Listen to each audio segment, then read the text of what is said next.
Every second, the world changes, markets rise, leaders speak, stories unfold. To keep up, you don't just need news, you need clarity, you need speed, you need perspective. That's why Aneke TV brings you the global pulse. Accurate, reliable, right when it matters most. Aneke TV. Move with the world.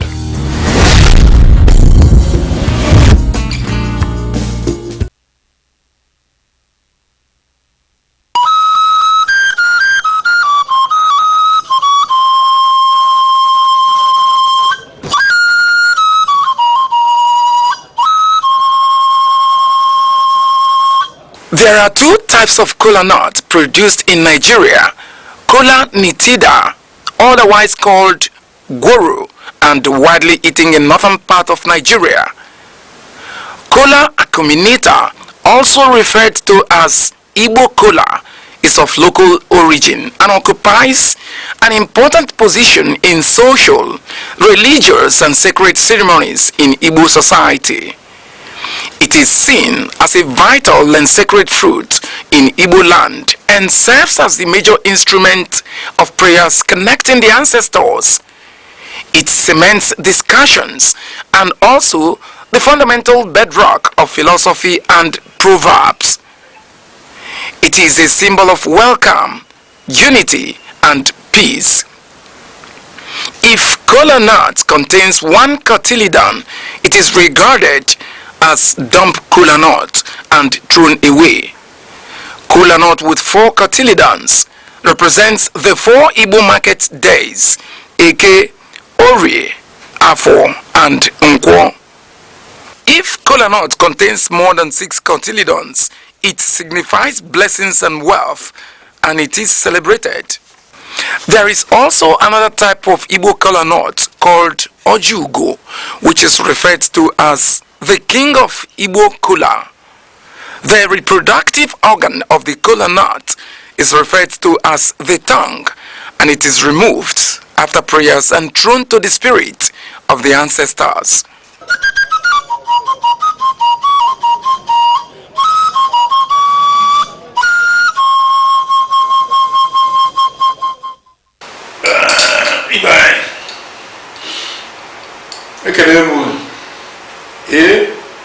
Ojo kwani heja gondo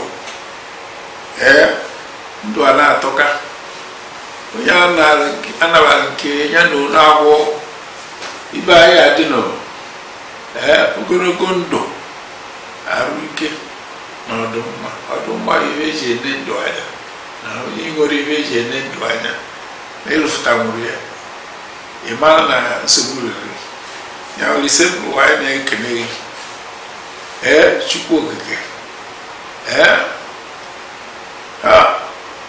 onye ogologo ndụ na ogologo anya na-abụdo n'ọchịchị anyị na-ekene na-ekene maka tata na-ayọ maka echi maka na ọsọ maka eme echi anya amara na ya adịka echi na echi anaghị agwụ agwụgwụ na ihe ya adịrị anyị mma ndị be anya onwekwara ihe ọzọ na anyị enye ndị ichie tipụtara anyị na-ere nke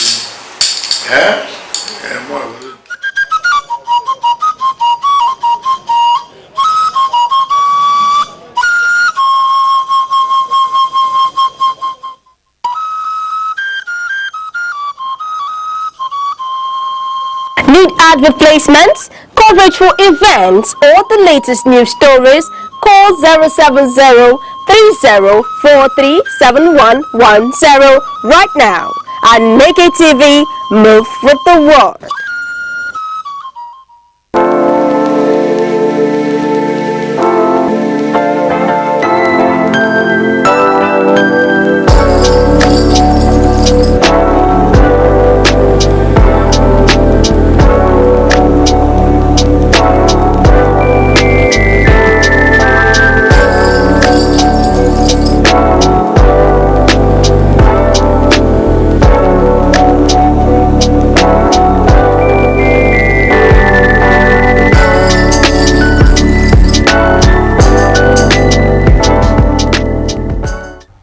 Praise the Lord.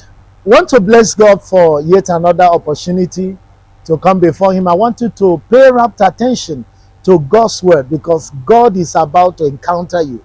God is about to call forth light out of that darkness that has engulfed you. Can you join me in prayer? Our Heavenly Father, we thank you for this moment. Sanctify us by the truth of your word, for your word alone is the truth. In the name of Jesus Christ. Amen.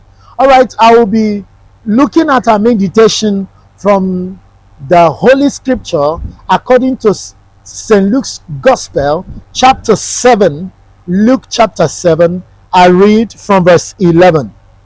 It says, soon afterward, Jesus went to a town called Nain, and his disciples and a large crowd went along with him. As he approached the town gate, a dead person was being carried out, the only son of his mother, and she was a widow, and a large crowd from the town was with her. When the Lord saw her, his heart went out to her, and he said, don't cry. Then he went up and touched the bier they were carrying him on, and the bearer stood still. He said, young man, I say to you, get up. The dead man sat up and began to talk, and Jesus gave him back to his mother, and they were all filled with awe and praised God. A great prophet has appeared among us, they said. God has come to help his people. This news about Jesus spread throughout Judea and the surrounding country. May the Lord bless the reading of his word in the name of Jesus. I want to tag this meditation, the help of God. The help of God. And I want to trust God this hour that somebody within the sound of our voice, or somebody who is watching, will receive help from God in the name of Jesus Christ. The help of God. Hallelujah. Now we want to look at the scripture we have read as recorded by Luke. And I'm going to take it in a progressive form, so I want you to join me as we look at this scripture. Now, I want you to know that in life, there are people whose dreams are already fading away. Visions are getting blurry. Things they anticipated will happen seem not to be working out. Opportunities are slipping off their fingers. And sometimes they ask, can anything good come out of me? Just like the common saying in the scripture, can anything good come out of Jerusalem or Bethlehem or whatever be the name you can choose to? Can anything come out of this situation? Like I said, we are looking at the help of God. Now, we are met with the story of a woman whose case was so pathetic. And the first thing I want to look at that concerning the life of that woman is that you're going to see that if you look at that woman, it seems as if the pain she was going through was final. The question was, what caused the pain? Bible says she was a widow. That means the protection of her head was lifted. She had only son. And at this material point in time, the only son died. Her future has been tampered with because the son's supposed to be the apparent heir of the family. So you could say that her vision, her future, everything was gone. The pain was so much for this woman. When the son died, and Bible said, procession began. A large crowd were with her. Some were consoling her. Some were saying, woman, it is well, it is well. You know, that's a normal cliche we now use. When somebody goes through some pains, we just say, it is well. Of course, Bible says, tell the righteous, it is well with you. The large crowd were there. mourning with her, sympathizing with her. Possibly that son of hers may even be one of the breadwinners of the family, because the real breadwinner is gone. The father was not there, the husband was not there. Inheritance cut off, hope was cut off. Just imagine that in the southeastern part of Nigeria, especially the Igbo race, when a woman loses her husband, sometimes you know the ordeal she passes through. But sometimes when she look at the children, she say, oh, there is still hope. But this one, the only hope was also cut off. And the crowd gathered to console her. Some people are working in similar situation. Maybe somebody listening to me, yours may not be the death of a beloved one. It could be the death of vision. It could be the death of dreams. Dreams shattered. Nothing seemed to be working around you. Dead career, trapped, vision. Nothing is working. And you are like this woman. You are mourning. And friends are well-wishers, are there to sympathize with you. Can I tell you, in life, no matter how people love you, they are incapacitated to the extent that there are things they can't do for you. Friends can offer you consolation, but they can't give you hope. Hope is only in the man that met this woman. So that will take us to the second point. Jesus met them on the way. Remember the crowd we are processing. I don't know the song they were singing. Our normal funeral song, maybe, God be with you till we meet again. To them, the case is dead. Just like in the case of Lazarus, Mary and Martha. Martha looked at Jesus and said, even though you are the resurrection and life, the case of our brother is ended. Nothing can come out of it again. So the procession was going. The crowd of mourners, sympathizers. But thank God there was another procession that was going. This procession was going in the counter direction. And that was the procession led by Jesus. This other crowd were following the dead. But the other crowd was following a man that has life. That's why the Bible says, in him is life. In him is eternal life. He confirmed it when he told Martha that I am the resurrection and life. Anyone that believes in me, though he is dead, he shall live again. So Jesus met this procession in opposite direction. Can I speak to someone listening to me? Miracle is right there before you. Imagine Jesus telling you, don't weep. If a governor calls you on phone and says, don't weep, my commissioner will come to attend to you, I can tell you that will be the end of that cry. But do you know that the commissioner coming to attend to you can die on the way? Anything can happen to the governor. Human help is limited. But when God decides to help a man, that help can go to any length. Look at the nation of Israel. With the outstretched arm of God, he pulled them out of Egypt with his outstretched arm.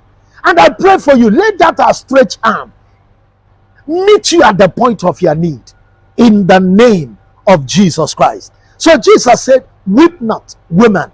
Weep not, I'm here. Weep not. And you may see those who are crying, who were weeping with the woman. They could look at Jesus and said, what is he saying? What does he understand? He doesn't understand the pain this woman is going through. That's why it's very easy for him to say, weep not.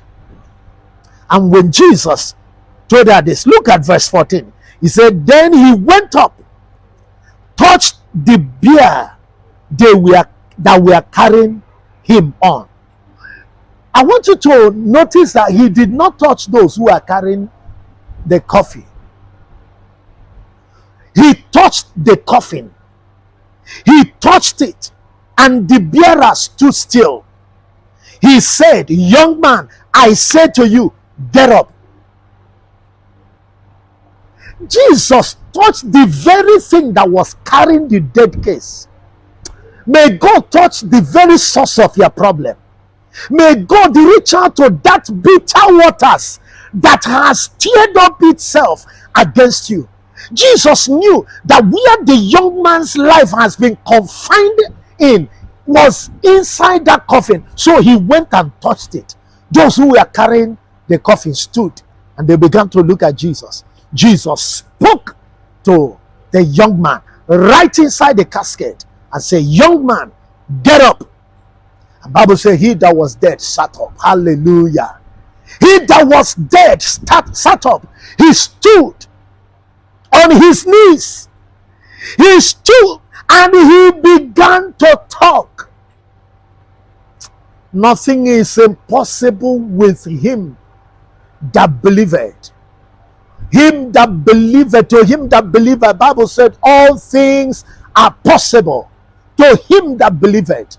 The young man sat up because the power of God came mightily upon him. And Bible said, if the spirit of him that raised Jesus from the dead dwells in us, that same spirit will give life to our mortal body. Another translation says it will revitalize. It will give life to those dead tissues, those dead veins. It will bring back life. As I'm speaking this, I don't know if you're sick in your body. The power of God can get into those vital organs of your body and revitalize them. If you are that person, by faith, be healed in the name of Jesus Christ. If you are that person whose life has been confined in a tight corner, may the hand of Jesus reach out to punctuate that very matter that has caged you in the name of Jesus. And Bible said the dead man sat up and began to talk, and Jesus gave him back to the mother. Restoration is coming your way. That which you have lost, those years of captivity, the years the caterpillars, the palmer worms have eaten up, the Lord is about to restore in the name of Jesus Christ. And Bible said they were filled with awe and they praised God. The same people who were weeping with you, they are here to praise God on your behalf. Those people ceased weeping. They began to praise God. They saw the finger of God bringing back dead cases back to life. They saw that and they began to praise God. Can I, as we pray and conclude this moment, I don't know what you're going through. Help is coming. It was David that said that look around to the mountains that surround Jerusalem. But he asked a vital question. Where does my help come from? Says my help comes from above, not abroad. It comes from the Lord. It comes from the Lord, the maker of the ends of the earth. Your help is coming. Over that court case, your help is coming. Over that marital issue, your help is coming. Over your health, your help is coming. In the name of Jesus, I pray for you. May the divine visitation be your portion. Over that marriage that is about to collapse, may God of heaven begin to fix them at the fabrics of his foundation. In the name of Jesus Christ, may God turn that hopeless case into hope. In the name of Jesus. Thank you, mighty Father, for hearing our prayers. In Jesus' mighty name, we have prayed. Amen and amen. God bless you. I will hear your testimonies. Hallelujah.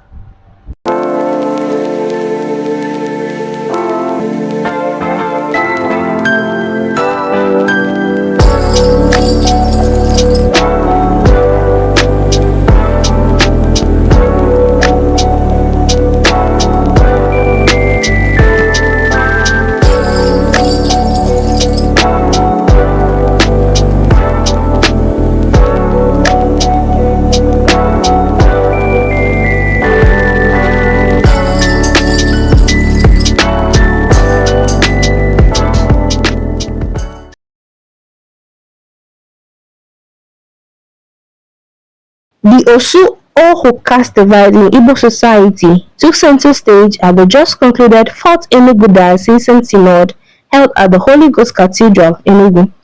Under the theme, The Problem of Osu and Ohu in Our Communities and the Amadi Diala Linkage, Uniting God's Igbo Children, Njikozi Igbo Umochukwu. The gathering drew clergy, laity, and traditional leaders into an honest confrontation with one of the region's most enduring social challenges. The Emeritus Archbishop of Owerri and the head of Owerri Metropolitan See, Most Reverend Anthony J.V. Obinna, delivered the landmark paper tracing the historical roots, distortions, and human rights implications of the caste system. He described the hierarchy as an ancient but harmful legacy that contradicts Christian teachings and modern understanding of human dignity. Despite centuries of Christianity and legal reforms, Archbishop Obinna observed that discrimination persists in marriage, chieftaincy selection, and land ownership. He highlighted institutional efforts to tackle the problem, including the 2022 Joint Pastoral Directive by Catholic bishops in Onitsha and Owerri, which condemned caste segregation as obnoxious and incompatible with the Christian faith. He also referenced the 1956 abolition of the Osu designation by the Eastern Nigeria House of Assembly, noting that enforcement across Igbo states remains inconsistent. Human rights organizations like Pillars of Hope Africa Initiative have assisted traditional rulers in formally abolishing the caste system in parts of Imo State. The Archbishop outlined key social labels, Osu individuals historically dedicated to deities, Ohu, those bought or captured as slaves or considered strangers, Amari Diala, the so-called freeborn, often upholding discriminatory barriers, and Ume, a lesser-known category associated with alleged early death in some areas, facing harsh stigmatization. He stressed that while definitions vary, all these labels share a legacy of exclusion and social stigma. Archbishop Obinna urged all Igbo, regardless of caste label, to reclaim their God-given identity. The Amadi Diala, he said, must renounce claims of superiority, while Osu and Ohu and Ume should reject feelings of inferiority. True reform, he emphasized, requires heartfelt repentance, personal and communal, not just formal declarations. He outlined 5 steps towards healing: reject false caste identities, renounce derogatory attitudes and joke, confess past wrongs, resolve to end divisive practices, and embrace forgiveness rooted in love and humility. Only through sustained repentance, the Archbishop said, can Igbo break free from centuries of inherited prejudice. The Enugu Synod's engagement with the Osu-Ohu question represented a significant moment for Igbo society. By confronting discrimination openly, the Holy Ghost Cathedral has set a blueprint for reform, inspiring communities across Igbo land to uphold dignity, unity, and equality under God.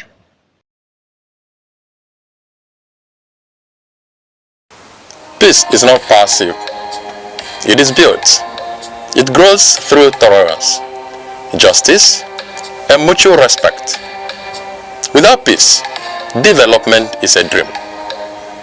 We all play a role, from homes to nations, choosing peace in our actions and words can transform the world. Be a peacemaker.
Community secondary school is available.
Is a powerful symbol of authority, tradition, and chieftaincy.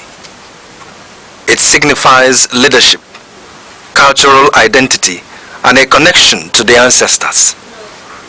The red cap is primarily worn by men who hold traditional titles such as Nze, Ozo, Ichie, Chief, Onyish. The number of eagle feathers on the cap can denote the wearer's status within the chieftaincy system. The red cap comes in different shapes, and each shape represents a particular hierarchy in the traditional institution in Igbo land.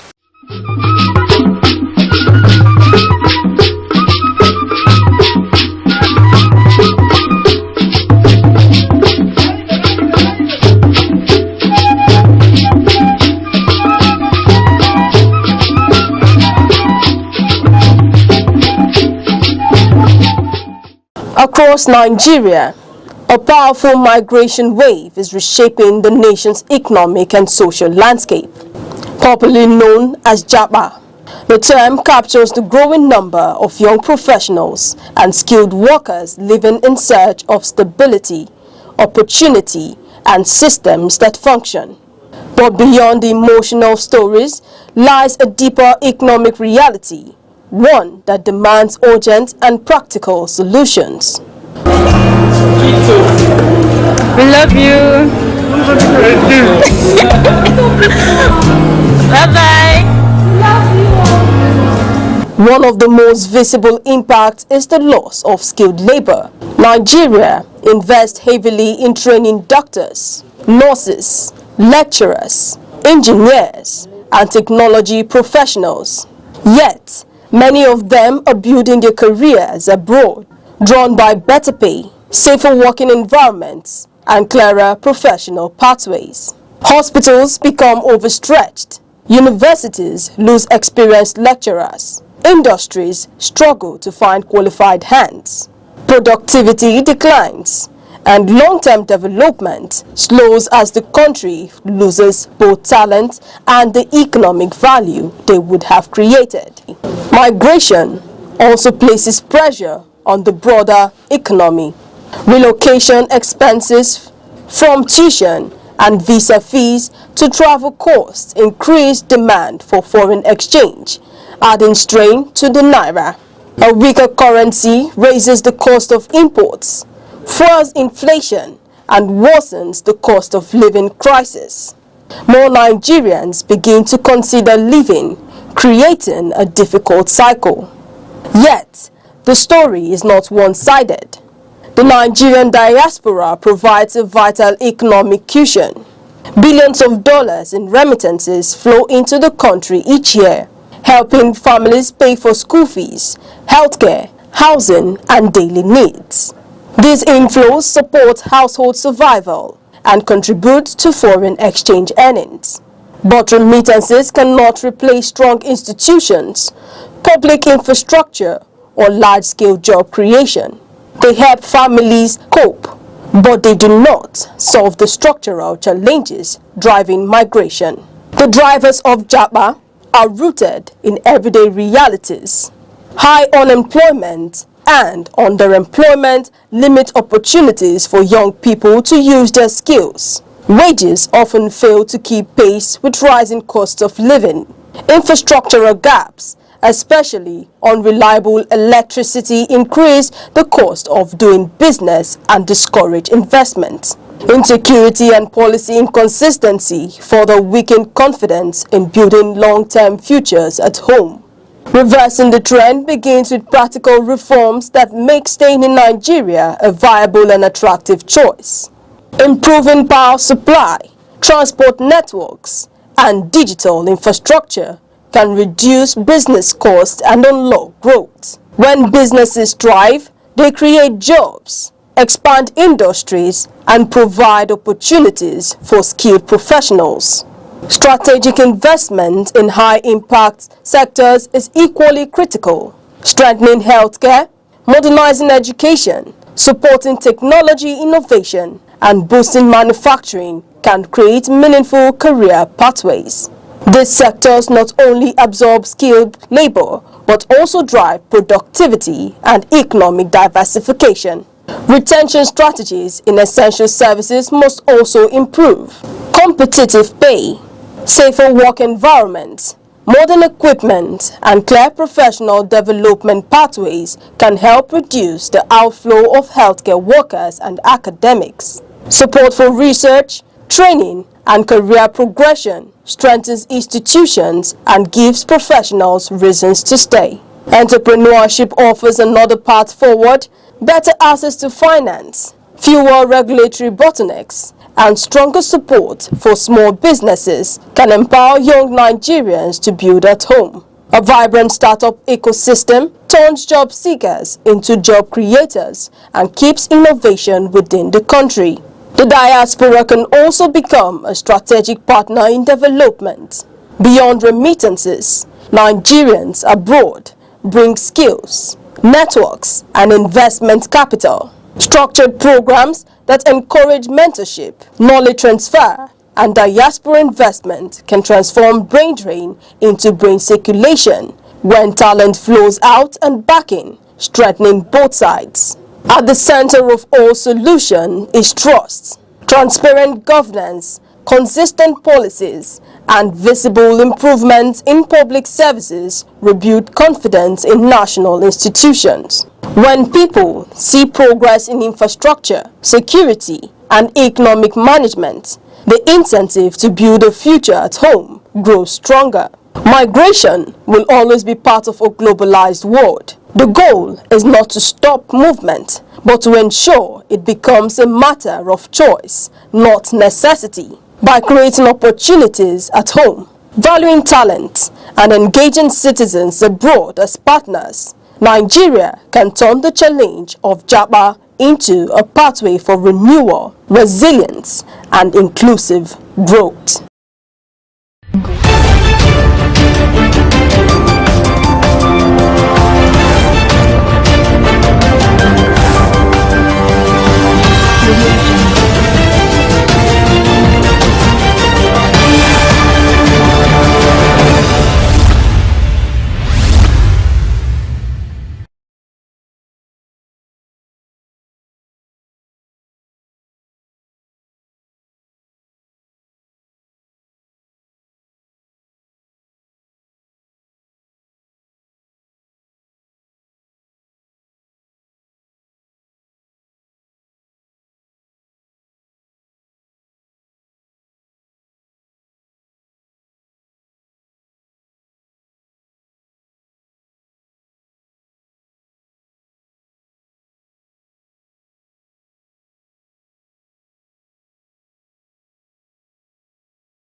The eagle stands as a majestic symbol of strength, clarity, and vision. Its ability to soar above storms signifies resilience, while its shaped sight represents focus. This is why many nations, including Nigeria, use the eagle as an emblem of nation pride. Eagles do not fear challenges, they embrace them. They fly higher when the winds become strong, rising above obstacles rather than avoiding them. This teaches us that problems are not barriers, but stepping stones for those who dare. To live like an eagle is to stay focused, courageous, and disciplined. It is to see opportunities where others see only difficulties. The sky is not your limit, it is your launch pad.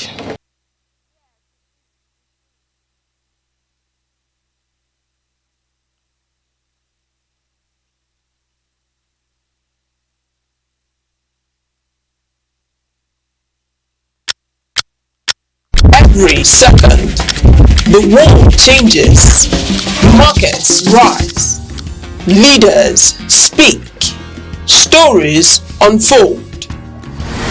To keep up, you don't just need news, you need clarity, you need speed, you need perspective. That's why Aneke TV brings you the global pulse. Accurate, reliable, right when it matters most. Aneke TV. Move with the world.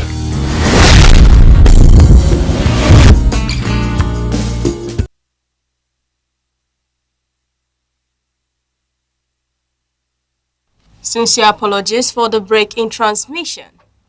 And good morning. Welcome to News Update on Aneke TV. I'm Deborah Wakaba, and here are the headlines. Federal government approves the release of funds for the settlement of outstanding capital project applications. National Assembly raises concerns over funding constraints affecting the Ministry of Livestock Development. And on the foreign scene, NASA schedules a crewed lunar mission on the 8th Artemis program. And on business, the Minister of Finance announces a forensic audit of the Nigerian National Petroleum Company. And now the news in details. The federal government has approved payments for outstanding 2024 capital project and inherited liabilities, signaling the release of funds to contractors nationwide. Special Advisor Sunday Dare confirmed that the Treasury has been opened with agencies directed to accelerate disbursement tied to verified project commitments. The decision targets long-delayed infrastructure obligations that had triggered protests by indigenous contractors. Officials say the move is designed to revive stalled projects, stabilize cash flows, and restore confidence within the construction sector. The payments form part of President Bola Tinubu's fiscal reforms aimed at eliminating overlapping budget cycles. Ministries, departments, and agencies have been given a February 23rd deadline to submit their 2025 cash plans.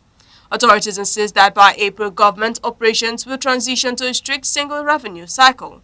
The administration maintains that budget credibility will now be judged by execution discipline rather than appropriations alone.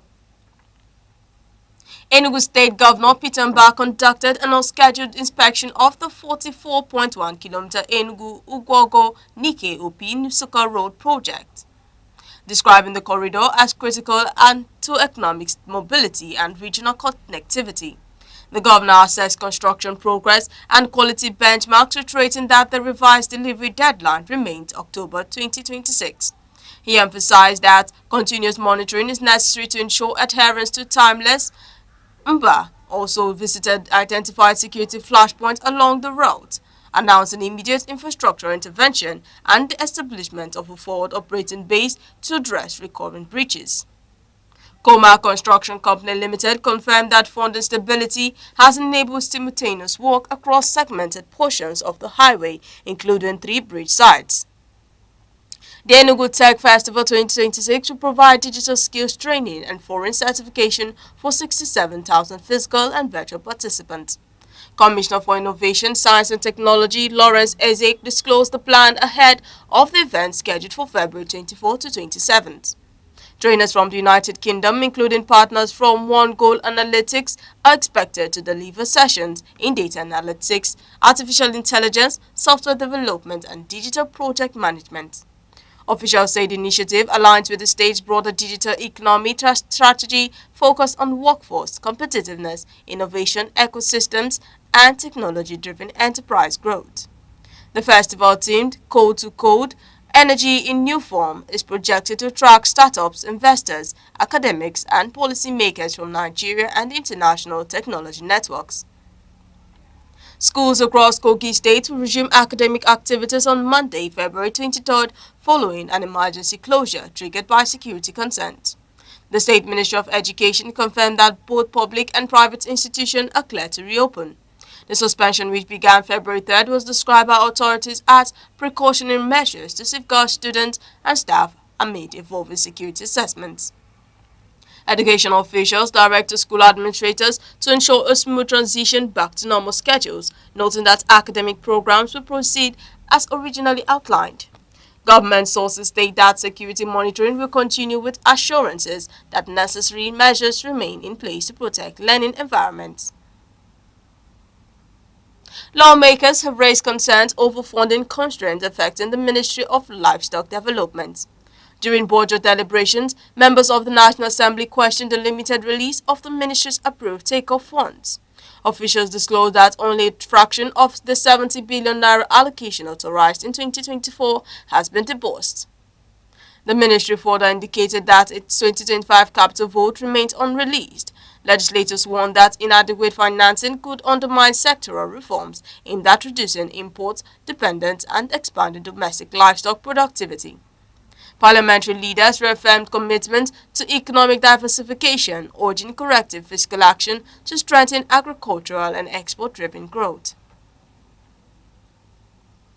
The Osun State chapter of the All Progressive Congress has called for investigations into an alleged 13 billion naira payroll discrepancy under the administration of Governor Ademola Adeleke.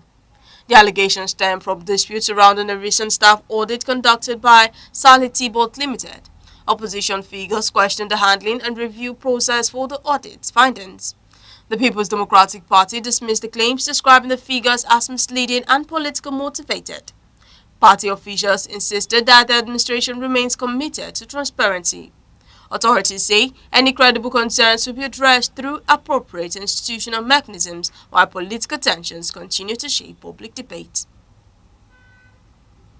Ogun State Governor Dapo Abiodun has approved leadership changes at the Ogun State Waste Management Authority, appointing Farouk Akintunde as Special Advisor and Managing Director.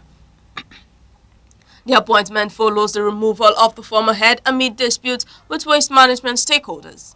Industry groups had raised concerns over operational policies and levies. Government officials stated that the restructuring aims to improve regulatory efficiency, service delivery, and collaboration within the state's environmental management framework. The new management has been tasked with restoring stakeholder confidence and strengthening waste collection and recycling systems. The All Progressive Congress in Gombe State recorded the election of Edwin Chukwujeku, an Igbo businessman as Assistant Secretary of Bolari East Ward during ongoing ward congresses. Party officials described the outcome as reflective of internal consensus, arrangement, and grassroots participation across local structures. Chukwujeku characterized the development as evidence of inclusivity, encouraging broader civic engagement among non-indigenous residing in the state. The Congress Committee commended the peaceful conduct of the exercise, affirming compliance with party regulations. The Federal High Court in Lagos ruled that the Nigeria Police Force acted unlawfully in declaring Omoyele Sowore wanted in 2025. Justice Musa Kakaki held that the action violated constitutional protections, describing the declaration as inconsistent with established legal standards. The court awarded 30 million naira in damages against the Nigeria Police Force, the Inspector General of Police, Kayode Egbetokun, and the Lagos State Commissioner of Police, Marshal Jimo. The judgment reaffirmed constitutional guarantees related to free expression, peaceful protest, and civic accountability. Stakeholders have dismissed concerns over the projected extinction of the Igbo language, marking International Mother Language Day with renewed calls for preservation initiative. Language advocates emphasized the importance of cultural transmission, education policy support, and intergenerational learning. Experts identified media engagement, curriculum integration, and community-based programs as critical tools for linguistic sustainability. Participants stressed that revitalization efforts remain essential to strengthen indigenous identity and heritage continuity. This news update is coming to you live from Aneke TV. Remember, you can stay connected with us on our social media platforms, Facebook, X, Instagram, TikTok, and YouTube, all at Aneke TV. Now a quick recap of the major stories making the news. Federal government approves payment of outstanding capital project applications. National Assembly raises concern over funding of Ministry of Livestock Development. And coming up shortly, on the foreign scene, NASA schedules crewed lunar mission on the Artemis program. And on business, Finance Minister announces forensic audit of the Nigerian National Petroleum Company. We'll be right back. Every second, the world changes, markets rise, leaders speak, stories unfold. To keep up, you don't just need news, you need clarity, you need speed, you need perspective. That's why Aneke TV brings you the global pulse. Accurate, reliable, right when it matters most. Aneke TV. Move with the world.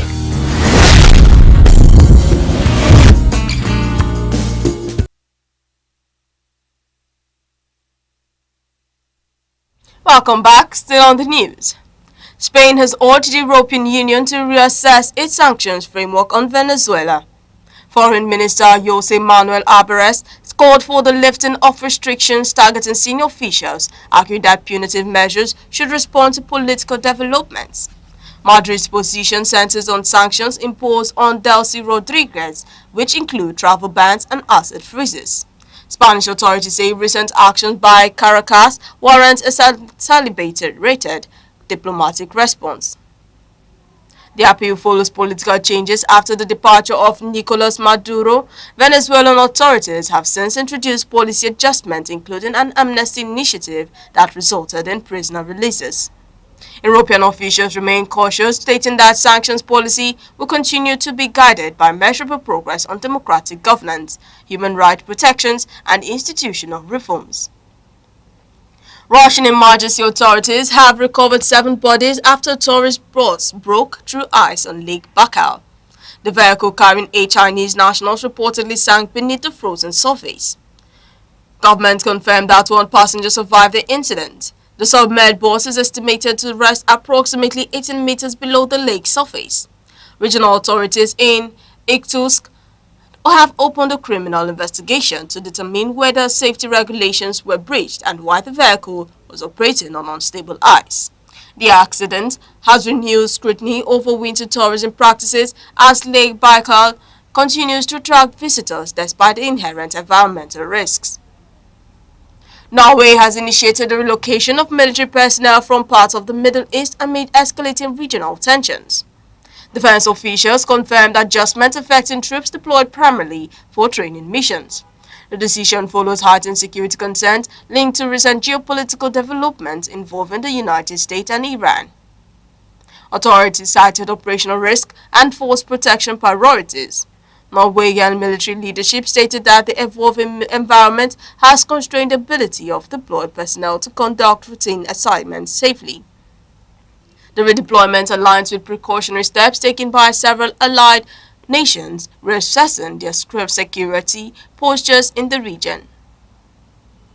NASA has scheduled March 6 for the launch of the Artemis second mission, marking a major step in its renewed lunar exploration program.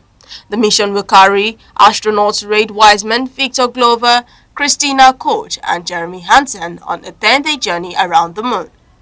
Engineers cleared the launch following a successful wet dress rehearsal at Kennedy Space Center, validating fueling and system readiness.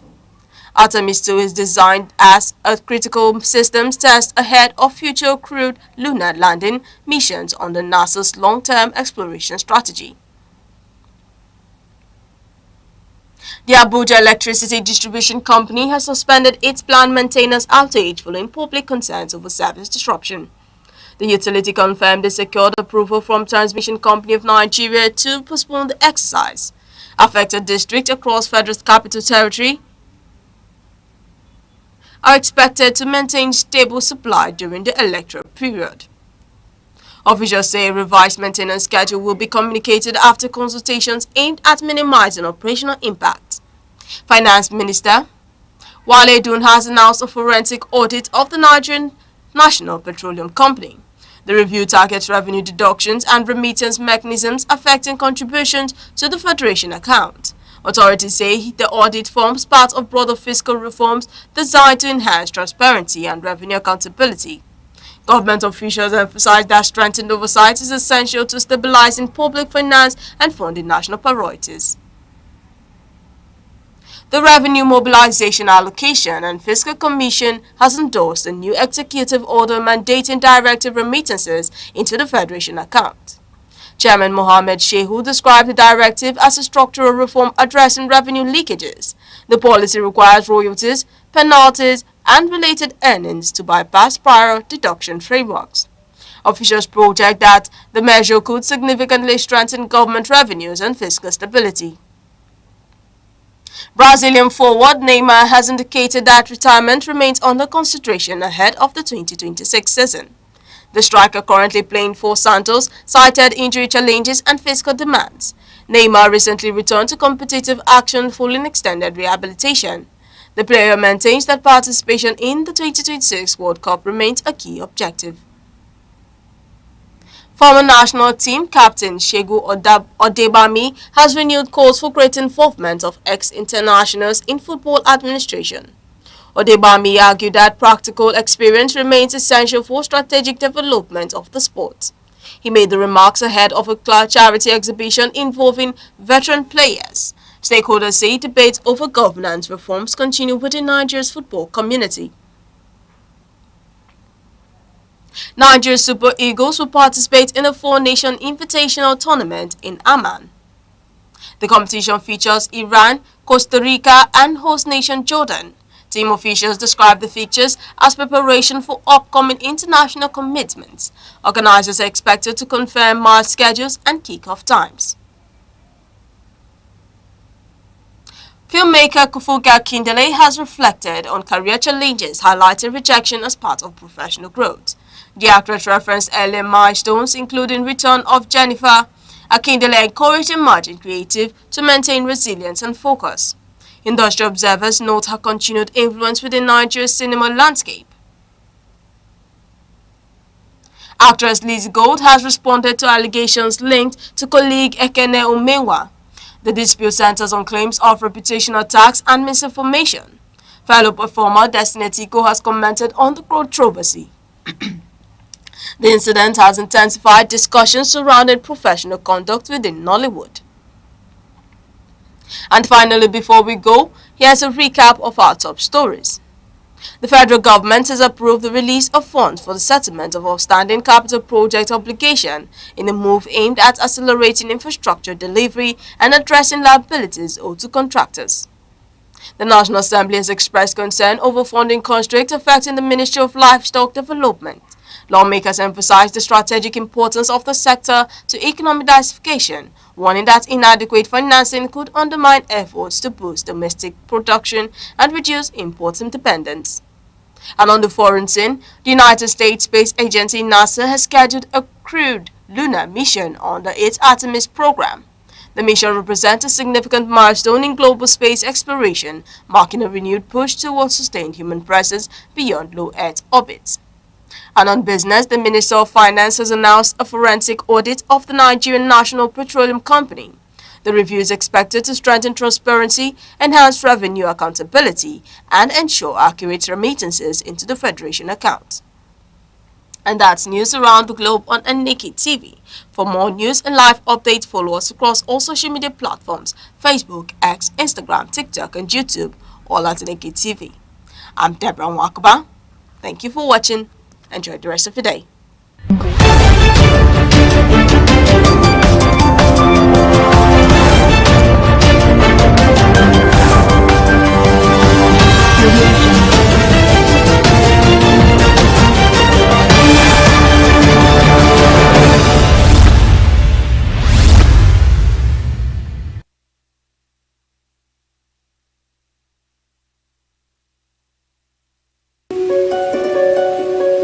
In a world that never stands still, where stories break in seconds and moments shape history, one station keeps you connected to your nation, to the continent, to the world. From breaking news to powerful stories, from business and politics to culture, lifestyle and entertainment, we inform, we inspire, we keep you ahead. This is more than television. This is your window to everywhere that matters. Aneke TV. Move with the world.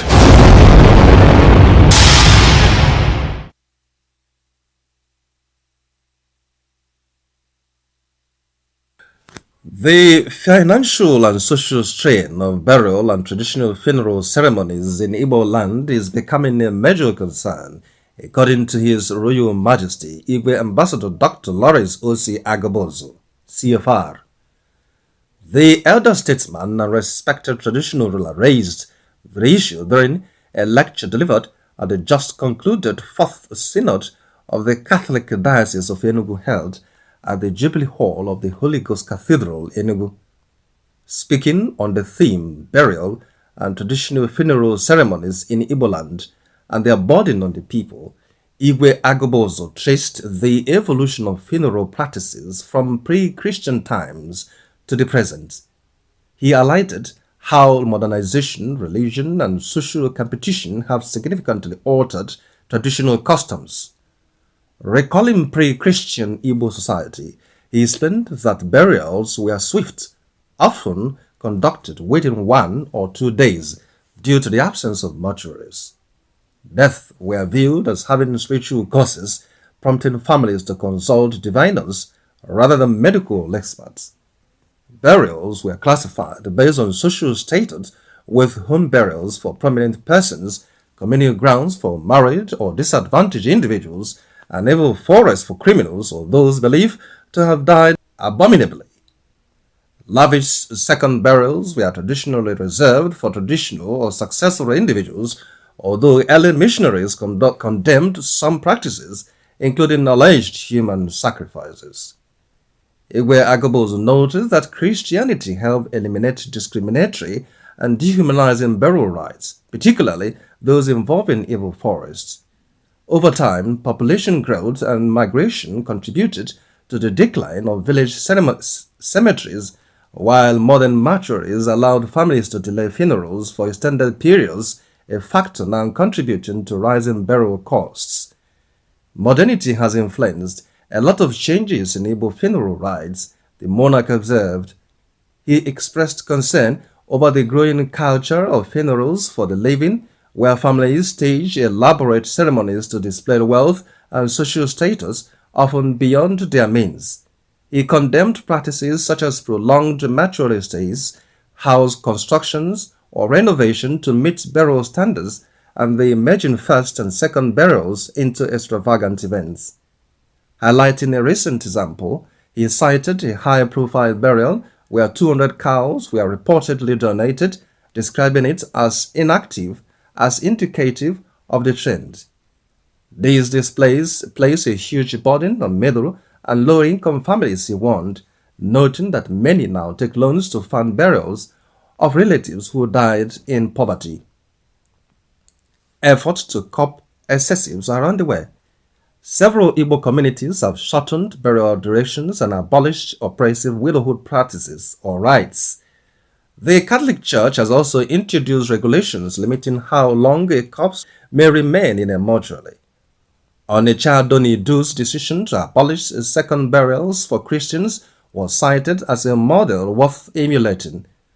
The Obi of Onitsha, His Royal Majesty Igwe Nnameka Alfred Achabe, has repeatedly condemned ostentatious funeral displays, emphasizing the protection of families with modern means. In his own Ezema Olo Kingdom, Igwe Agobozo revealed that practices that demean widows such as sleeping beside corpses or compulsory head shaving have been abolished. He also warned against the emergence of committees of friends exploiting funerals to collect money fraudulently via social media. The monarch called for a return to traditional values, encouraging families to conduct burials within their means while allowing voluntary contributions from well-wishers. He urged the diocese to update regulations that balance cultural identity with Christian values, reduce financial pressure on families, and discourage extravagant spending. This paper will consider its mission accomplished, he concluded, if it contributes to resolving emerging challenges that impede the advancement of Christian burial practices in the diocese.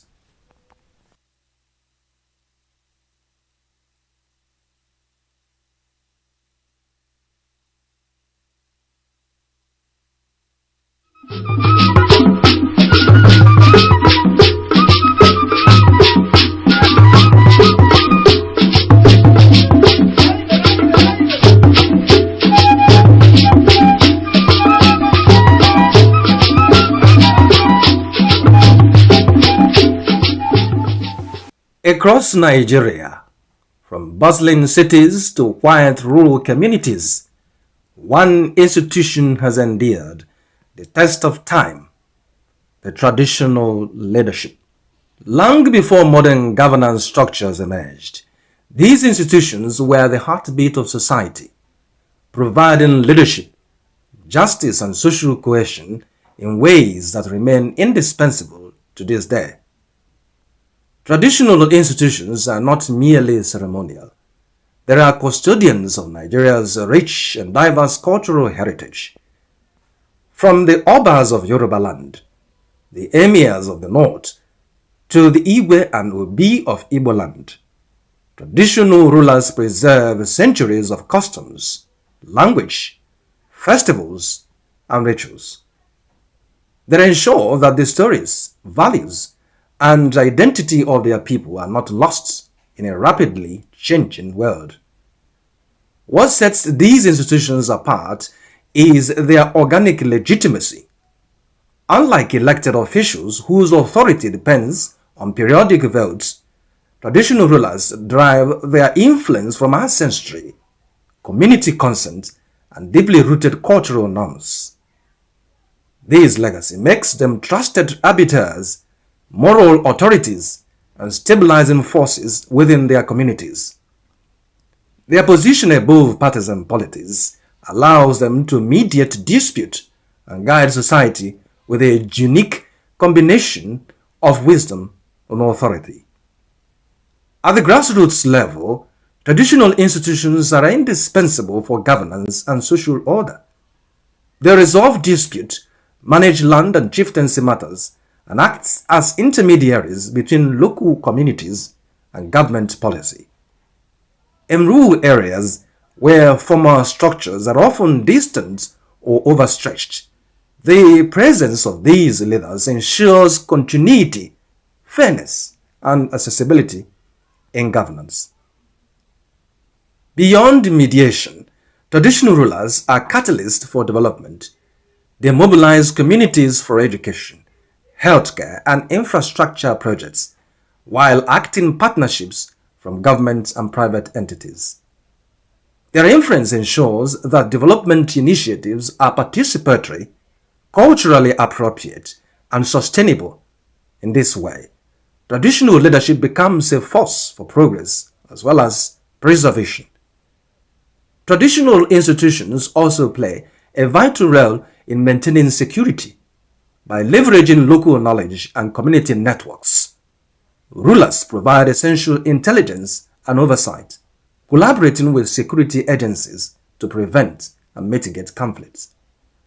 Their involvement strengthens community resilience and reinforces the social contract between citizens and the state. Equally important is the moral and ethical dimension of traditional leadership. These institutions instill values of respect, integrity, communal responsibility, and peaceful coexistence. In a society grappling with ethical and social challenges, the guidance of traditional rulers remains a vital instrument for fostering discipline and virtue. In a nation as diverse as Nigeria, traditional institutions serve as a bridges of unity. They manage ethnic and cultural diversity, promote dialogue and encourage mutual respect, while preserving distinct local identities. Through their wisdom, they help maintain harmony and stability across communities that might otherwise be divided. The traditional institution is far from a relic of the past. It is a dynamic, enduring pillar of Nigerian society, a custodian of heritage, a mediator of peace, a driver of development, and a moral compass for generations. To harness Nigeria's full potential, there must be a deliberate integration of these institutions into governance and national development strategies. For in preserving the past, guiding the present, and shaping the future, traditional leadership remains at the very heart of Nigerian life.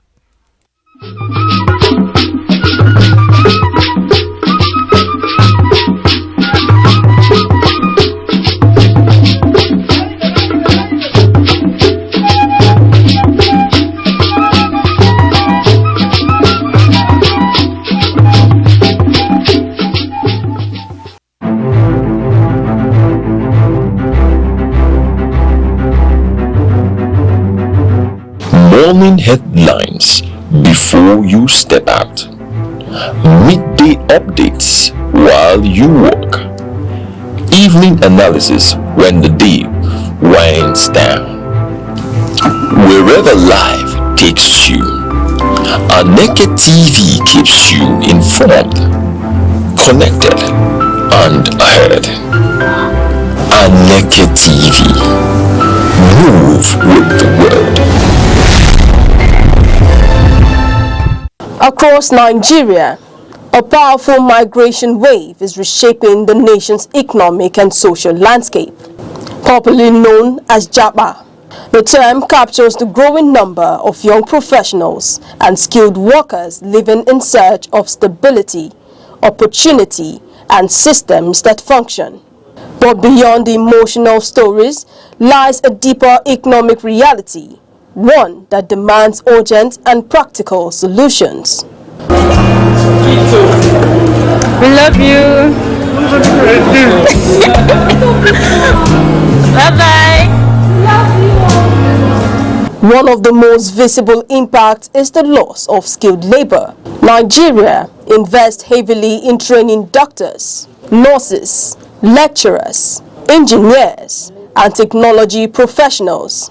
Yet, many of them are building their careers abroad, drawn by better pay, safer working environments, and clearer professional pathways. Hospitals become overstretched, universities lose experienced lecturers, industries struggle to find qualified hands, productivity declines, and long-term development slows as the country loses both talent and the economic value they would have created. Migration also places pressure on the broader economy. Relocation expenses from tuition and visa fees to travel costs increase demand for foreign exchange, adding strain to the naira. A weaker currency raises the cost of imports, fuels inflation, and worsens the cost of living crisis. More Nigerians begin to consider leaving, creating a difficult cycle. Yet, the story is not one-sided. The Nigerian diaspora provides a vital economic cushion. Billions of dollars in remittances flow into the country each year, helping families pay for school fees, healthcare, housing, and daily needs. These inflows support household survival and contribute to foreign exchange earnings. But remittances cannot replace strong institutions, public infrastructure, or large-scale job creation. They help families cope, but they do not solve the structural challenges driving migration. The drivers of JAPA are rooted in everyday realities. High unemployment and underemployment limit opportunities for young people to use their skills. Wages often fail to keep pace with rising costs of living. Infrastructural gaps, especially unreliable electricity, increase the cost of doing business and discourage investment. Insecurity and policy inconsistency further weaken confidence in building long-term futures at home. Reversing the trend begins with practical reforms that make staying in Nigeria a viable and attractive choice. Improving power supply, transport networks, and digital infrastructure can reduce business costs and unlock growth. When businesses thrive, they create jobs, expand industries, and provide opportunities for skilled professionals. Strategic investment in high-impact sectors is equally critical. Strengthening healthcare, modernizing education, supporting technology innovation, and boosting manufacturing can create meaningful career pathways. These sectors not only absorb skilled labor, but also drive productivity and economic diversification. Retention strategies in essential services must also improve. Competitive pay, safer work environments, modern equipment, and clear professional development pathways can help reduce the outflow of healthcare workers and academics. Support for research, training, and career progression strengthens institutions and gives professionals reasons to stay. Entrepreneurship offers another path forward: better access to finance, fewer regulatory bottlenecks, and stronger support for small businesses can empower young Nigerians to build at home. A vibrant startup ecosystem turns job seekers into job creators and keeps innovation within the country. The diaspora can also become a strategic partner in development. Beyond remittances, Nigerians abroad bring skills, networks, and investment capital. Structured programs that encourage mentorship, knowledge transfer, and diaspora investment can transform brain drain into brain circulation when talent flows out and back in, strengthening both sides. At the center of all solution is trust, transparent governance, consistent policies, and visible improvements in public services rebuild confidence in national institutions. When people see progress in infrastructure, security, and economic management, the incentive to build a future at home grows stronger. Migration will always be part of a globalized world. The goal is not to stop movement, but to ensure it becomes a matter of choice, not necessity. By creating opportunities at home, valuing talent, and engaging citizens abroad as partners, Nigeria can turn the challenge of JAPA into a pathway for renewal, resilience, and inclusive growth.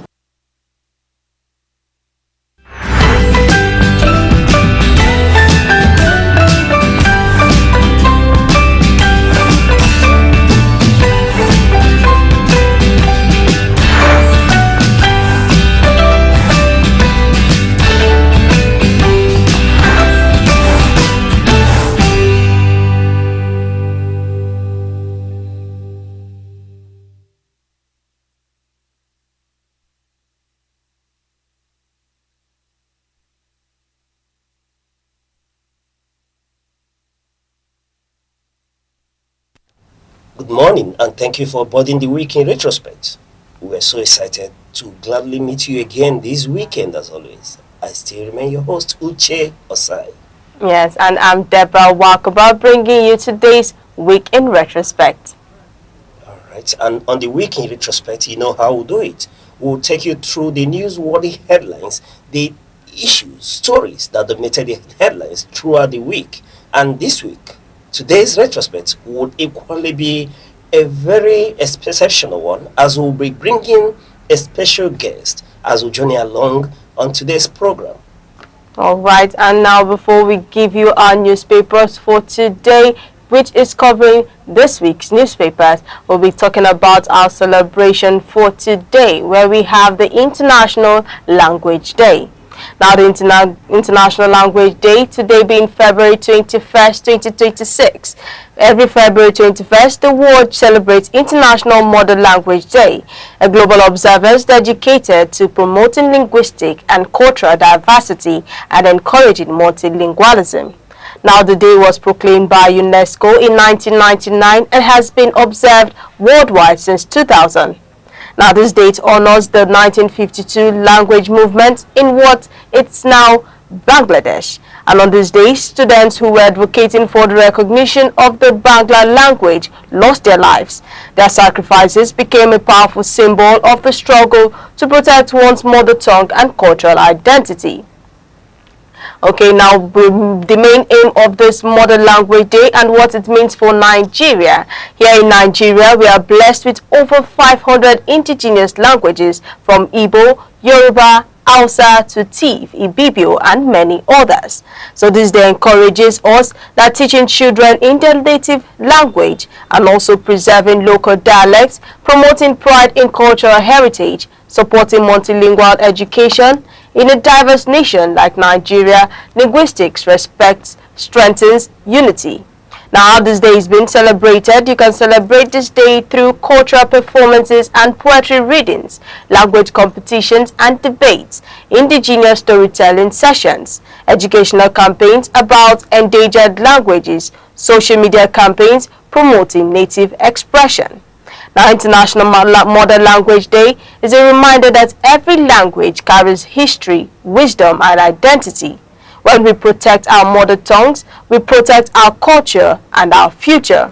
So today, let us speak our language proudly, let us teach it, and let us celebrate it, and also let us preserve it. Happy International Mother Language Day to everyone watching. Yes, speaking to International Mother Language Day, what a day to remember and celebrate our language. And in line with that, I'm quite excited to let people know that there is a celebration as well. Yes, I call it a celebration because it will be an intellectual festivity to foster and ensure that our language, doesn't disappear. And that event will happen on Eke, let me speak dialect, yes, on Eke 23rd February 2026 at the National Library of Nigeria, Enugu branch, where they will be speaking on Igbo, and listening to you read, about how people celebrate this day. But first of all,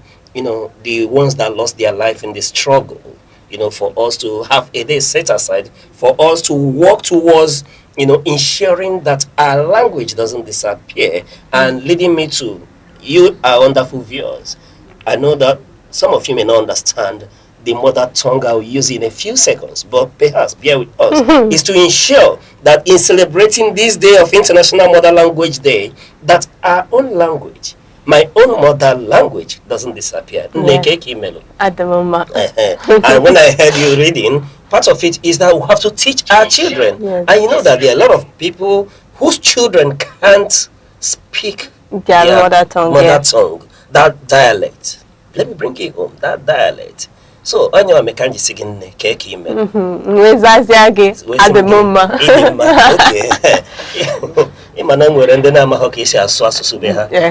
So we will do everything we can to ensure that, yes, the language doesn't die, rather language continues to grow. Language grows. And how do you grow language? By making sure that generation next are able to hear the language. Which is why you see a lot of us at this struggle. No, we see that there are many Igbo children, Igbo who cannot speak Igbo dialect, even when they are living in the motherland. It becomes quite worrisome. Why do we have such scenarios?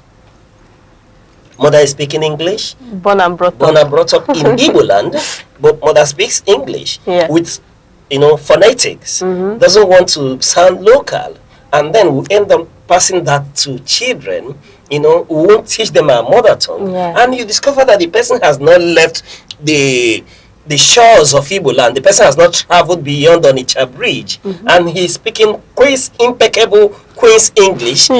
Gives preference to the English language, the Queen's language, rather than the mother tongue. And our mother tongue, just like every other dialect in Nigeria, I heard when you were reading that, so sweet. When you see this, when you hear people speak these dialects, I have listened to Hausa language as well. You see, very romantic language.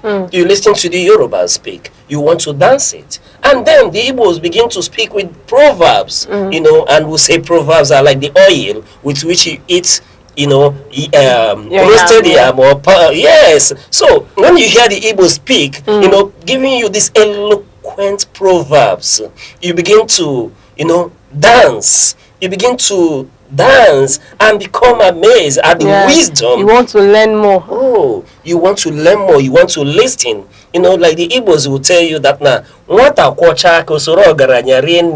when they are saying these things, you now begin to marvel at where the wisdom is coming from. And that is the wisdom of the elders, which the Igbos indeed also celebrate. Yes, and do you know what it means for what akwochaka osoro ogaranya rienni? It's upliftment. Yes, yes. It's just telling you that when you are prepared, you understand, the opportunities come to the prepared. You understand? And when you've worked diligently, the day of reckoning comes where your diligence will be recognized. So we have to preserve our mother tongue. We have to preserve mother languages. And these are beautiful languages. And I wish throughout today that I will just speak. And of course, when you come to Eastern Nigeria, I can tell you that I would, but one, hear almost the dialects in all Igbo language. Just but one. I make exception for that one. I won't mention it. But when you traverse Abia State, through Enugu State, Imo State, Anambra, I can tell you that even the most intricate ones, you now remember that I didn't mention a state, you understand, but I can hear, and beyond just that, I can also hear some, indigenous Nigerian language as well. So that's what we do. Teach our children. That would ensure unity. Imagine when you can hear Fufide. Fufide, Fufide is Fulani. Okay. Fufide is Fulani. Okay. Imagine you can hear Fulani when the Fulani man say, Pa Ngoda, your son. So when you hear these things and they know you can hear their language, it somehow bring you closer to them, one another. Yes, actually. He hears that you can really hear and speak his language. He sees you as his brother. They become friendly also. And likewise, when you travel, you see a Yoruba man speaking Igbo, you see a one Dembia, So we do all that to ensure that culture continues to be alive and well, and that the mother tongue continue to grow and doesn't disappear. So kudos to UNESCO for setting out a day like this for us to celebrate, and kudos to equally the organizers of Igbo Funa that will be coming up on Eke, on Monday, 23rd February 2026. We'll have to do everything to see that this language continue to live, be alive and well, and continue to grow. All right. Yes. Thank you very much for that. Like you rightfully said, let us preserve our languages. Let us speak it. Let us teach it. Let us make it known, not being ashamed of where you're from. Even though you don't know how to speak that dialect, that's what they call Central Igbo, if I'm not mistaken. That's what they call Central Igbo. You can easily, freely speak it wherever you find yourself. All right, now moving over to our newspapers for today, coming from the Guardian, Weekend, Punch, and the Vanguard newspaper. Now today's paper from the Guardian paper says, Tinubu urges peaceful conduct of FCT Kano River polls. And on the Weekend Trust says the war leader's story. And also still on the Weekend says Mokwa flood, where did the billions for recovery go? And also from the Punch newspaper,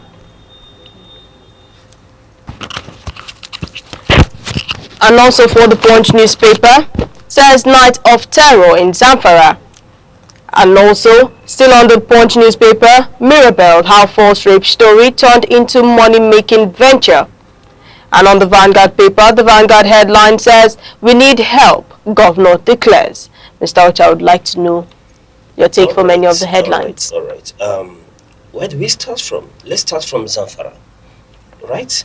In the front pages of the Punch newspaper, it's called the Night of Terror, where a certain village in Zamfara state, Dusindan Ajia village was, ransacked. People were killed.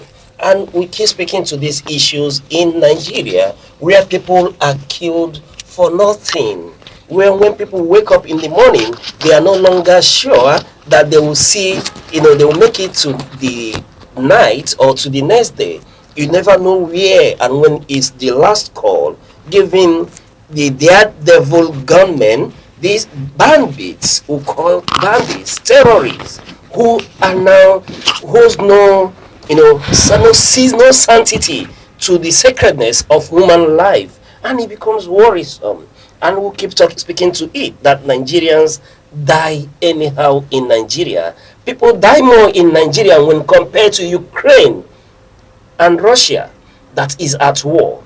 It becomes even more worrisome that it becomes a norm that we hear these things and life continues. It's as if life no longer matters. What's happening here? That Nigerians, again, we keep speaking to the ravaging of these terrorists across the length and breadth of northern Nigeria, and it doesn't seem to abate. We hear rhetorics, we hear talks, we see efforts, but is it producing the requisite results? We're just coming out from Kwara State, speaking to the killing, the mowing down of people in Zafra, where over, government accepted that 70, but we knew that that number was way beyond that, giving eyewitness accounts from Kwara. We're still reeling at that. Then today is Zamfara, and it becomes even more worrisome that you don't know the next state by tomorrow morning. And that makes one to want to ask the question, what is really going on? This is a country where we have a commander-in-chief of the armed forces. The whole security architecture are operational. So why is it that up to this moment we do not have a handle on this issue? When we talk about this, you can track back to 2015, or pre-2015. That's though the whole insecurity situation days back and the buck doesn't stop on this particular government's table. It's been there. But you know that government is a continuum. That's why we will continue to ask government, what are you doing about this issue? When are we going to declare that national conference on insecurity in Nigeria? Let us look at the root causes of these issues, because it seems not to be abating. The more we speak and talk about it as a people, the more we see a monumental increase on the number of people that are killed. In Igbo language, they say right? Meaning that when they carry another person's cup, it's as if they are carrying a log of food. People are quiet because perhaps it has not gotten into your own state, as is happening in Zamfara, Kwara, Kebbi. Northern state. Yes. And the rest of them, Katsina. So Nigeria is ravaged. Their devil terrorists are making headway in Nigeria. And you ask, what are we doing? Yes, when we talk about what we are doing, it continues to, to speak to the credibility of our security forces. I know they are stretched, they are doing all they can, but beyond that, we'll continue to ask questions. Questions will be asked, and we'll need answers. What are we really doing? And what we are doing, is it producing results? One would expect that after the bombing, on 25th December of Sokoto, that we'll begin to see things begin to thin down, where different look, where we begin to speak to rehabilitation. We begin to speak to how to reintegrate people that have been in ID camp where these daredevil terrorists will begin to run away from the shores of Nigeria. But it seems that since after that strike, all nooks, all border is left open. It's as if there is a new gathering of these insurgents that they begin to, deal with our communities with enough gusto, courage, as if they no longer care that there is a government in place. And if this continue, then it may lead credence to the naysayers or those at the other divide that are beginning to see Nigeria as a failed state. We do not want to see Nigeria as a failed state, but there are becoming a lot of ungoverned spaces in Nigeria. 50 lives. Now, I now begin to ask again. We were told that we are collaborating with the government of the United States. When are we going to see action to tame the tide of these insurgents? When will all that collaboration begin to produce meaningful and effective results? Which is why I lend credence to those who call, for a security conference where we will discuss these issues. I remember that at the convergence of the Northern Governors Forum at one point, they asked the federal government that mining activities be suspended in northern Nigeria for at least 6 months. And I asked, what is it that they are seeing that we've not seen? And remember, they have access to security reports of their domain. And the federal government equally have access to the security report. Do we begin to, place more priority on revenue that will accrue to government than the sanctity of life? If that will bring succor or help us to see that we will stem the tide of insecurity around the northern states, then let's suspend mining for a while and see if we can get a handle on this issue. It becomes more worrisome as they break that these things continue to happen. You don't know the next stage where it will happen. People can't travel freely in central and north central. Moving from Kogi State all the way, people are not safe. We keep speaking to people going on fast just to embark on 3-hour journey because you don't know if you get to your destination. People are kidnapped. People are killed for nothing. Imagine gunmen, 150 motorcycles on our road. Where is the security architecture? How would 150 men on motorbikes be able to traverse from one community to the other, and there was no security information? And I ask, what is the intelligence agencies doing? Where is DSS? We are not much interested in these high-profile cases they are handling.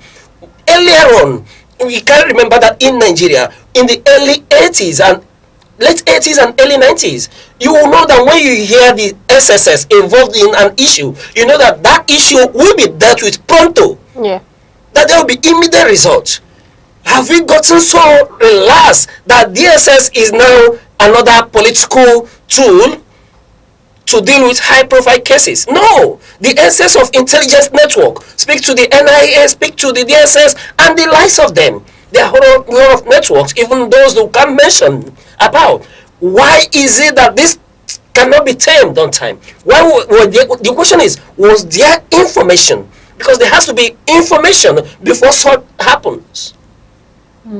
If you do not get pre-warn or pre-information on the operations of this whole insurgents, one expects that by now, both the ISWAP, the Boko Haram, the La Croama and all that the security agents should by now have a network that will avail them information beforehand to know how they want to operate and how they want to strike.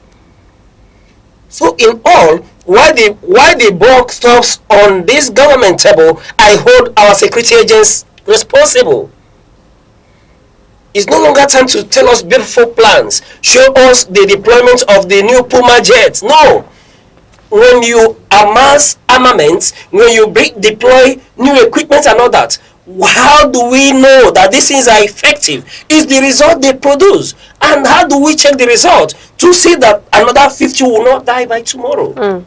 It's worrisome. And I tell you, until government sees up, until there is a proper dialogue, I will begin to deal with the challenges. When people tell me that it was hunger and other that generated this whole issue, and I say it's no longer hunger that is stemming this tide. Yes, It's gone beyond hunger. For these men to operate like this, when will government confront their backers? I heard Amalami's invitation as a result of security issues keeping and amassing armaments in his country home. He's just one individual. I do not believe that he alone can sponsor the insecurities that we witness. So get these men, get them prosecuted. Then you begin to show us that you have the will and the courage. Making me remember what the United States Congress did say when they were reviewing this whole insecurity in Nigeria. They spoke to the will of government to confront the issue. And where you don't have the will, if you like, assembling all the Russian-made equipment, get all the tornadoes you want from China, and buy all the latest F-35 fighter jets from the US, and you do not have the will, the result will be same. People will continue to be killed in Nigeria. People will not go to sleep with their eyes closed. It's worrisome. And how are we going to attract foreign investors with this scenario? So with this, things will continue to degenerate. And I tell you, now that we are talking about electoral reform, the election timetable is out, and you are having a lot of ungoverned space. Where are you going to conduct those elections? In the ungoverned space? Or are we going to witness April 2015, where there has to be, the election has to be suspended to enable the government and the security forces mop up some areas and free some ungoverned space so that election will be able to happen uninterrupted in most of the states in northern Nigeria at that time, most especially Maiduguri? Is that where we're getting into? Or are we looking forward to a situation where we'll be told that there will be no general election as a result of insecurity? When you dive into the constitution, you know that you cannot, in any case, disenfranchise Nigerian citizens in an election when you are not at war. So the more territories we are yielding to these individuals, the more we are shrinking our strength as a nation. And where does that leave us? In the Committee of Nations, we have become a laughing stock in Africa. And in Africa, that Nigeria is supposed to provide leadership. And again, quite ironical and contradictory when you hear of the Nigerian exploits. The other day we were able to foil a key attempt in Benin. Why can't we remove the logs in our own eyes? So it's quite worrisome, and if we continue to speak to these issues, we won't stop, because it has continued to happen. Do you speak to those in IDP? In a country that we're told we're not at war, and now we are bringing out the drums. Soon campaigns will start, and we want to re-elect government. What are we going to reward? Reward insecurity? These are the issues that we need to examine as a people. So this is, my heart goes out to the families of those who may have lost their loved ones in Zamfara, and like most other cases. And you hear the government of Zamfara calling for help because they are overwhelmed. And I remember that this is a state where the governor tell you that they know these insurgents. They know where they are, but they do not have access to control the security architecture in their state in order to turn the tide. And I ask, when are we going to see the speed with which the National Assembly was able to handle the electoral amendment, to handle the issue around state policing in the same way, and let the president with that sweetness equally sign the act? It's true. Until we look at these whole issues collectively and holistically, I tell you, Nigeria is an endangered space. All right, thank you very much for that. Now we'll be taking a quick break. I'll be right back with more updates.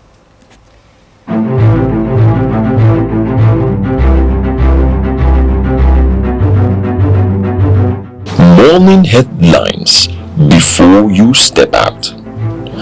Midday updates while you work. Evening analysis when the day winds down. Wherever life takes you, Aneke TV keeps you informed, connected, and ahead. Aneke TV. Move with the world.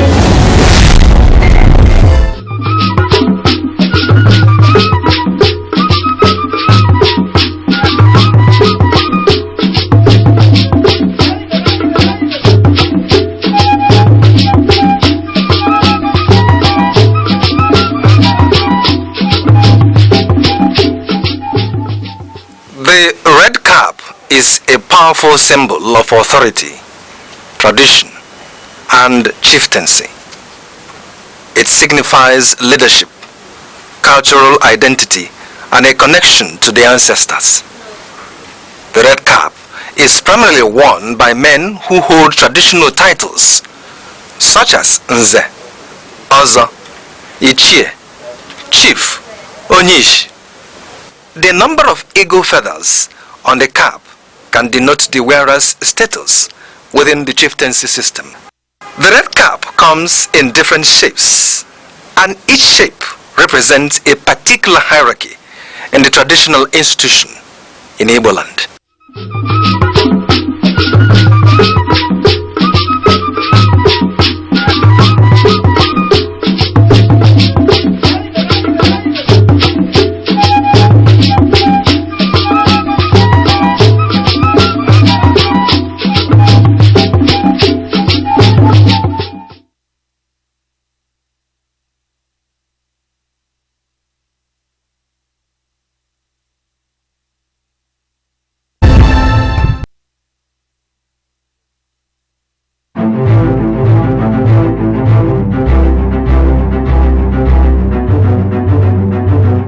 Morning headlines before you step out. Midday updates while you work. Evening analysis when the day winds down. Wherever life takes you, Aneke TV keeps you informed, connected, and ahead.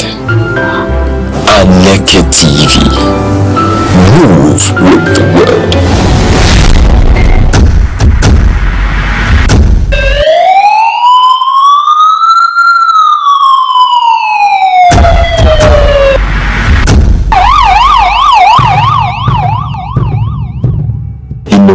Where safety matters and vigilance saves lives. Information is power. Awareness is protection. From our streets to our homes, from local communities to national security. Security Watch brings you timely reports, expert analysis, and trusted updates on security issues that matter to you. Stay alert. Stay informed. Stay safe. Security Watch, every week only on Aneke TV.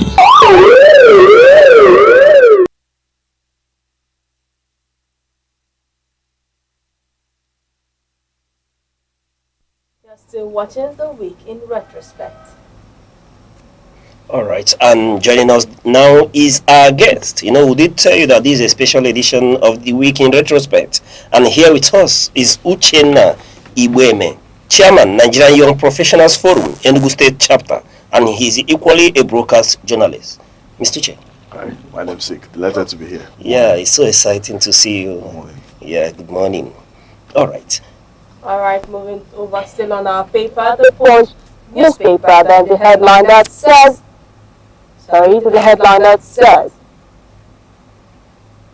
Mirabelle household rape story turned into money-making venture. Now TikToker faces 3-year jail. Nigerians demand stricter punishments. Alright, looking at the case of Mirabelle, who is a TikToker and what I call a clout chaser, which has become an in-thing with our youth, in this era. However, looking at one raising such false alarm, leaves a lot to be desired. But I would want to quickly go to Mr. Uche. What we're seeing here, Abigail Nsuka, aka Mirabelle, did since Sunday raise an alarm that she was raped. But until Nigerians started probing, the sequence of her communication, a lot intelligently began to see that no, that these things do not rhyme. It doesn't come together. They don't add up. Yes, it didn't add up in any way. But the question I have for you, what is the implication of this false rape alarm for victims? All right, thank you very much, Uche. I'd also like to begin by saying that, over the years, we've seen the same scenario we've seen different, same scenario, different locations, different people playing, all sort of stuff. Before this whole thing trickled down to where we are right now, remember footballers who, also some of our, brothers from Africa, both from Nigeria and other African countries who also faced similar issues. All of a sudden, a lady comes up and they throw out false rape accusation, and we've seen situations where these guys end up going to jail for this reason. Now, people no longer understand, the sensitivity of issues before jumping into them. All right, we have people who think in fact, young people who now think that because they have access to phone, their gadgets, they can do anything, they can go online and say anything, and voila, nothing happens. This is what brought us where we are. Everybody has turned everything to content. Everybody has turned everything to content, especially these young ones. They've turned everything to content. No value, no moral, no, in fact, lack of integrity. Why would a girl? So for me, when I saw that story, I read it, when I saw the video, something I do that has helped me over the years is when I see issues, I don't jump on them immediately. I wait for days. Maybe because I'm a broadcast journalist, maybe by training, I don't just jump into issues. I wait until, I see some follow-up stories. I hear from the other side of it, get the facts of the story before I head into it. For this singular act, when I saw this story, the girl was quite emotional, crying, lamenting. A lot of things weren't adding up.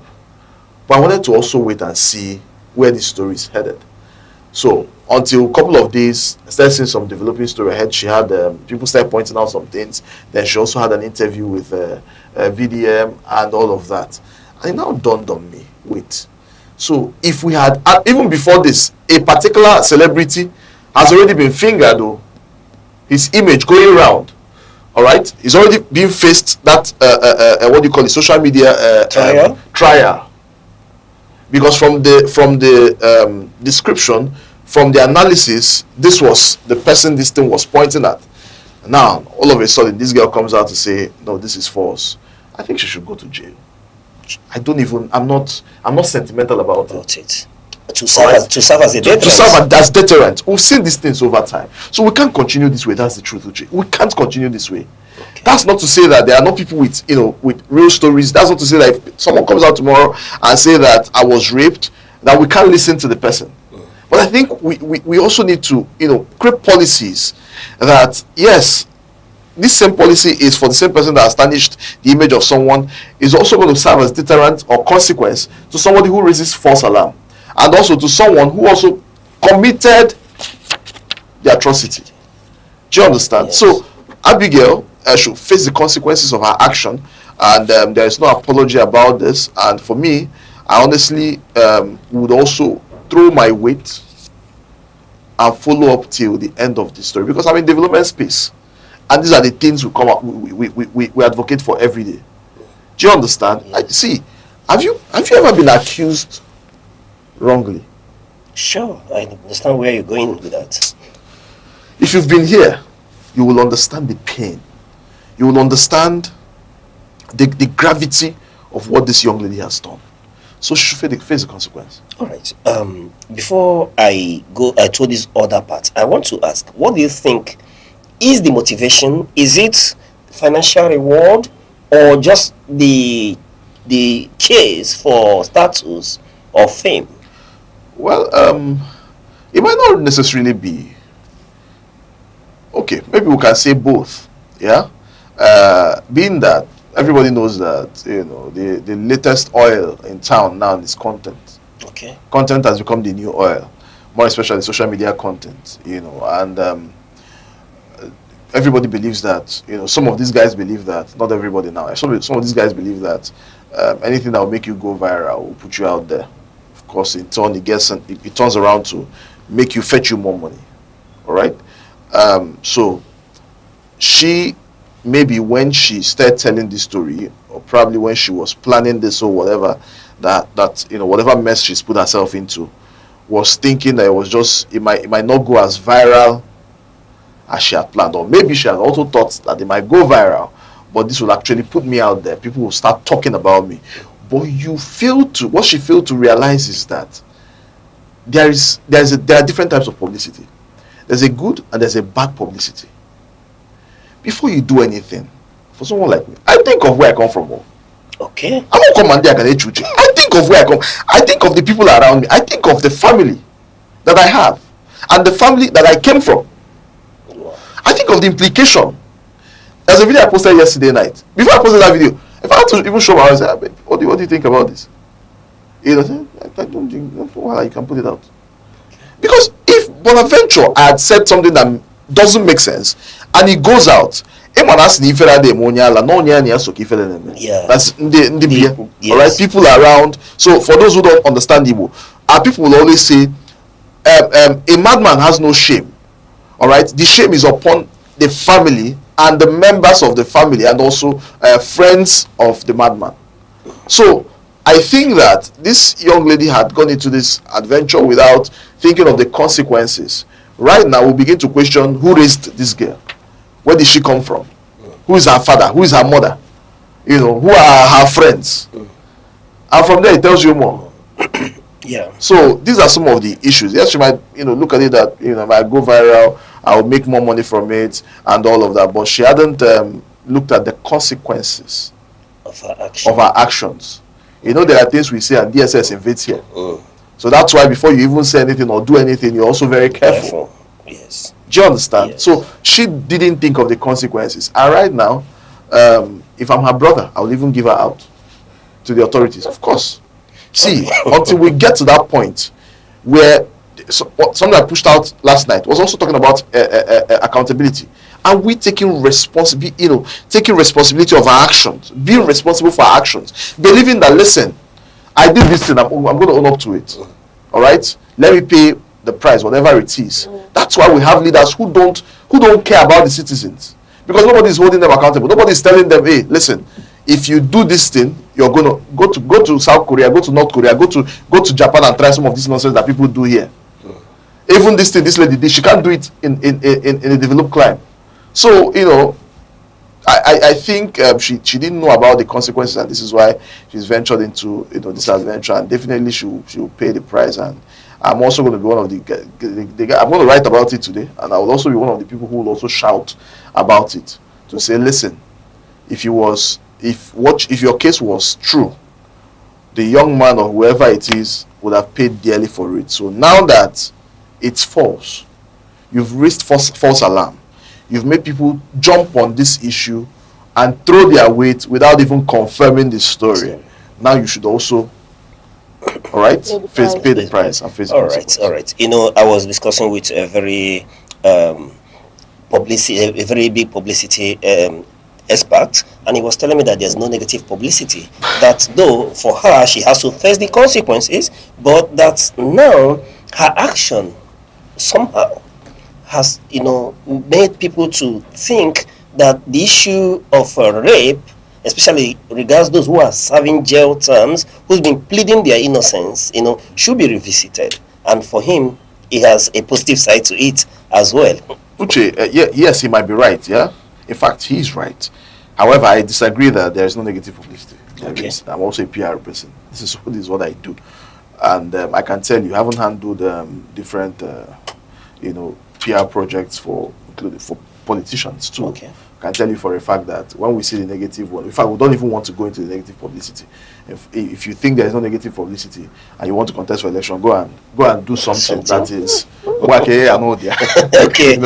So, but where I wanted to respond to is about highlighting the ills of or the challenges of those who've already been jailed or who are serving jail term currently due to false rape allegations.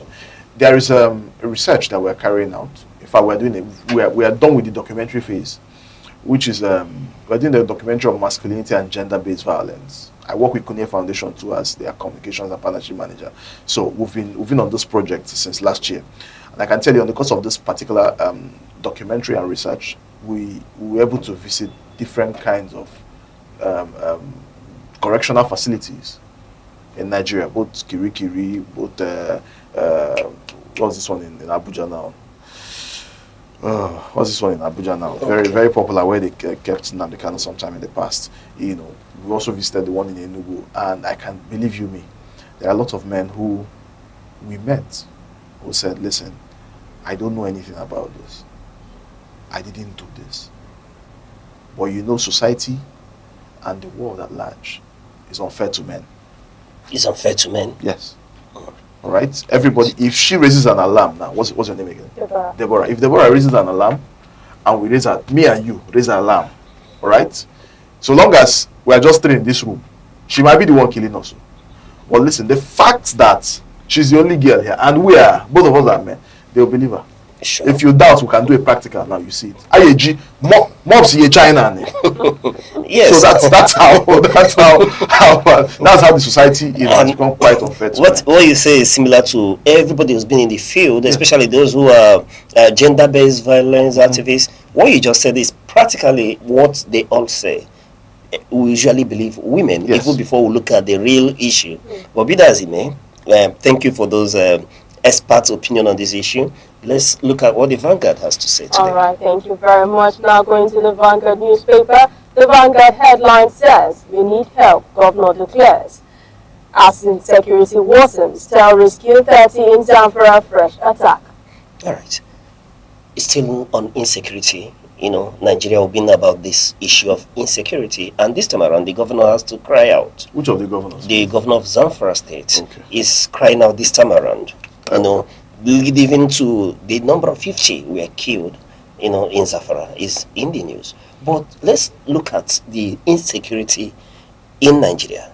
It's a big challenge to government. And I want to ask your opinion on the way forward. Because a lot of us have been speaking, government will tell you that they are stemming the tide.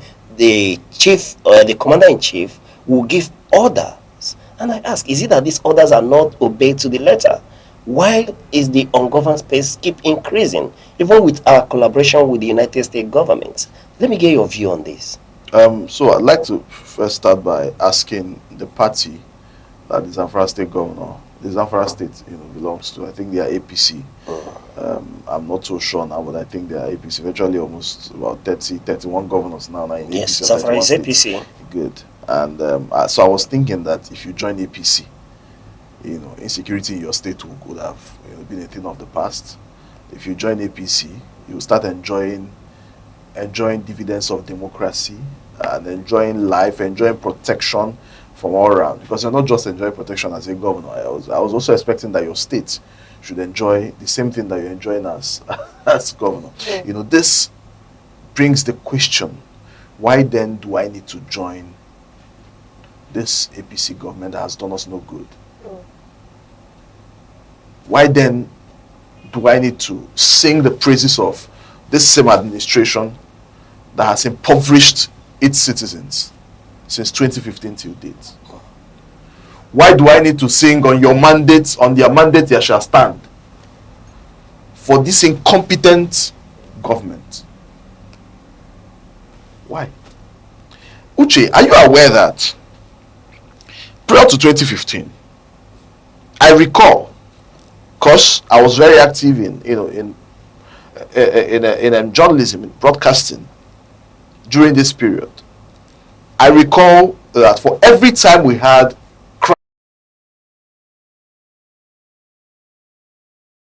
Goodluck Jonathan or previous presidents visit that place in less than 24 hours or less than 48 hours.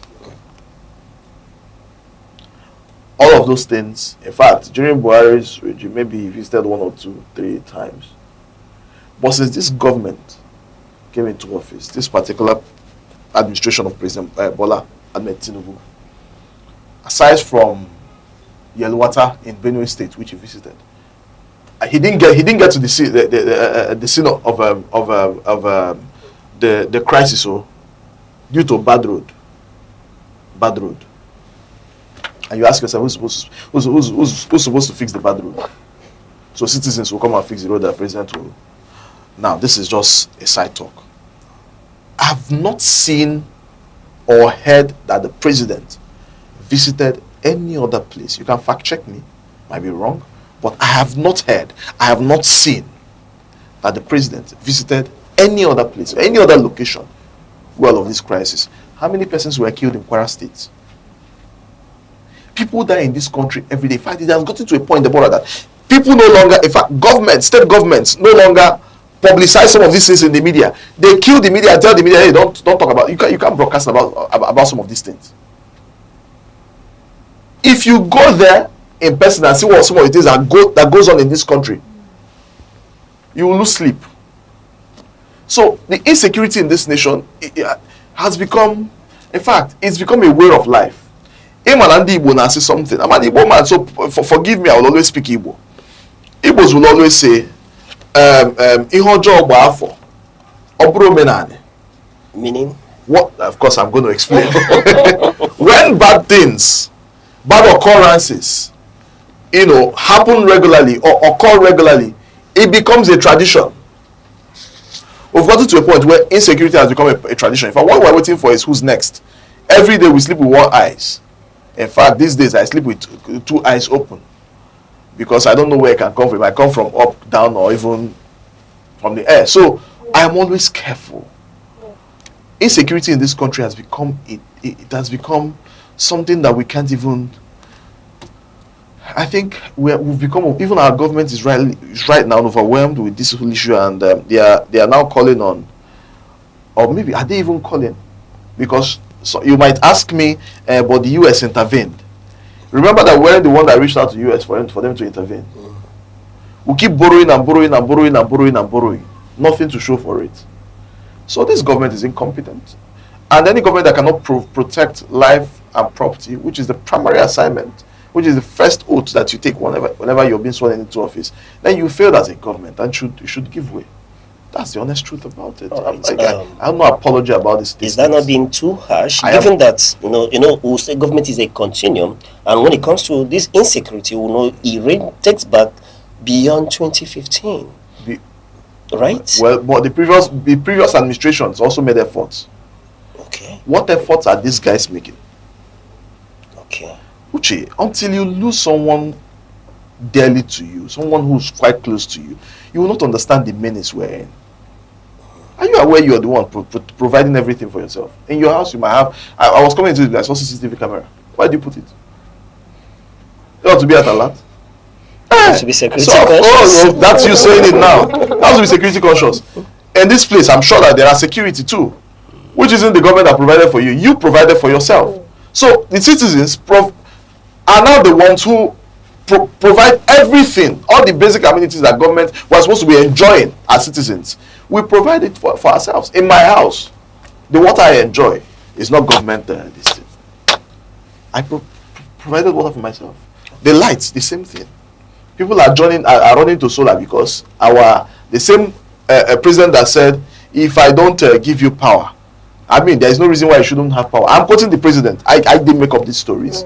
If I don't give you power, steady power, 24 hours power supply, don't re-elect me. It's the same person that they are singing on their mandate you shall stand. You will fall in that mandate. All right. Mr. Uche, there are many questions to ask, as regarding this issue. There are a lot of people who are on this other spectrum that doesn't think that it has to do with either politics or party or the government in place. That is a role that's been there over time.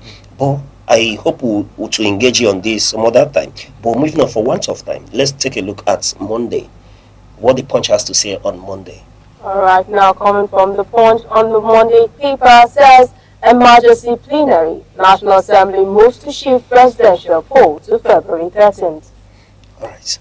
Now we are looking at the timetable that Aneke came out with, where they chose February 20th. But as a result of the religious nature of Nigeria, we know that period falls within Ramadan. Yes, the National Assembly had to meet to adjust the date to accommodate other brothers moving into that election amidst other issues that they were supposed to look into. But let me get your opinion on the whole this emergency plenary, not just for the issue of February 13th general election, but as it has to do with the issue on Electoral Act.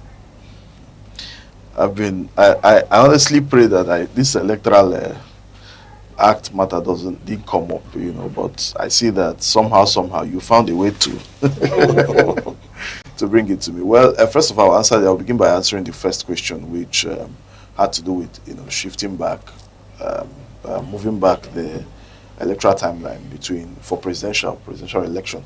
I'm trying to remember when that of last year, that of 2023, was conducted. I think it was either 13th or within 17th. I can't remember now, but I know it was between this period of time. And if they think that this is what's right, Nigeria is a religious nation. You can't take it away from it. Yeah, and the fact that our president and the vice president are Muslims also gives credence to whatever reasons that they have, which have made them. But it shouldn't be so. All right, it shouldn't be so. But this is where we found ourselves. So we can't do much so long as we can tolerate each other. But I'm asking too, if it was during Easter period, let's take for instance, when Christians are celebrating their own, are we also going to consider, would we be sitting having an emergency sitting to consider the Christians who are going to celebrate Easter and all of that? But nonetheless, anything that will accommodate everybody, I honestly don't have any issues with that. Then for the electoral law, because it's now a law, yes. Yeah, it's been signed into law. Again, the people who are leading us and the policymakers have once again shown that it's just about their interest. They don't care about the interests of Nigerians. They don't care about our feelings and what we think. Nigerians might want something, but they'll tell you this is what works best for us, because this is what they want. It's not what you want. So what they do, even your representative or my representative, what they do now is what they want and not what the people want. I listened to the Senate President, the Deputy Senate President, the Speaker, and the Deputy Speaker of the National Assembly when they granted the interview after the President had assented to that bill. And he said that this is the desire of many Nigerians. Don't mind the few people who were making noise. Whereas the reverse was the case. This is the desire of a few people who are in power. How can we not want to move forward as a people? How can we not want to move forward as a nation? Which make it make sense to me. How do you operate POS from your village, from your community? There is no village in this country that you won't see POS operator. So how can POS work in the remotest part of villages? But if that would not work, Beavers will not work. Make it make sense to me now. Make it make sense to me. Why do we keep going back, retrogressing instead of progressing? It doesn't make sense. This is just a pure setup to remain in power. A pure setup to remain in power? Yes, to remain in power. It's a system that will keep them in power. But listen, 2027, everybody will have to get involved. Enough of sitting on the fence. Okay. All right? But Enough of sitting on... Mr. Uche, yes. Sorry, I interjected, but Mr. President said this is a gift to the nation. Gift to who? A gift to the nation. How is it a gift to the nation? I'm asking. How is it a gift to the nation? You and I know. It's a gift to Mr. President. It's a gift to him and his... Why is everyone jumping and rushing into APC? Because they know that free and fair election, it won't match that place. So the only reason why you go back is if you play by the books. Nobody, even the president doesn't believe in free and fair election. Does he believe in free and fair election? And he made the statement, I quote, snatch it, take it, snatch it, and run with it. Was that not what the president said? That was way back in 2022, 23. Who said it? Was he not the president? He wasn't a president then. At least he was contesting. Okay. He was a candidate then. And today he's not the president. I know that as a president he wouldn't make such statements. But as a candidate, is he supposed to make such statements? We'll take that as to be the part of the the tides of campaign. Okay, we know the truth. No, but we know that as Mr. President, we know that he can't say that again. Well, he can't say that. He won't. But we've also seen policies that are looking like it. Okay. Listen, we can't. One thing I've said to myself is, I haven't been here for quite some time. I don't think at this level I've gotten to, I might not have achieved the world, but at this level I've gotten to, the worst thing I'll do to myself is lie to myself. There is no justification, all right, to keep this same administration, to retain them in power. No justification at all. All right. This electoral law, which has become a law now, was the last chance they had to right their wrongs. But unfortunately, they missed it. Okay. And come 2027, it's up to Nigerians. I only have one vote. All right? All right. That's quite apt, but a lot of people may differ, especially those of them in APC.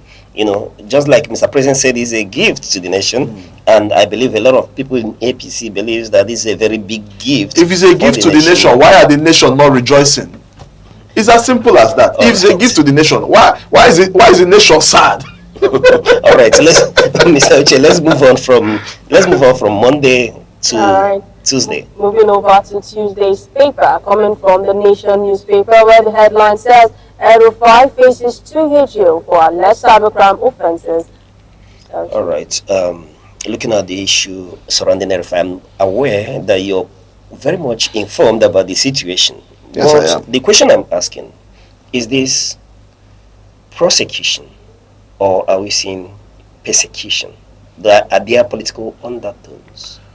Of course, you can't take away political undertone in all of this. El-Rufai, as we all know, is a very, very big political figure in Nigeria. All right? And to the APC, El-Rufai was key. He was instrumental to bringing the APC into power from 2015 till you can't take that away. So the fact that he had decided to port is also one of the reasons why he's facing whatever he's facing.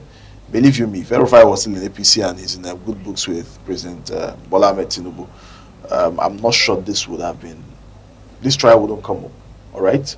And for someone like El-Rufai, he's not the kind of person you just bend easily, no matter what it is. I'm not a fan of El-Rufai because he also has his mini sins too.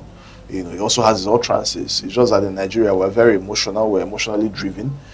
So whenever someone begins to oppose what we oppose, we see him as a saint, all right? But the truth is,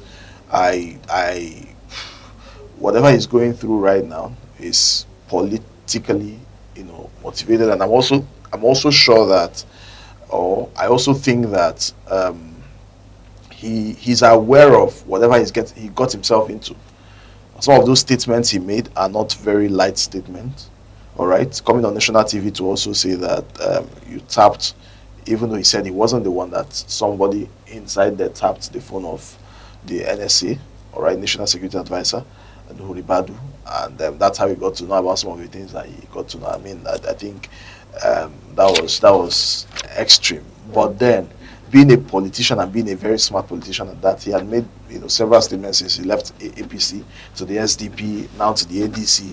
He had made quite heavy statements which signified that the president will not return. He said Tinubu will not go back to Aso Rock. So if you're Tinubu and somebody is already rolling sleeves and telling you, Nemanga, my brother, my sister, you protect what is. So it might not be the president fighting him, but the powers that be, or the president might also see what's going on. But to what we've seen in this since this administration came into office, in fact, since 2015, the moment you disagree with APC, you go in for it. And this is one way that they've also tried to lure in all of the big wigs that they are luring to their side. But just like we will always say, you might have 31 governors, you might have 1,000 stakeholders. You know, you only have those people. You don't have the masses. You don't have the people who are, you know, who are the real citizens, who are the real electorates and the real voters. So I honestly feel for El Rufai, but then knowing who El Rufai was during his time as a governor, somehow too, I feel, you know, let the law take its course. If he's still found guilty, it is what it is. Let the law take its course. All right, thank you very much for that. Please stay tuned. We'll be right back.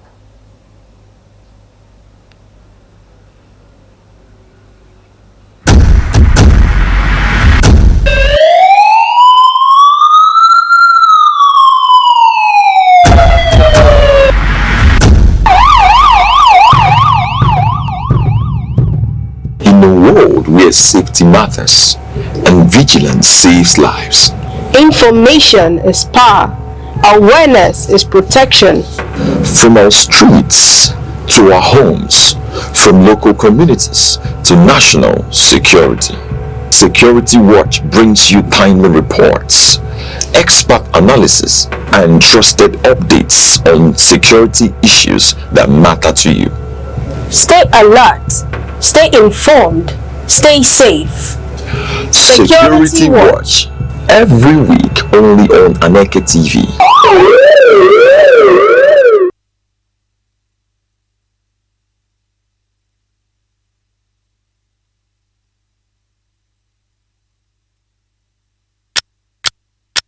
Every second, the world changes, markets rise, leaders speak, stories unfold.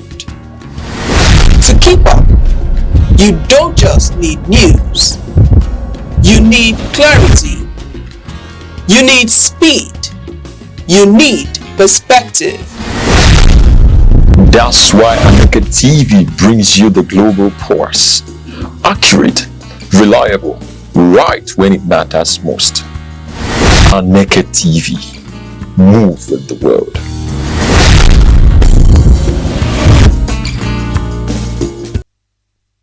Welcome back. You're still watching The Week in Retrospect.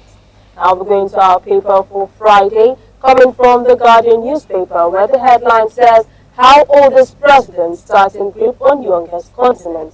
Mr. Auchi, over to you. All right. I'll call in Mr. Uche immediately. You know. What you say, Mr. Uche? What's that? Okay, I'll call in Mr. Uchenna Igbo Eme into the conversation immediately. You know, these are not people you get every day, and when they are around, you sound their opinion on these issues. Yes, Mr. Uche, this is quite serious. When you traverse the length and breadth of Africa, the story seems to be the same. You have sit-tight leaders. Abed sit-tight syndrome. You have grandpas move to Cameroon, through Uganda, travel, mention the country. These are grandfathers. These are not grandfathers, these are great-grandfathers. Okay, better put. So why are we having this challenge, and how do we confront this situation? But do not tell me a queue will surface, because there are a lot of us who believe that the wars of democracy is better than the military in government. Well, so this is, honestly, at this point, I think I'm even getting tired of discussing some of these issues. But the truth is, these people don't care. The quest for power will make you do and undo for those who don't have conscience. When you touch a lot of them, I mean, look at Cameroon. Cameroon just had their election. Cameroon and Uganda just had their election. And you're asking yourself, this man, you've sat here for 40-something years, 30-something years, 20-something years. And in these countries, I don't know if you've ever visited some of these countries. At least Cameroon is here. Deborah, one of these days, maybe once you guys, just, it's not far. Yes, you can just go through Calabar here. Okay. And you enter Cameroon. When you get to some of these countries and see the level of development, you see how impoverished they are. You ask yourself, so why is this person? Why are you still here? Why not give room for a younger person to come and take over? Because there is nothing new you're bringing to the table. Nothing new. Yeah. So why do we keep, thinking that it's our birthright? In fact, it's gotten to a point where they've also groomed their sons. Like the case of Uganda now, the son is the chief of army staff or so. I'm not, but I know he's part of the government. All right, he's being groomed to also take over from his father. I read his statement on Robbie on the outcome of the election that happened in Uganda 2 months ago. Was it 2 months ago? I think it was in December or January or November. I can't remember now, but it just happened recently. And he said he was telling Bobby Wine, which is the major opposition leader. I said, listen, if you like, do all you can. This seat, you will not smell it. After our father. So you see, this is the mindset of a lot of these leaders. They've seen it as it's become a family business for them. It's become what do you call this monarchical system where you hand over to your son. Somebody grows and I'm trying to remember a word for it. But this is what it is now. Once you're done, you hand over to your son. Once your son is done, he hands over to your grandson. Once that's the case. So, but somebody might also say we have a Rwanda. All right, who Paul Kagame has been there for quite a long time, and he has not been able to. Nobody has been able to unseat him. So you want to also use that to justify some of these leaders who do believe that they need to sit for a longer period of time for them to be able to, create the best whatever for their country. Paul Kagame is an exception because he understood Rwanda, all right? And he was able to turn the tides around. And today, Rwandans by themselves have said, you know what, stay here, continue leading us. But that's also not a justification. No. We all need to understand that power is transient. We all need to understand that Africa, we need a mindset shift. A mindset shift? Yes. We need a mindset shift. You cannot do everything. Listen, Uche, just like you've called me here, and I want to sit down here, or I want to be appearing on this TV show because probably I love the camera or whatever, because I think I sound smart. I want to now be coming here every day. Bro, there are topics you call me on, and I'll tell you, sorry, I don't know anything about this. But you continue using me because you think I'll come here and I'll speak jargon. And I'll leave. Whereas there's somebody else who would have done better, perfectly well, would have killed this topic. Do you understand? So African leaders need to understand that, listen, where your knowledge stopped is where another person's knowledge also starts from. You can't know it all. You must be able to know when to throw in the towel and say, you know what? In fact, my mentor will always tell me, he says, leave the stage when the ovation is high. Don't wait until they are done clapping. Then you continue talking. Then leave the stage when the ovation is high. So African leaders need to understand that, you can't be there forever. Even if you feel that you must be there forever, that you will sit on that throne. Oh, we had Mugabe. You remember now? Mugabe died on the throne. And like the oldest president. He died on the throne. His country again. I'm trying to remember. Is it Zimbabwe? Zimbabwe, yes. Zimbabwe. He died on the throne. See, whether you live now, whether you by yourself agree to do the right thing, or you decide to say, you know what, I'm going to sit tight here. This chair is for me and me alone. Nature. If you refuse to stand up, nature will call you up. All right. So and. For some of the countries too where the military has also gone to take over, one thing I ask myself is, how for the citizens, because I can't speak, I'm not from that country. I'm a Nigerian and I didn't experience maybe yes, I saw military coup, but I was quite very young then, but since I got hold of myself, I have seen democracy.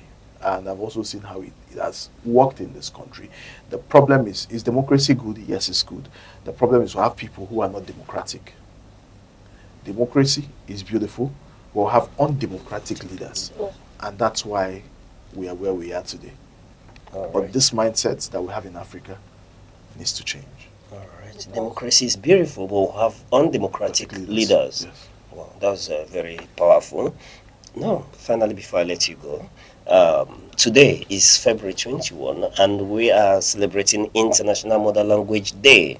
And on this day, the world celebrates International Mother Language Day, global observance dedicated to promoting linguistic and cultural diversity and encouraging multilingualism. And that brings me to say, cake email. Oh, the man. You see, I didn't even know. I said, I must speak my. I didn't even know, since I left this space, I really, but honestly, and we're all, you must show your identity. I'm a very, the executive director of Center for Memories, Mazi Hanyiboko, who should be here, is my best friend and my brother. And so I am also a friend of the Center for Memories in Chetandibo, which is where, in fact, everything you need to know about Ndibo, about our culture, about our tradition, about our history, they preserve all of these things. If you want to know much about Biafra War and Biafra Nigeria War, just go to the center, you find out all of these things. So for every time, I talk about him now because for every time we sit together, we are looking at how we can promote our language, promote our culture, promote our tradition. Before I might come here and ask what are you getting me? But the thing is, we must find a way to infuse our identity into our everyday life. All right? And this is not an option. It's something we must do deliberately. Because there's this research that Igbo language will be going extinct the year 2050 and all of that. And for people like us who've said, you know what, before I used to say but the more you mature, the more you grow older, the more you mature. So when I started knowing myself, I said that thing I said those days, please, Tufonia, anything. In my house now, my daughter, even though they are sometimes you don't even hear what they say. But I try to make sure that everything is here. Okay, we tell me and she's learning it. And when she talks to my mom makes sure that she speaks Igbo. Like you read my mind, I was going to ask you, why is it that, especially in this part of the world, that we'll see a lot of families, some of them have not gotten to the Onitsha Head Bridge. Mm-hmm. They are raised within this motherland. Onitsha Head Bridge is too far. Okay. For just hold the and you see that yes, and you see that their children can't speak the language. And I say, what is it? I wanted to ask you, how do we confront this challenge? We have a defeated mentality. All right. When I say defeated mentality, I mean we act like a defeated people. All right. We feel that this inferiority complex, Uche, where you feel that Deborah is better than you, not knowing that you're actually quite better than Deborah. Deborah feels that Uche is better than you, not knowing that she's very unique in her own way. We want to copy everything that the Western worlds do. We want to copy everything that these guys do. We want to feel that. We want to always feel among, forgetting that there is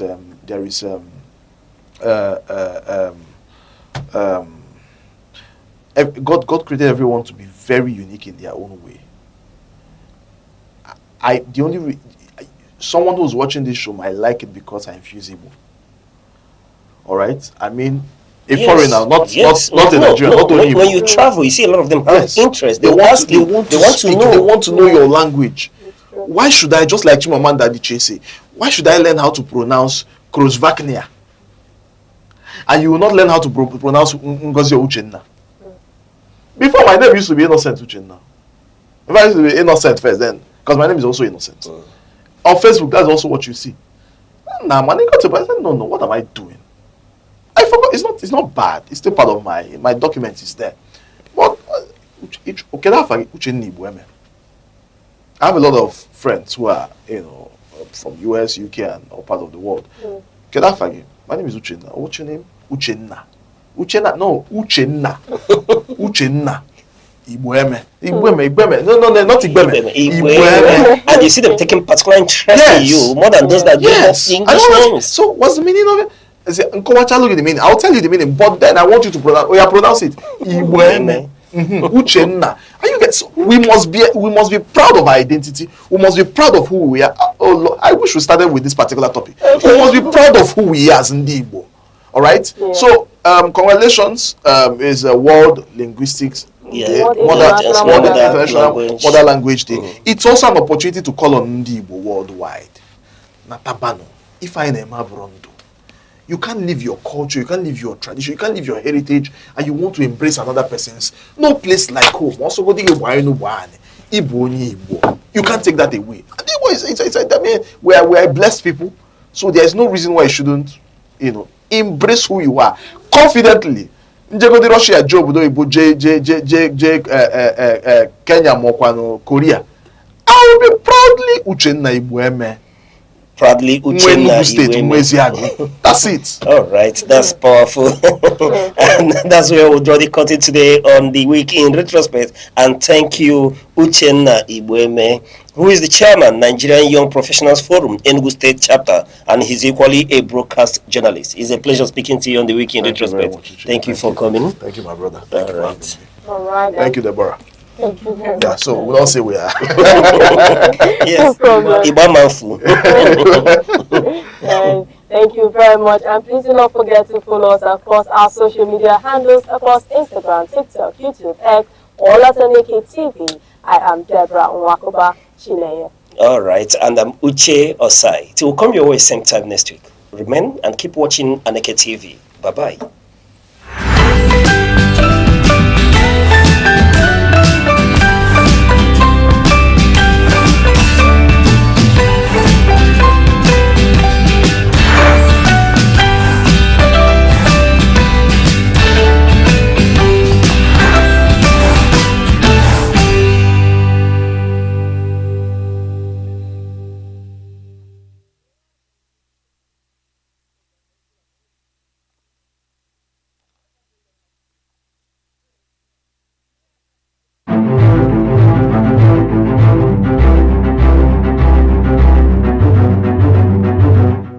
Morning headlines before you step out.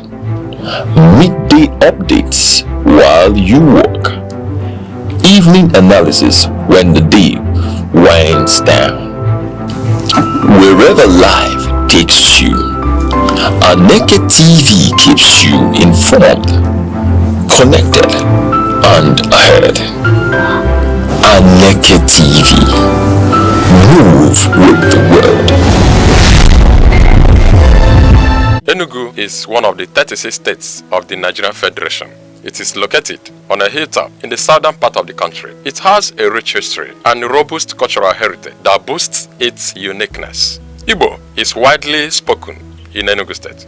Enugu is popularly called the coastal state because of its large deposit of coal and other mineral resources. Enugu has 17 local government area councils. The history of Enugu dates back to the early 20th century when the British discovered coal in the Ude Hill in 1909, which led to the development of Enugu City in 1912 as a thriving mining town. Enugu empowered the Nigerian railway system and electric plants greatly during the colonial era. On the 27th of August 1991, Enugu was carved out from Anambra to become a state. As the home of the Igbo people, Enugu's culture reflected in its music, arts, and tradition. Location and geography. Enugu is situated in the southern part of Nigeria, sharing borders with Benue State at the north, Ebonyi State at the east, Abia State and Imo State at the south, and Anambra and Kogi State at the west, covering approximately 7,161 square kilometers. Enugu is characterized by undulating hills, forests, rivers, and fertile soil, making it suitable for farming. The state experiences significant rainfall with an average annual precipitation of around 2,100 mm and temperature averaging 28 degrees centigrade. People and language. The people of Enugu State are predominantly Igbo, one of the largest ethnic groups in Nigeria. The Igbo language is a fundamental part of their culture and identity, with many dialects spoken across the state. Language plays a vital role in the shaping and culture and identity of the Igbo people. Culture and tradition. Enugu is rich in culture and traditional practices, one of which is the New Yam Festival, Iriji, a traditional celebration that marks the beginning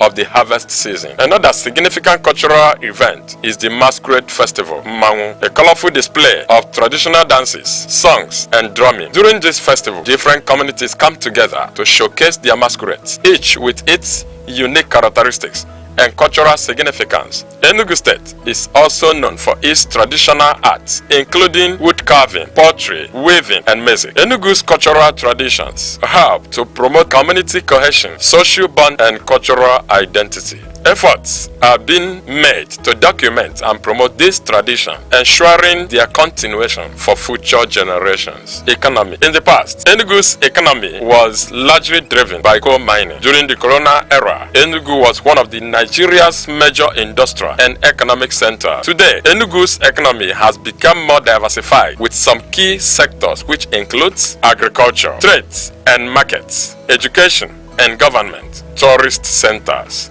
Enugu State is an important part of Nigeria, known for its cultural richness, peaceful environment, rich history, and tourist attractions. From its coal mining history to its current role as an educational and cultural hub, Enugu continues to grow and contribute greatly to the development of Nigeria.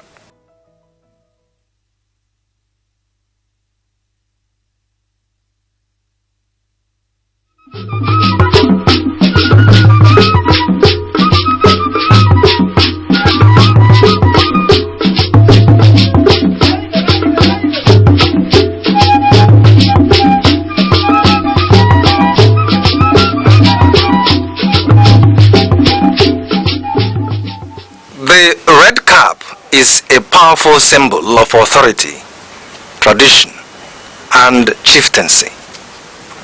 It signifies leadership, cultural identity, and a connection to the ancestors. The red cap is primarily worn by men who hold traditional titles such as Nze, Ozo, Ichie, Chief, Onyish. The number of eagle feathers on the cap can denote the wearer's status within the chieftaincy system. The red cap comes in different shapes, and each shape represents a particular hierarchy in the traditional institution in Igbo land.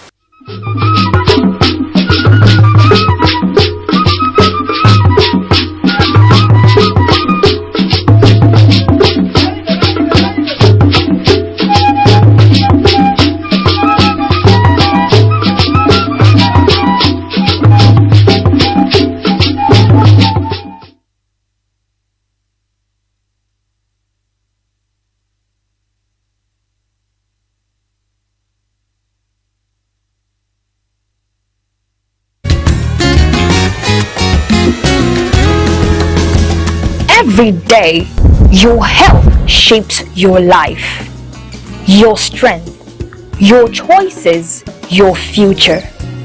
Because knowledge is the first step towards well-being. This is Health Matters, only on Aneke TV.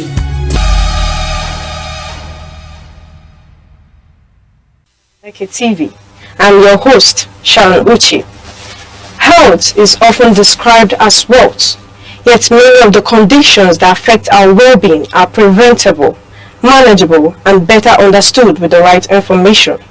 On this program, we break down medical issues, speak with experts, and provide practical guidance to help you live healthier, longer, and better. This is Health Matters, where your health comes first. Now, let's turn our attention to an issue that affects millions of people, yet is often misunderstood.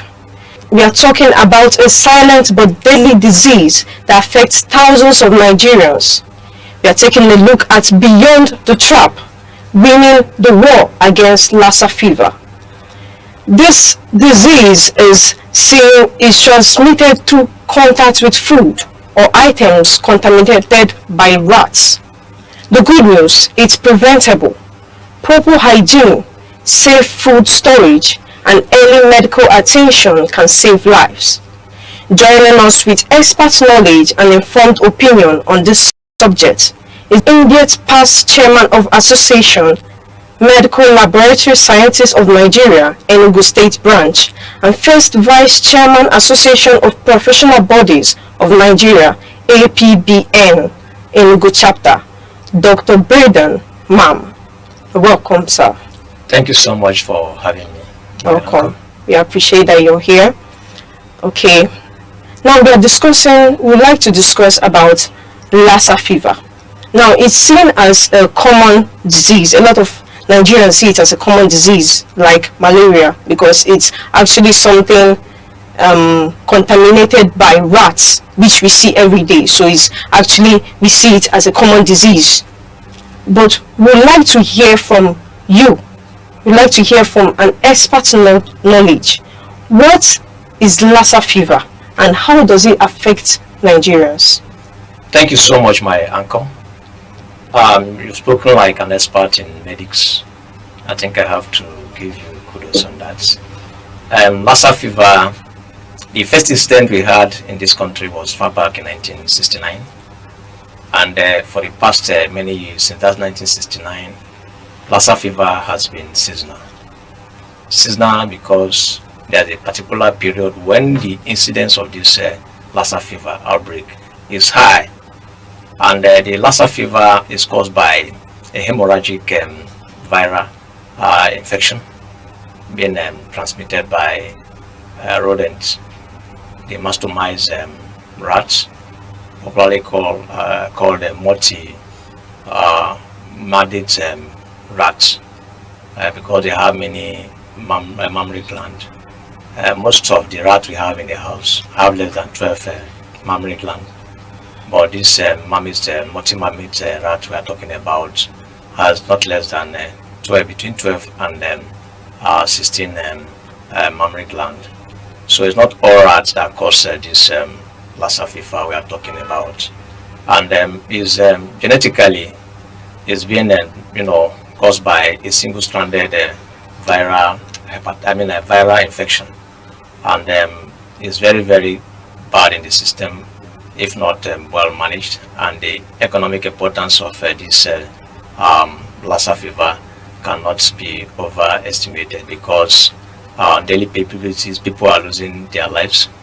And in the country now, for the past 7 weeks, the Nigerian Center for Disease Control and Prevention, ably led by Dr. Idris Jide, has been reporting on daily basis the incidence of this Lassa fever.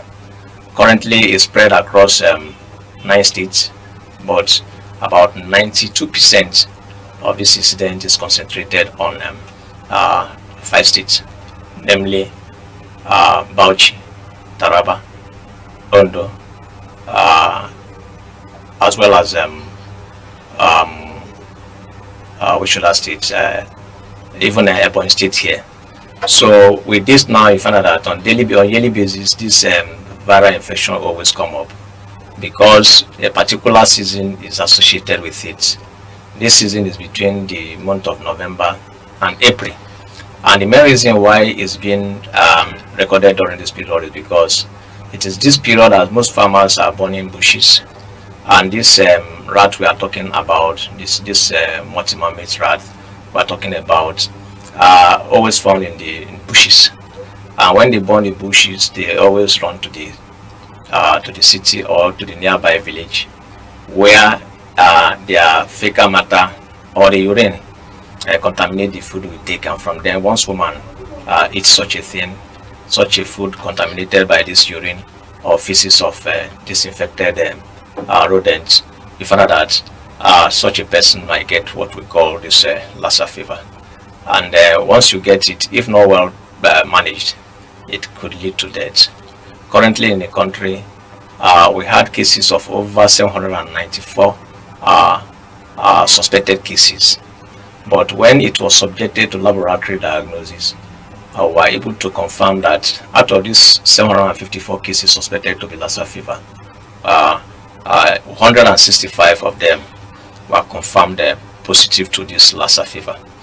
And unfortunately, out of these 165 that confirmed positive, we lost 31 citizens of this country to the good hands of this Lassa fever we are talking about.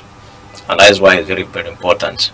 And it is also painful that out of these 31 people that died as a result of this Lassa fever, 2 are in medical profession. People who are caring for the sick got infected and in the end could not be treated. And that is why it's very, very important for us to let the public know and also encourage the medical practitioners on the need to always apply what we call universal precaution, so that in case of helping people, in case of healing people, in case of trying to save people, you don't get infected and you don't take the viruses home. So the topic is apt, and I have to commend the management of Aneke TV, because this period is the main period when this Lassa fever is being contacted.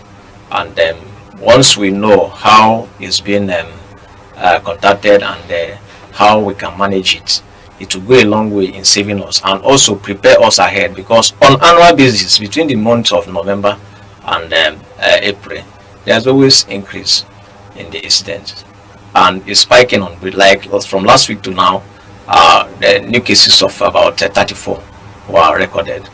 And with this, there's need for us to take proper precautions, so that if there's any symptom of this Lassa fever, one has to report to the nearby hospital. And the symptom is just like the normal malaria. In a mild case, such a person may have headache, weakness, nausea, but in severe cases, that is where some organs are affected, and such a person might have bleeding, which we always call hemorrhagic bleeding from the nose and reflect from other openings, even down to urinating blood. And it's very, very important for us to also know that if adequate precautions are taken, we can contain this to the nearest minimum. Okay, sir. So, sir, while you were talking, you said that not all rats contaminate us with Lassa fever. So I would just like you to elaborate more. That is there a way that we can know the particular yes, rats, so that because a lot of there is not much awareness in this Lassa fever, in this disease Lassa fever. So we would like you to. Yes, no, in West Africa, this particular rat, which we call multi-mamate rats, is common here, and it's called the mastomys. That is a species of rat that causes this Lassa fever. And by examination, when you take the Lassa, the rat, it has many mammary glands. Normal domestic rats will have between 6 and 12 when you pick it and you count. But this multi-mamate rat we are talking about will have not less than 12, from 12 to 15, 16, sometimes even 18. That is how they identify the species. If all rats should be, carrying that Lassa fever, the incident will be very high. But it is also good for us to know that, regardless of the fact that the incident is not quite high as compared to the time of COVID or that of Ebola, the case fatality rate of this Lassa fever currently is increasing. Last year we had a report of a case fatality rate of 19.6. Currently we have recorded 18.8, just barely 0.8, and to meet that of last year. So anybody that got infected, if not properly managed, will eventually lead to death. So that is why it's very, very important for us to beam such lights on that and then detect this virus early, and then if properly managed, because we have some drugs that people use on it. Unfortunately, vaccine is still under trial. But if we detect this earlier, once you have all these symptoms, it's very, very important that you report to the nearby local government officer, because we have disease monitoring group across all the 774 local governments in the country. The disease surveillance notification officers, they are there, and there is also a toll-free line which people can call. This NCDC has provided that to tackle anybody that has the symptom of this Lassa fever, or you know anybody that you are suspecting to have it. It's just simple. 6232 is a toll-free line, and once you call it, immediately, anywhere you are in this country, the number links to the 774 local government. The district officers will attend to you and then find out if such symptom is caused by Lassa fever. So I think by answering your question, not all rats cause it. It's a particular species of rat that causes this Lassa fever. But in that, you know, in the house, you can't be pursuing a rat to know if it is man-made or the simple one. So the best thing is for you to make sure that you cover your food and make sure if there is any crevice in your house, seal it properly, and always adhere to personal hygiene. You have to wash your hand regularly in a running water with soap, and then make sure if there is no soap, you use sanitizer, but it's preferably you wash your hand thoroughly with soap and water. And for the health professionals, it's always advisable for them to adhere to what we call universal precaution. See any patient as if such a person is carrying Lassa fever until proven otherwise. Because a situation where you lose guard just because somebody is your relative or somebody has not fully presenting the symptom, you could get infected. Because once the fecal matter of this rat contaminates our food and you inoculate it, you eat it, you get infected. And also research has shown that apart from being zoonotic, apart from being transmitted from rat to human, human can also transmit it to human. It has been recorded that by having contact with the body fluid of somebody that has it, be it blood, be it urine, be it the fecal matter, or even the seminal fluid or vaginal fluid, because recently it has been recorded that it is sexually transmissible, though research is still going on to prove that further. But while we are still waiting for the vaccine, it is very, very important that people adhere strictly on the universal precaution. Wash your hand regularly. Any food you have to eat, please make sure you properly wash it with water, if possible, with a mild salt solution, so that you could get rid of that. Okay. So sir, you were explaining and you said that there are symptoms of Lassa fever, and whenever we notice this symptom, we should make the call. So we like to know these symptoms and how can we differentiate it from other common diseases, because a lot of diseases has most times similar symptoms. That is where my profession comes into being, because you know they show for face, as I used to say. It comes with fever, and somebody that has malaria can present with fever. Yes. It comes with a cough, and somebody that has upper respiratory tract infection could also have cough. Yes, sir. It comes with a choking breath, and somebody that has is asthmatic might even present that. And at the extreme, you might be vomiting blood, and somebody who has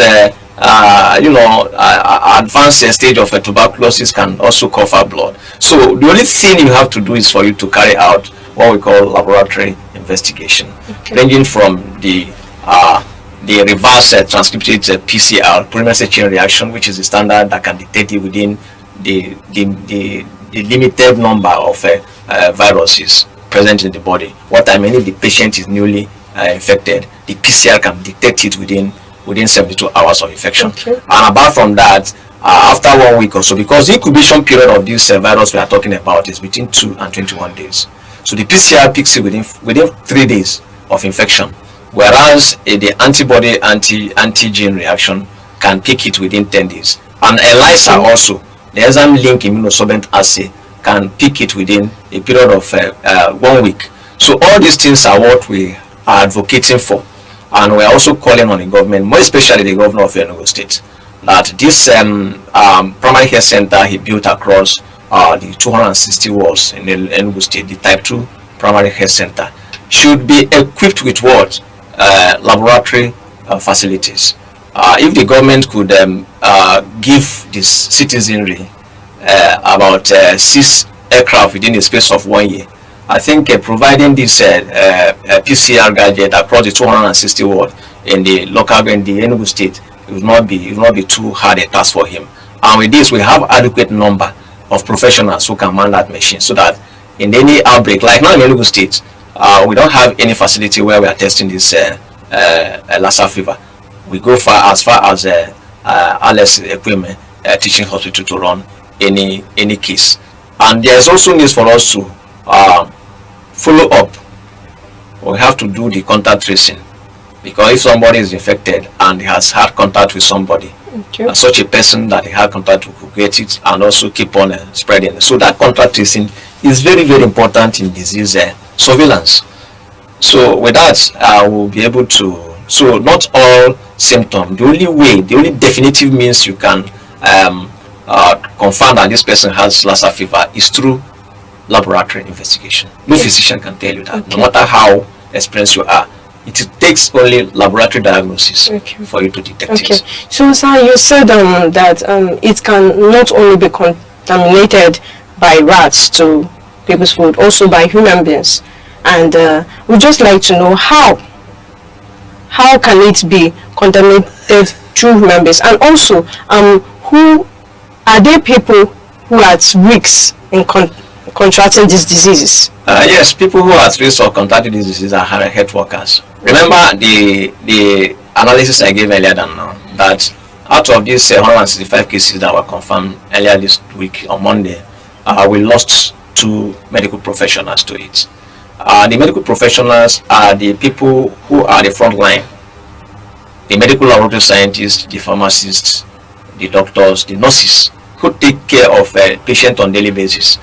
They are the primary contact of this, because whoever has this fever will go to hospital. And they will see the doctor, the nurse also will attend, and then the laboratory scientists will collect the blood and then run. In course of doing this, remember I told you, in the urine, in the feces, in the body fluid, and this blood we are talking about is part of the body fluid. So if such a person has contact, like these medical people that died, they didn't get it from the rat. It's from people who are infected. I told you zoonotic. When I say zoonotic, that means animal gives it to man. But from that man can also transfer it to his co-man. Because if you get infected and you don't take care of yourself, you could contaminate the environment to the point that somebody nearby can also get it. So that is how the virus is being transmitted from one person to the other. And from our format, you have to engage on those rules we were observing during COVID, because coughing etiquette is very, very important. Some of us are in habit of, once you want to cough, you cough into your 2 hands and then rub it together, and when you see your neighbor, you just stretch out your hand and have a handshake, transferring the virus to the person, and the person will now go touch the mucous membrane like the nose and mouth. You find out that by the end of the day, another person might get infected. So that is the mode of transmission of that virus. Okay, sir. So I'd like to ask you, since you said Lassa fever is treatable, you say there is the vaccine. So is there any way that it can be made more available to the rural areas, not just the urban areas only? You said there's a line. Yes. There's a line for it, yes. So can it also be made to the rural areas? When I was talking, I said the vaccine is not available. It's still under clinical trial. But if you report early, there is antiviral agent they are using to treat the case in the hospital. And that one, the federal government is trying all within its power to ensure that it's available across the 774 local governments in the country. And that is why I told you about the disease surveillance notification officer, the DSNO, in the local government. So once you call this number, those notification officers will pick it and direct you on what to do. So that for now there is no vaccine for it, but it's under clinical trial, and by the grace of God, by this time next year the vaccine will be really available. And once it's available, please, I am pleading with my audience, my viewers, to make yourself available, because this thing around, we always experience what we call vaccine hesitancy. Even when the vaccine is ready, the people will now bring one myth or the other to dissuade and discourage people from taking the vaccine. I had the experience during COVID when we were doing media advocacy on people, the need of people to take vaccine. Some people are busy, carrying out a rumor that once you take the vaccine, it will sterilize you if you're a man, you won't be able to impregnate a woman, or you die within 5 years. From 2021 till now, it's over 5 years, and some of us that took it are still bouncing strong on daily basis. So all those things are myth, and it's just a thing to dissuade people from having access to medics. So once the vaccine is out, please, I will advise us to, because it will undergo some series of clinical trials before it's certified to be safe for human. So once it's safe, people should take it. And also, we should stop bush burning, because if you are traveling along the road, like from here to Abuja, you find out that some people are busy drying their floor along the road. You see cassava floor, even to the point of even the agari. And once it's laid along the road like that, the rats had every tendency to come and feed on it, and because of feeding, urinate on top of it, and after it might even defecate, and before you know it, you just eat it and then get infected. So we should dissuade that. So people should know how to preserve their food, and if you are frying it with fire, not present it to the open space where rats could have access to it, because all rats could cause it except proven otherwise.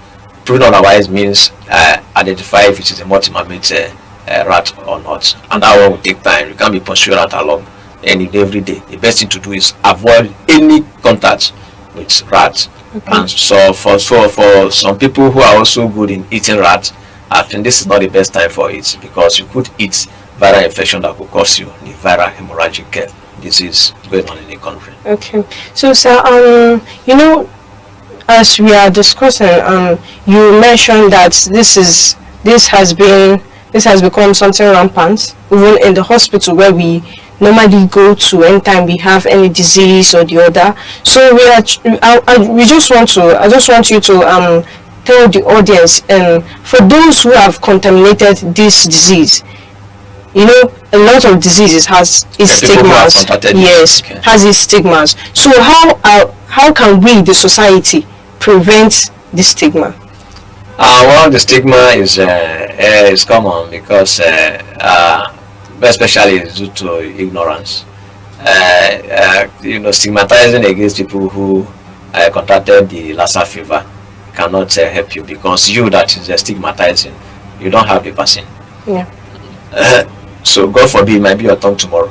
The only thing is for you to be equipped with the information, the necessary information. Know that one, you don't have handshake with such a person, and if you had, it's always advisable for you to do what? Wash your hand properly with soap and water, and also you stop sharing personal protective equipment if you are working in the hospital. So once you don't share it with people who get infected, it's going to be one way of stopping the spread. So stigma for now is not what anybody should think about, because really it's not such a thing that you see and know immediately that somebody has Lassa, unless when the person has already gone to a very advanced stage of vomiting blood, urinating blood, even blood coming out from the ear and other orifices. So I think that one is still minimal.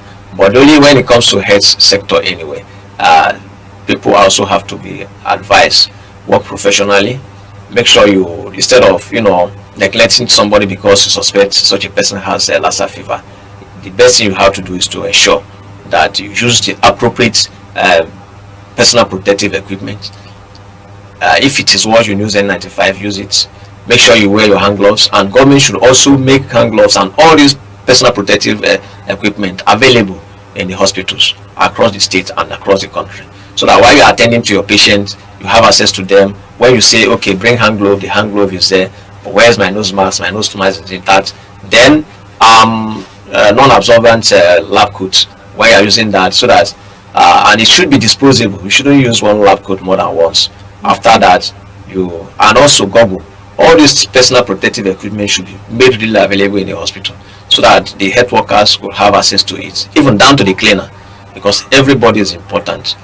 Both those in the clinical and non-clinical. All of us are important because once it's just like a chain. The chain is as strong as its weak points. So once any of us gets it, you could easily spread it across a hospital community, and it becomes a hospital-associated infection. Okay. So finally, sir, what advice would you give to Nigerians to stay safe and healthy during this Lassa fever outbreaks? Lassa fever has been in existence since 1969, as I told you earlier. And on yearly basis, we had a record. By this time last year, the incident was so high in Ebonyi State. And this year now, thank goodness, we have not recorded any incident in Enugu. But Ebonyi recorded one. And in the southeast, I think apart from Ebonyi, we have not. But what is really disheartening is that while we are doing this, we have never adopted the proactive measure to prevent the occurrence of this Lassa fever. We should stop bush burning, because without burning the bush, the rats will not escape from the bush to the houses in the town. And also make sure we cover our foods. On no account should you dry your cassava flour, yam, even plantain in an open place where the rat could have access to. And make sure anything you are eating is properly cooked, because research has shown that high temperature also denatures this virus. And then once with that, but the most important thing is this: if you take note of these 5 states I listed earlier, in Edo State they have a diagnostic center, in Bauchi they have, in Ebonyi they have, and even in Ondo, yes, I think they have in Ondo. But it is advisable that the government should scale up the laboratory services so that people will be able to know their status in a case of this the presentation of these symptoms, because some people had it and never knew. And people who are vulnerable are people between the ages of 21 to 30, and people, because those are people who are actively mobile, and also people who have one underlying ailment or the other. Okay. So those people whose immune system has dropped will also have the tendency of contracting it. Okay. And the best way we do is for us to make sure we equip our laboratories so that this thing could be easily detected, could be easily run, not only in the state but across all the local governments, so that should there be any symptom, one can easily walk freely into the laboratory and then run the test to know, just as we are running malaria tests, so that you know.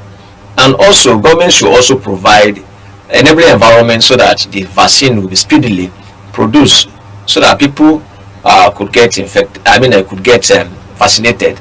And when you get the vaccine, when you get up to 80-85% of the world population, or the community or the citizenry gets the vaccine, it will provide what we call herd immunity. Because if majority of us have the vaccine, have been vaccinated against this Lassa fever, the remaining 15% will be protected. And the governments within this West African sub-region where it is common should also come together to know how they can quash it, because now the world is just a global village. Somebody might take the breakfast in Nigeria, and tomorrow, in the next 1 hour or so, you see such a person in Ghana and all this. That is how we keep on spreading the virus. Yeah. Okay, so now you explained how the government is creating medical facilities all around Nigeria for this disease, to be able to cure this disease and prevent much outbreak. So we all are humans, so we don't get affected only by medical issues. We also get affected emotionally. So what is the government doing in the aspect of emotional aspects, psychological aspects, to be able to curtail this outbreak? outbreaks? If you go down to the website of Nigerian Center for Disease Control and Prevention, the NCDC, there are a lot of information going on there, and there they advise people on how to live their life. For now, they also give people who are infected moral support. But what we're advocating for is, besides that moral support, there's need for us to also treat people who are infected. Okay. People who contracted disease should be treated free of charge. Because why people delay in presenting this case until it gets worse is because average Nigerian now is going through a lot of financial stress. Yeah.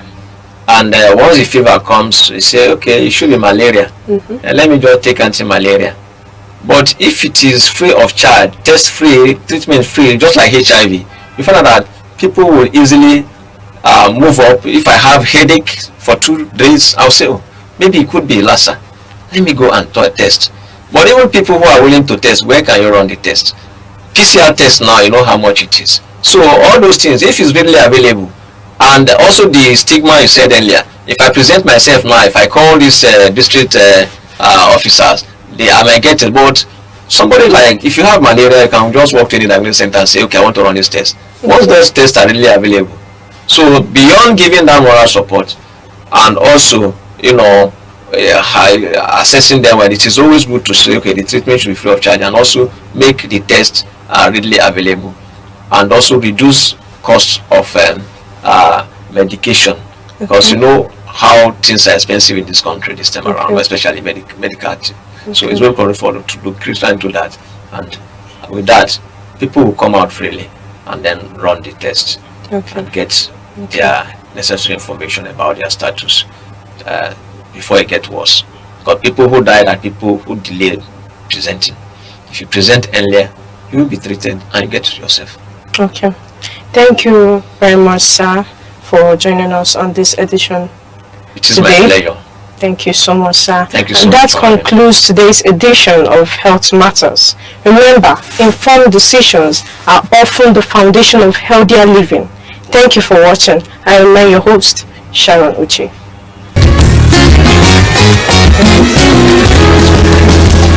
Every day, your health shapes your life, your strength, your choices, your future. Because knowledge is the first step towards well-being.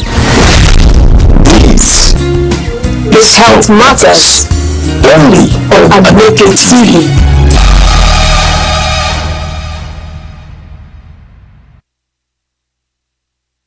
Depression is more than sadness.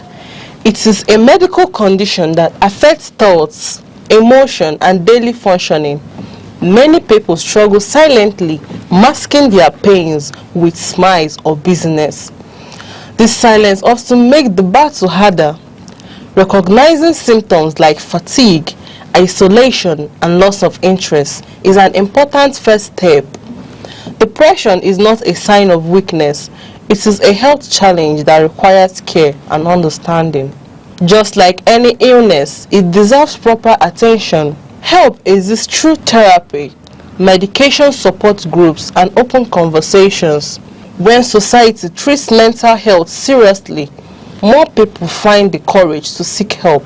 No one should suffer alone. Compassion can save lives.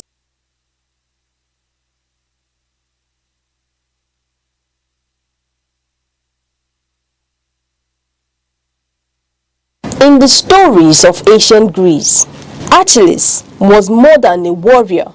He was a hero whose strength could turn the tide of war, whose courage inspired loyalty, and whose presence commanded respect. His name had endured across millennia, a symbol of valor, power, and influence, a figure whose actions shaped destinies. Yet, Achilles' legacy was not only in the power he wielded, it was in how he used it. He fought not for personal glory alone, but for the honor and protection of those who depended on him.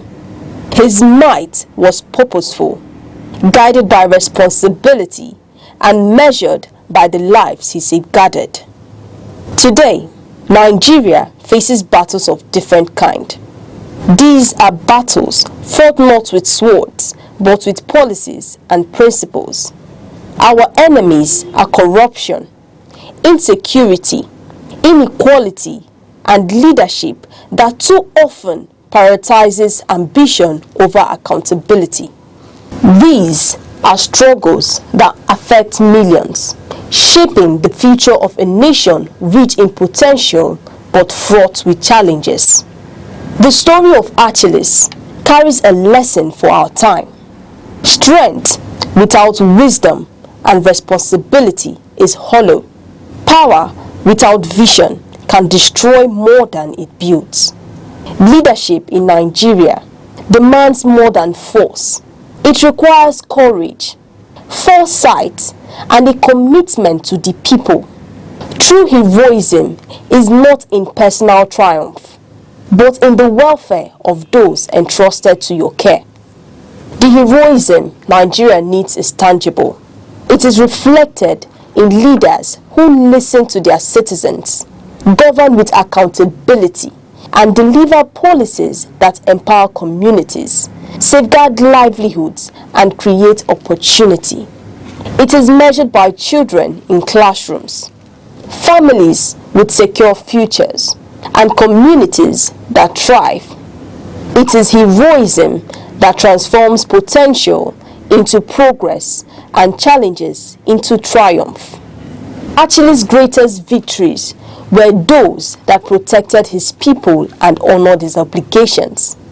Similarly, Nigeria's most enduring successes will be those that prioritizes its citizens, safeguard their future, and uphold accountable people-centered leadership. Strength exercised for the common good, rather than personal gain, is the truest measure of greatness. As the nation charts its path forward, the message is clear. Leadership must be courageous, visionary, and responsible. It must fight not for applause, not for legacy alone, but for the prosperity, security, and dignity of every Nigerian. When strength is wielded for the greater good, it becomes enduring. When power is guided by principle, it inspires. When leadership is accountable, it unites. The chapters of Nigeria's destiny are still being written. Its future rests not in the triumphs of a few, but in the collective progress of millions. The nation's victories will be measured not in fleeting fame, but in lives transformed, communities empowered, and hope restored. In the spirit of Achilles, Nigeria must find strength that serves, courage that protects, and leadership that uplifts. In that strength lies the promise of a stronger, united, and more prosperous nation. One that honors its people, secures their future, and fulfills its boundless potential. In a world that never stands still, where stories break in seconds and moments shape history, one station keeps you connected to your nation, to the continent, to the world.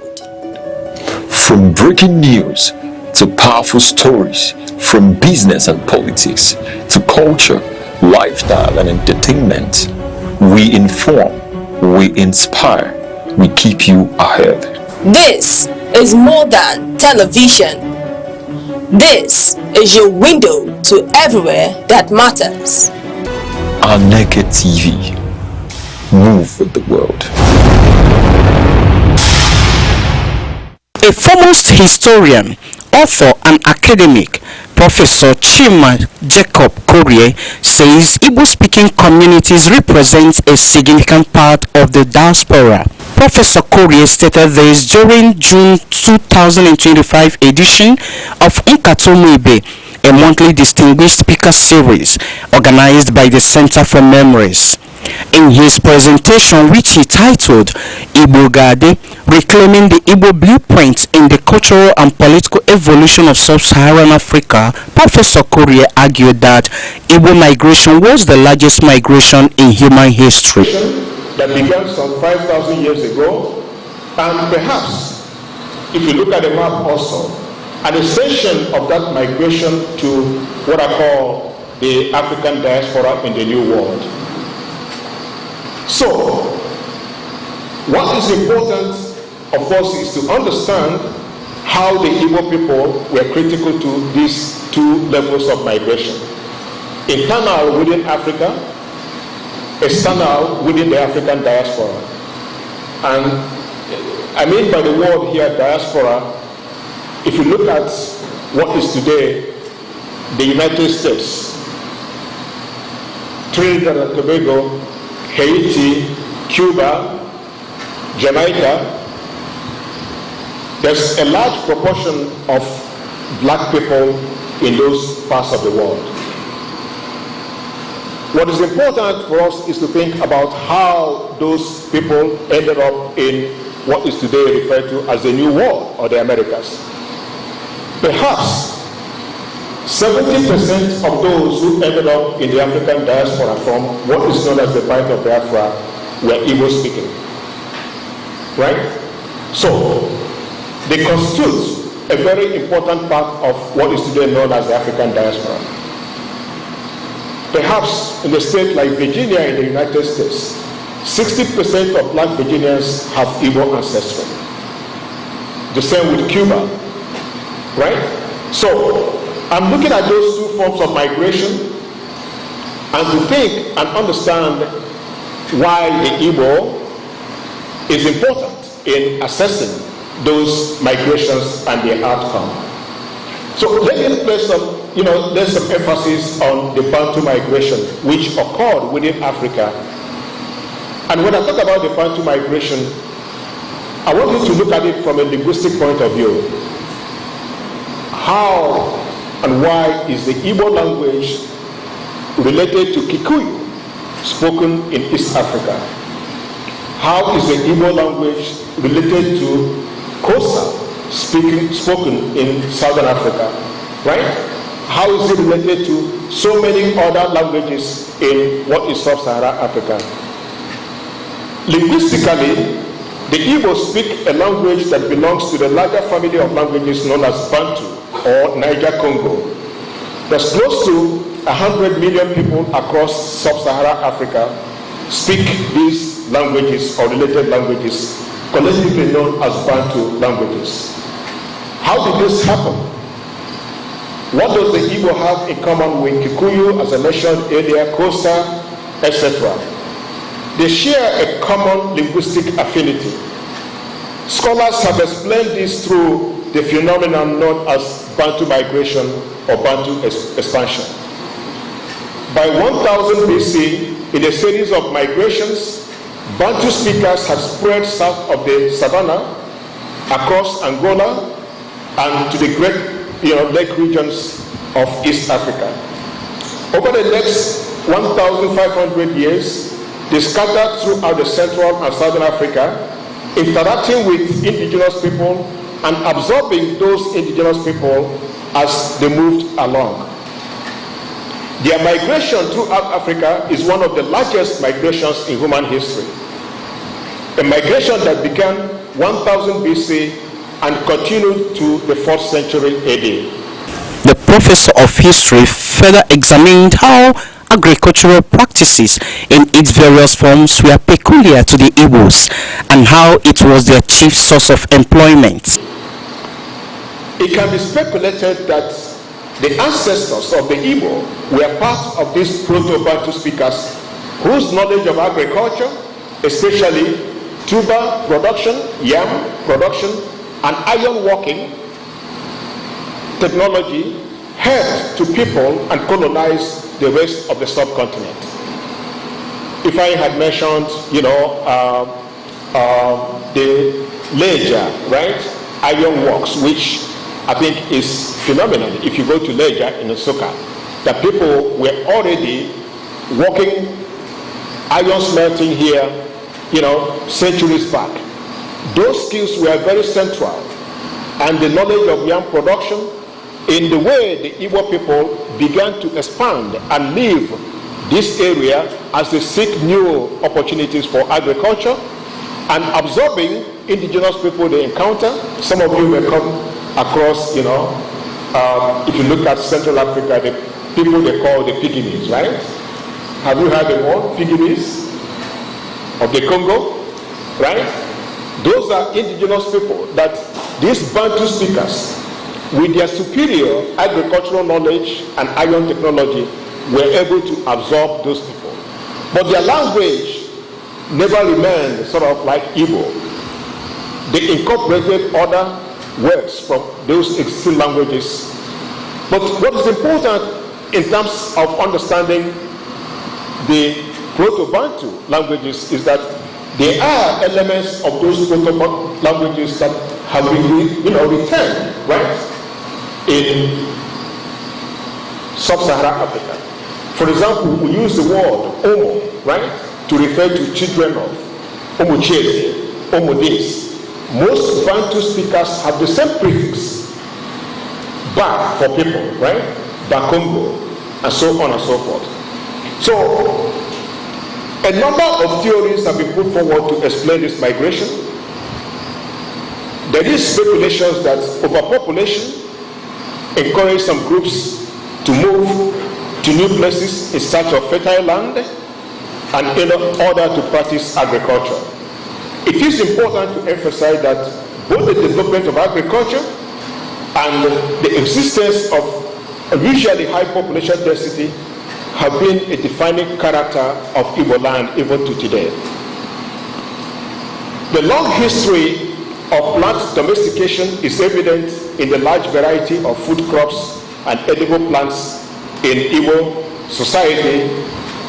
The variety of crops and plants attest to the antiquity of agriculture in Igbo region, including plants like, Africa rice, Guinea corn, Hungary rice, Bambara groundnut, etc., okra, and many, many others that were domesticated in this area and gave these migrants the skills and tools they use in expanding and conquering the rest of the continent.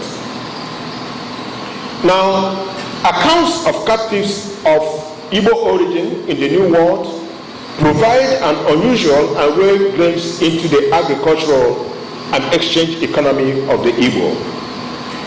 If you look at the walls over there, there's a picture of an Igbo ex-slave known as Olaudia Ekweno. Anybody heard about Olaudia Ekweno? Right? No? Okay. So Olaudia Ekweno was born in an Igbo village in 1745 and was sold into slavery when he was 11 years.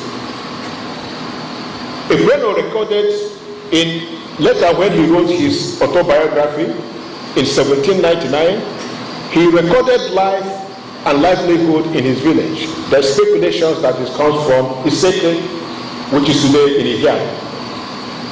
And he talked about agriculture, 18th century, that agriculture is our chief employment, and everyone, even the children and women, are engaged in it. Thus, we have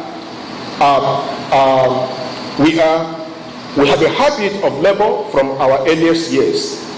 Ekweno's description of Igbo society and the economy in the 18th century is supported by accounts given by other Igbo slaves in the Americas.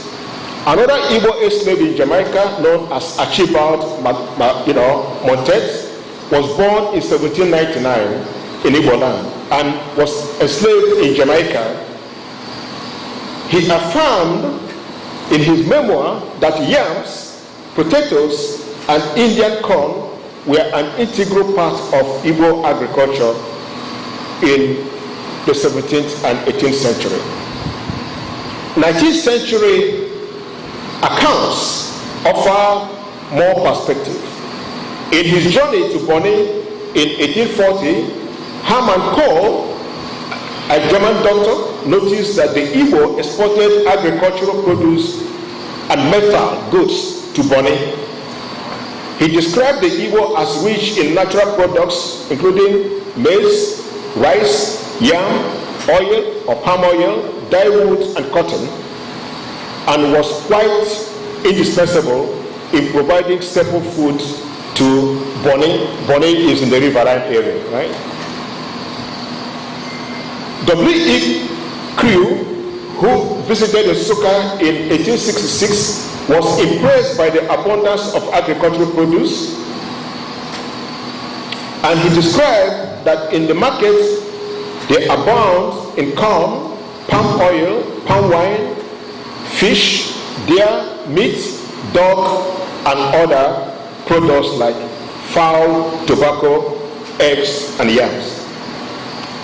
What I'm trying to emphasize is the importance of understanding the antiquity of agriculture in Igbo land. And it is this skill of agriculture and iron technology that enabled the Proto-Bantu speakers, which includes the Igbo, to expand and people what is today sub-Saharan Africa. The detailed dialogue that followed the lecture brought to light several critical issues such as why Igbo accent should be retained, why Biafran history war should be part of the curriculum. Right? So I discovered, Prof, you were speaking that your accent was very much that of an Igbo. And then when I saw the flyer and saw Martin, you know, the Arabs are usually very intentional. When an Arab, despite being a professor, could go like Al-Haji, he wants you to know where it's coming from. You know, so why has your accent to everything? And why do you also want to, like, you know, let everybody know that your accent? You know, just from the lighter movie, because we are driving somewhere. Well, maybe my brain, it's not where my accent actually. Yeah, sometimes, I mean, I have this conversation sometimes with my kid, and then he said, Dad, you know, that's not how to say it. I said, okay, you can't teach me how to speak English. I only learned how to speak the same, you know, Nigerian English. You know, with the student in a past that is very significant like this, and then you could see several years after the agitation has continued in the southeast. So how would you assess such kind of, you know, omission by those preparing the curriculum for our students? You know, for those who write the history. So if somebody is writing the history of the Biafra War from a federal perspective, we're going to write a different history. It doesn't mean that objectivity in history doesn't count. That's very important. But the politics of history is sometimes historians have to think about what their writing contributes to, or how it contributes to shaping, right, social consciousness in society. So, if you're writing a history that excludes aspects of the Nigerian history and everything. Speaking, the executive director of the center, Mazi Ihani Ibuku, said Nkatumibe was a monthly distinguished speakers series organized by the center, which rooted in the Igbo tradition of communal discourse. He added that the program had become a vital platform for addressing pressing issues affecting Igbo, promoting Igbo values, heritage, and collective prosperity. The center also presented a plaque to Professor Korie in appreciation to his honoring occasion. A presentation, a plaque, to commemorate the day for you, to commemorate the great lecture. Congratulations. For Aneke TV, it's been Chimendo Ifeonwankwo reporting.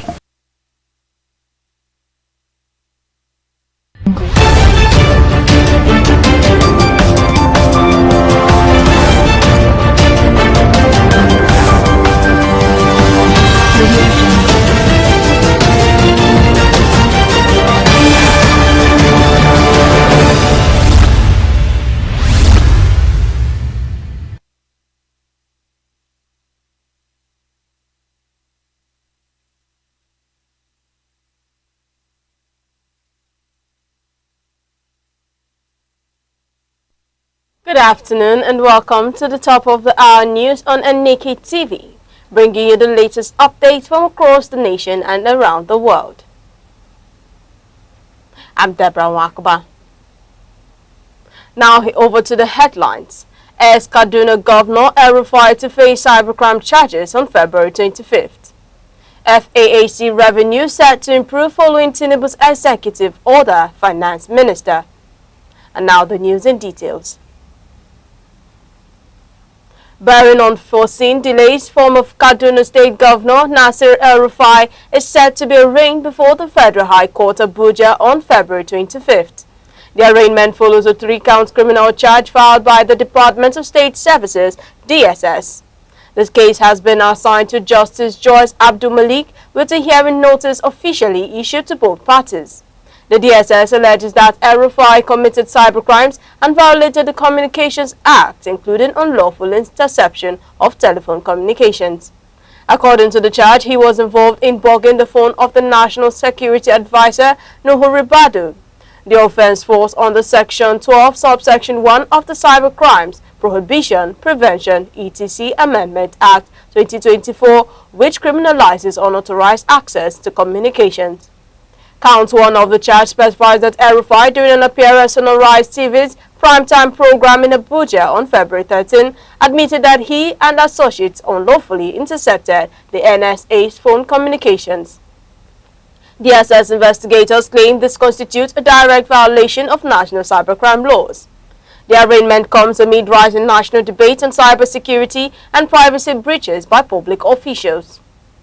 Legal analysts say the case could set a precedent for enforcement of the 2024 Cybercrimes Amendment Act.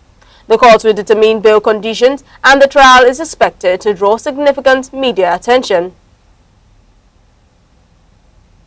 An Akwa Ibom State High Court in New York, presided by Justice Gabriel Ete, has sentenced Prince Emmanuel Umo, a 29-year-old resident pastor of Winners Chapel, Ife Kotubo branch, to death by hanging. Umo was convicted for the December 21, 2020 murder of his landlord, Gabriel Bassi Edward, at Ife Kotubo in Oyo local government area. Court records indicate the deceased, a 500-level civil engineering student at University of Uyo, had relocated to his late mother's property to secure her estate and live closer to school. The property also housed the nursery school established by his late mother in 2019. Evidence revealed that the church had been permitted to use the hall prior to completing rent payments, with Umo serving as pioneer resident pastor. On the day of the incident, witnesses reported seeing Umo enter the compound, followed by loud screams of Jesus coming from the premises. Forensic evidence and neighbor testimonies were presented, showing Umo's direct involvement in stabbing the landlord to death. Justice Ete held that the killing was deliberate and premeditated, emphasizing the need to uphold the law irrespective of religious affiliation. Legal observers note the verdict highlights strict enforcement of criminal statutes in Akwa Ibom, sending a warning against abuse of religious office for criminal acts. The Federal High Court in Lagos ruled that the Nigerian police force acted unlawfully in declaring Omoyele Sowore wanted in 2025. Justice Musa Kakaki held that the action violated constitutional protections, describing the declaration as inconsistent with established legal standards. The court awarded 30 million naira in damages against the Nigerian police force, the Inspector General of Police, Kayode Buktokun, and the Lagos State Commissioner of Police, Marshal Jimo. The judgment reaffirmed constitutional guarantees related to free expression, peaceful protest, and civic accountability. The federal government has approved payments for outstanding 2024 capital projects and inherited liabilities, signaling the release of funds to contractors nationwide. Special Advisor Sunday Dare confirmed that the Treasury has been opened with agencies directed to accelerate disbursement tied to verified project commitments. The decision targets long-delayed infrastructure obligations that had triggered protests by indigenous contractors. Officials say the move is designed to revive stalled projects, stabilize cash flows, and restore confidence within the construction sector. The payments form part of President Bola Tinubu's fiscal reforms aimed at eliminating overlapping project cycles. Ministries, departments and agencies have been given a February 23rd deadline to submit their 2025 cash plans. Authorities insist that by April, government operations will transition to a strict single revenue cycle. The administration maintains that budget credibility will now be judged by execution discipline rather than appropriations alone. Enugu State Governor Peter Amba conducted an unscheduled inspection of the 44.1-kilometer Enugu-Ugwogo-Nike-Obi-Nsukka Road project, describing the corridor as critical to economic mobility and regional connectivity. The governor assessed construction progress and quality benchmarks, reiterating that the revised delivery deadline remains October 2026. He emphasized that continuous monitoring is necessary to ensure adherence to timelines. Mba also visited identified security flashpoints along the route, announcing immediate infrastructural interventions and the establishment of a forward operating base to address recurrent breaches. Comag Construction Company Limited confirmed that funding stability has enabled simultaneous work across segmented portions of the highway, including 3 bridges sites. The Enugu Tech Festival 2026 will provide digital skills training and foreign certification for 67,000 physical and virtual participants. Commissioner for Innovation, Science and Technology, Lawrence Eze, disclosed the plan ahead of the event scheduled for February 24 to 27th. Trainers from the United Kingdom, including partners from One Goal Analytics, are expected to deliver sessions in data analytics, artificial intelligence, software development, and digital project management.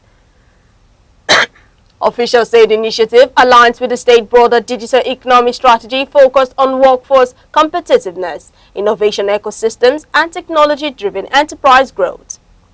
The festival, themed Code to Code, Energy in New Form, is projected to attract startups, investors, academics, and policymakers from Nigeria and international technology networks. Schools across Kogi State will resume academic activities on Monday, February 23rd, following an emergency closure triggered by security concerns. The State Ministry of Education confirmed that both public and private institutions are clear to reopen. The suspension, which began February 3rd, was described by authorities as a precautionary measure to safeguard students and staff amid evolving security assessments. Education officials directed school administrators to ensure a smooth transition back to normal schedules, noting that academic programs will proceed as originally outlined. Government sources state that security monitoring will continue with assurances that necessary measures remain in place to protect learning environments. Stakeholders have dismissed concern over the projected extinction of the Igbo language, marking International Mother Language Day with renewed calls for preservation initiatives.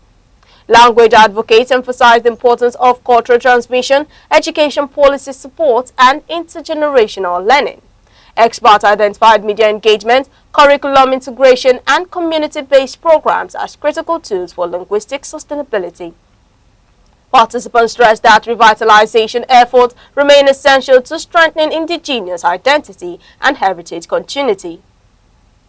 You're watching the top of the hour news live from Aneke TV. Remember, you can stay connected with us on all social media platforms: Facebook, X, Instagram, TikTok, YouTube, all at Aneke TV.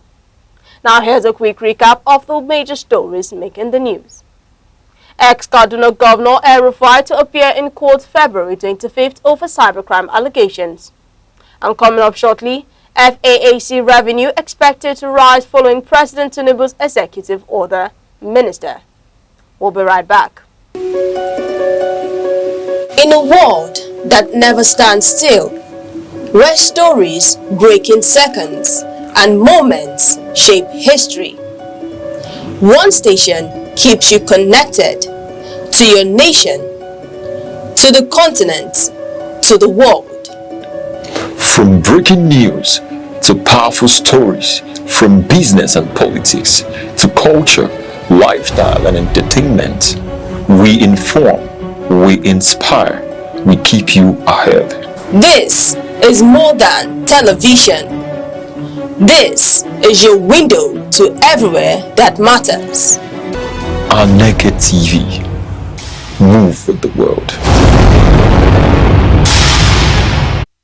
Welcome back. Still on the news. The Minister of Livestock Development, Alhaji Mukhtar Maiha, has revealed that Nigeria imports 65% of the country's livestock annually, despite an export potential valued at 3.2 billion naira.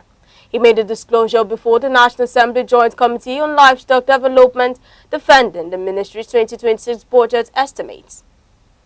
Maiha noted that out of the 70 billion naira approved in 2024, only 20 billion naira was released, and the 10 billion naira capital for 2025 was not released.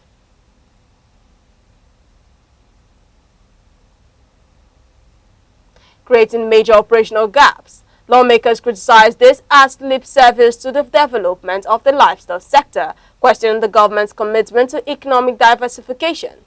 Senators including Taher Munguno and Abdul Ningi alleged that the ministry's poor funding could be deliberate sabotage, possibly unknown to President Bola Tinubu. They urged immediate communication with the presidency to secure full funding, stressing that livestock development is critical for diversifying Nigeria's monosector economy. Chairman of the committee, Senator Buba Shehu, emphasized that strategic support and adequate funding are essential for the ministry to realize its potential. The committee pledged to push for proper financing to reduce import dependency and increase domestic production of red meat, taking lessons from countries like Brazil, Argentina, and Belgium. Governor Peter Mbah of Enugu State has inaugurated a 3,000 square meter premium exhibition and convention hall built by the Enugu Chamber of Commerce, Industry, Mines and Agriculture, inside the Enugu International Trade Fair complex. The hall is aimed at transforming the state's trade infrastructure and boosting commercial activity.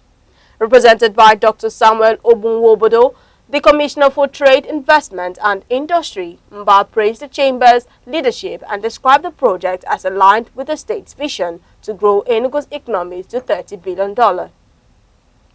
He emphasized that stability, clarity, and citizen engagement are key to economic growth.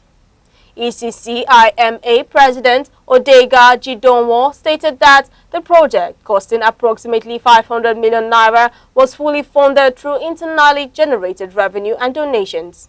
The foundation was laid on April 4, 2024, and the hall is scheduled to host events for the 37th Enugu International Trade Fair from March 21st to 30th, 2026.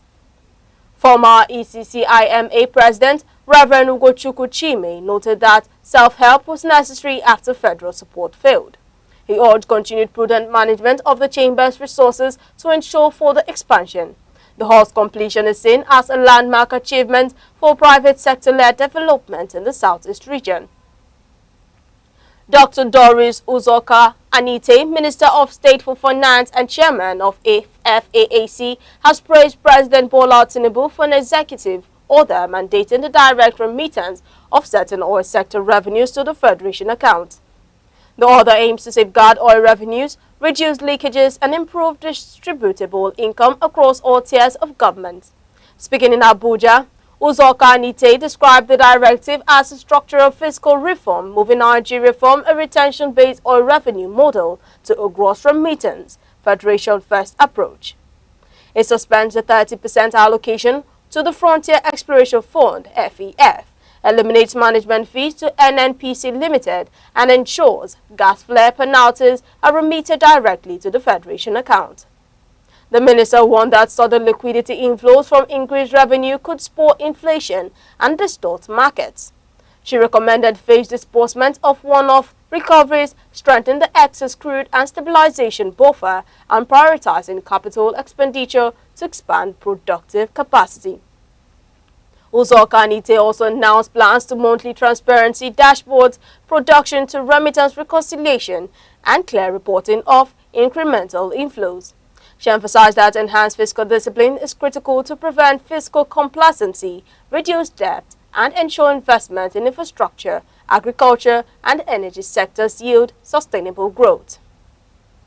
The Abuja Electricity Distribution Company has suspended its planned maintenance outage following public concerns over service disruption. The utility confirmed it secured approval from the Transmission Company of Nigeria to postpone the exercise. Affected districts across the Federal Capital Territory are expected to maintain stable supply during electoral period. Officials say a revised maintenance schedule will be communicated after consultations aimed at minimizing operational impact. The Revenue Mobilization Allocation and Fiscal Commission has endorsed a new executive order mandating direct remittances into the Federation account.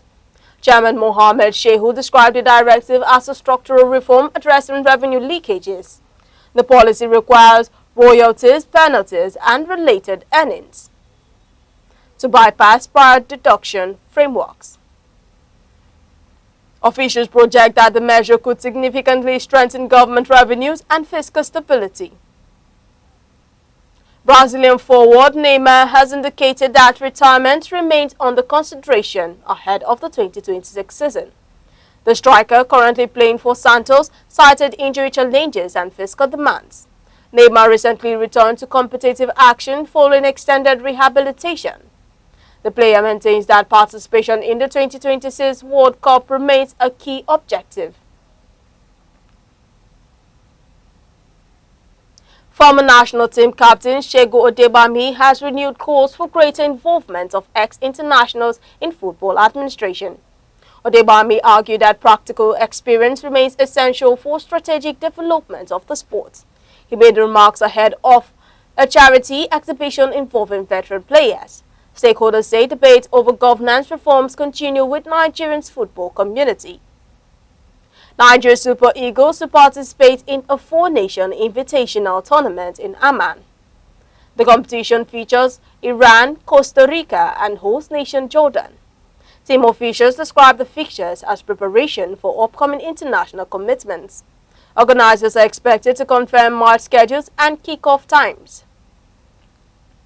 Filmmaker Funke Akindele has reflected on career challenges, highlighting rejection as part of professional growth.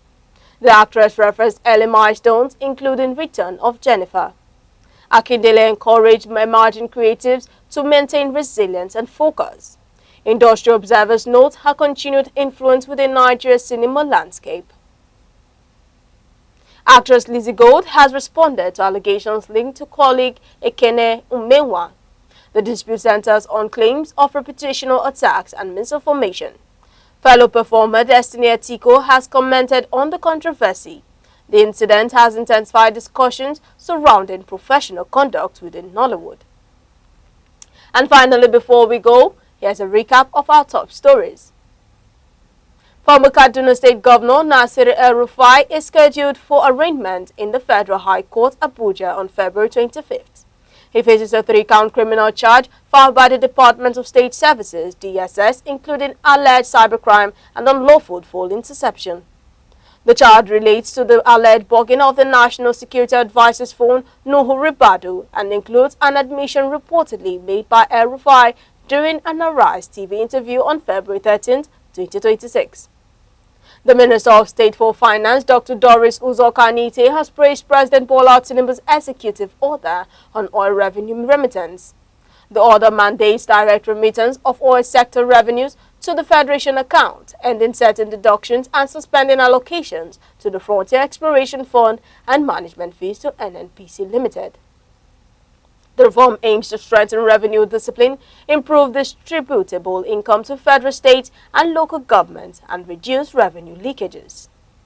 The minister emphasized careful management of increased inflows to prevent inflation, market distortion, and fiscal complacency, urging investments in infrastructural, agriculture, energy, and productive sectors. And that's news on the hour. For more news and live updates, follow us on across all social media platforms: Facebook, X, Instagram, TikTok, and YouTube, all at Aneke TV. I'm Deborah Wakba. Thank you for watching. Enjoy the rest of your day.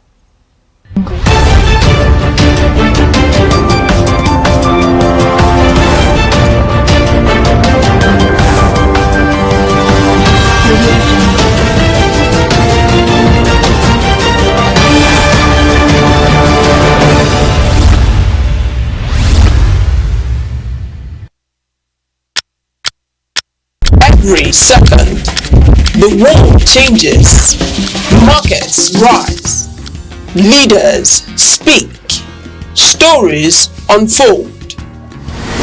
To keep up, you don't just need news, you need clarity, you need speed, you need perspective. That's why Aneke TV brings you the global pulse. Accurate, reliable, right when it matters most. Aneke TV. Move with the world.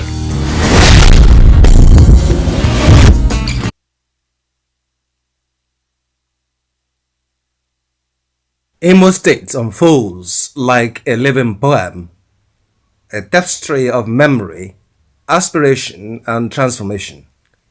Here, history is not settled in the past, but continues to move forward, carried in the footsteps of Imolites, whose resolve and optimism animate every corner of the land. The people and their spirit Imolites are renewed for their courage, enterprise, and intellect. From the bustling avenues of Owerri to the rolling hills of Idato, both the young and the old carry a quiet, steadfast conviction. Education is not just a means to an end, but a calling. Their ambition lives in the classrooms, in labs, in markets, and in the global Imo diaspora. Imo's cultural heartbeat is rhythmic and rich. High life melodies mingle with gospel harmonies and modern beats, each song echoing ancestral memory and youthful vigor. Traditional dances carry stories of community, origin, and resilience, even as innovation blossoms, rooted in respect for heritage. Infrastructure and roads. Under Governor Hope Uzodimma, Imo has undergone what many describe as a road revolution. The administration claims to have delivered over 120 quality roads within 5 years. Notable among them are the dualized Owerri-Olo and Owerri-Okigwe roads. The Mbidi Oguta Road, an 18-kilometer dual carriageway, was commissioned in early 2025, aiming to boost economic activities in Oru West and Oguta LGAs, especially by connecting to the Orashi Energy Free Trade Zone. Other signature infrastructure includes the Azamta flyover to decongest traffic and the Emmanuel Iwanyam International Conference Center, which has been built to world-class standards. Governor Uzodimma has also stated that these infrastructure investments are not just for mobility, but are economic corridors intended to stimulate trade, reduce travel time, and integrate Imo's communities more closely. Under human capital development, health and education, and on health, the Governor Uzodimma administration reports a comprehensive revamp. Renovation of 305 health centers, purportedly one in each electoral ward. Establishment of 55 new primary health centers, announced in 2025 to expand access, particularly in rural areas. Construction of 3 new general hospitals at Ohaji, Oguta, and Omuma. Revitalization of the Imo State University Teaching Hospital and the Specialist Hospital, plus re-accreditation of nursing and midwifery schools. Creation of a state health insurance scheme known as Imo Health Insurance, which has reportedly covered more than 66,000 residents. Deployment of mobile clinics to reach rural and underdeserved communities. In education, Governor Uzodimma has significantly expanded tertiary education. What was once one functioning public university has grown to 3, along with a polytechnic and a college of education. He has also prioritized youth empowerment and governance that are strong signals of financial reforms. According to some reports, Uzodimma has focused heavily on capital spending, budgeting major parts of the state resources towards infrastructure and development. Then, Imo under Emeka Ihedioha, renewal and vision. While much of the recent narrative focuses on Governor Uzodimma, it is important to acknowledge the contributions of his predecessor, Chief Emeka Ihedioha. Through his rebelled Imo agenda, Chief Ihedioha prioritized environmental renewal.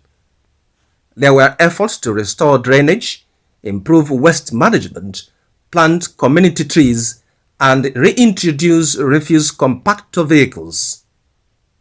He also restructured state finances, including implementing a treasury single account for greater financial discipline and automating revenue collection to improve the state's internally generated revenue. In agriculture, Chief Ihedioha launched an initiative called Rice Revolution to boost rice production, turn rural youths into farmers, and partner with the private sector for food security. For youth and sports, Chief Ihedioha's government reportedly worked on sports infrastructure across the 27 local government areas, envisioning healthy, active youth participation in sports. What truly defines Imo is its resilience. Where decay once prevailed, renewal now pauses. Where neglect reigned, leadership dares to imagine. The story of Imo is not only about roads and hospitals, it is about a people who refuse to accept stagnation, who carry their heritage with dignity, and who dare to dream of a better tomorrow.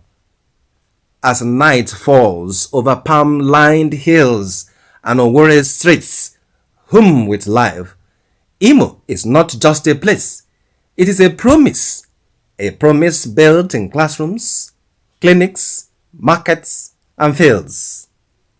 In its people lies its greatest wealth, and in its bold, forward-looking dreams, its greatest power.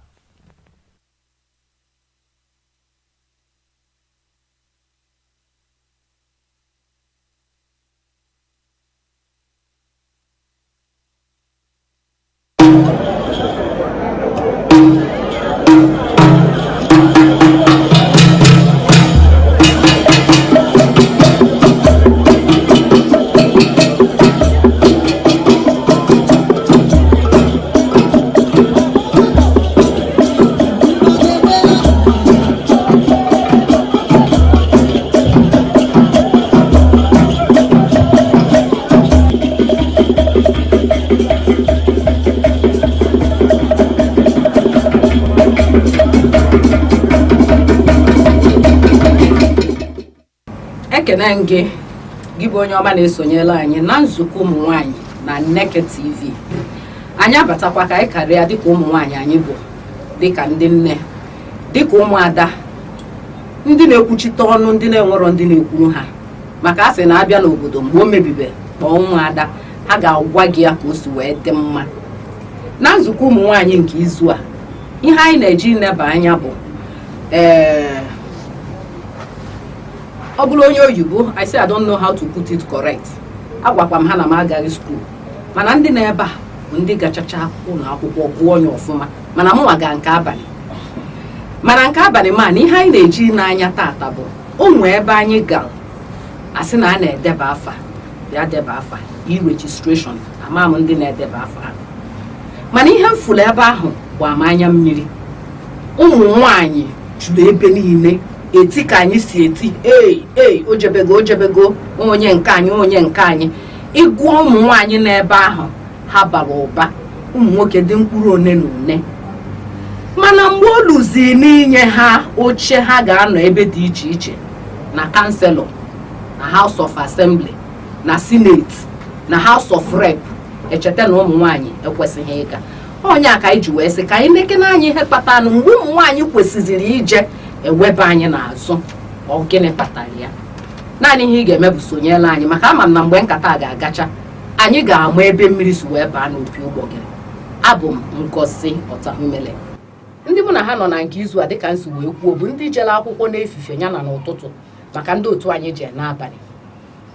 Ndị a wee bụrụ site n'aka ekpe m Honorable Princess Obiajulu Ugwu. Honorable Princess Obiajulu Ugwu nya bụ ihe na-anọchite ndị Enugu South Rural. Mma nkwu maka ihe ọ na-eme kịta emechaa anyị ga-ekwubie maka ọtụtụ mgbe ka a na-abụ ọ dịka enye nwaanyị ụmụ nwaanyị a na-anụrụ ụmụ nwaanyị ibe ha ọgụ. Ofu onye jụ mụ ajụjụ oge gara aga sị m biko na ya na-anụ maka Princess na onwe ndị ọ na-akwụrụ ụgwọ akwụkwọ, nwee ndị ọ na-emelụ nka, nwee ndị ọ na-emelụ nka. O nwere ihe ọzọ ọ na-eme na-abanye na akpagbu ego. Mgbe o mechara Princess ga-agwa anyị ya bụkwa Deputy Chief Whip na Enugu State House of Assembly.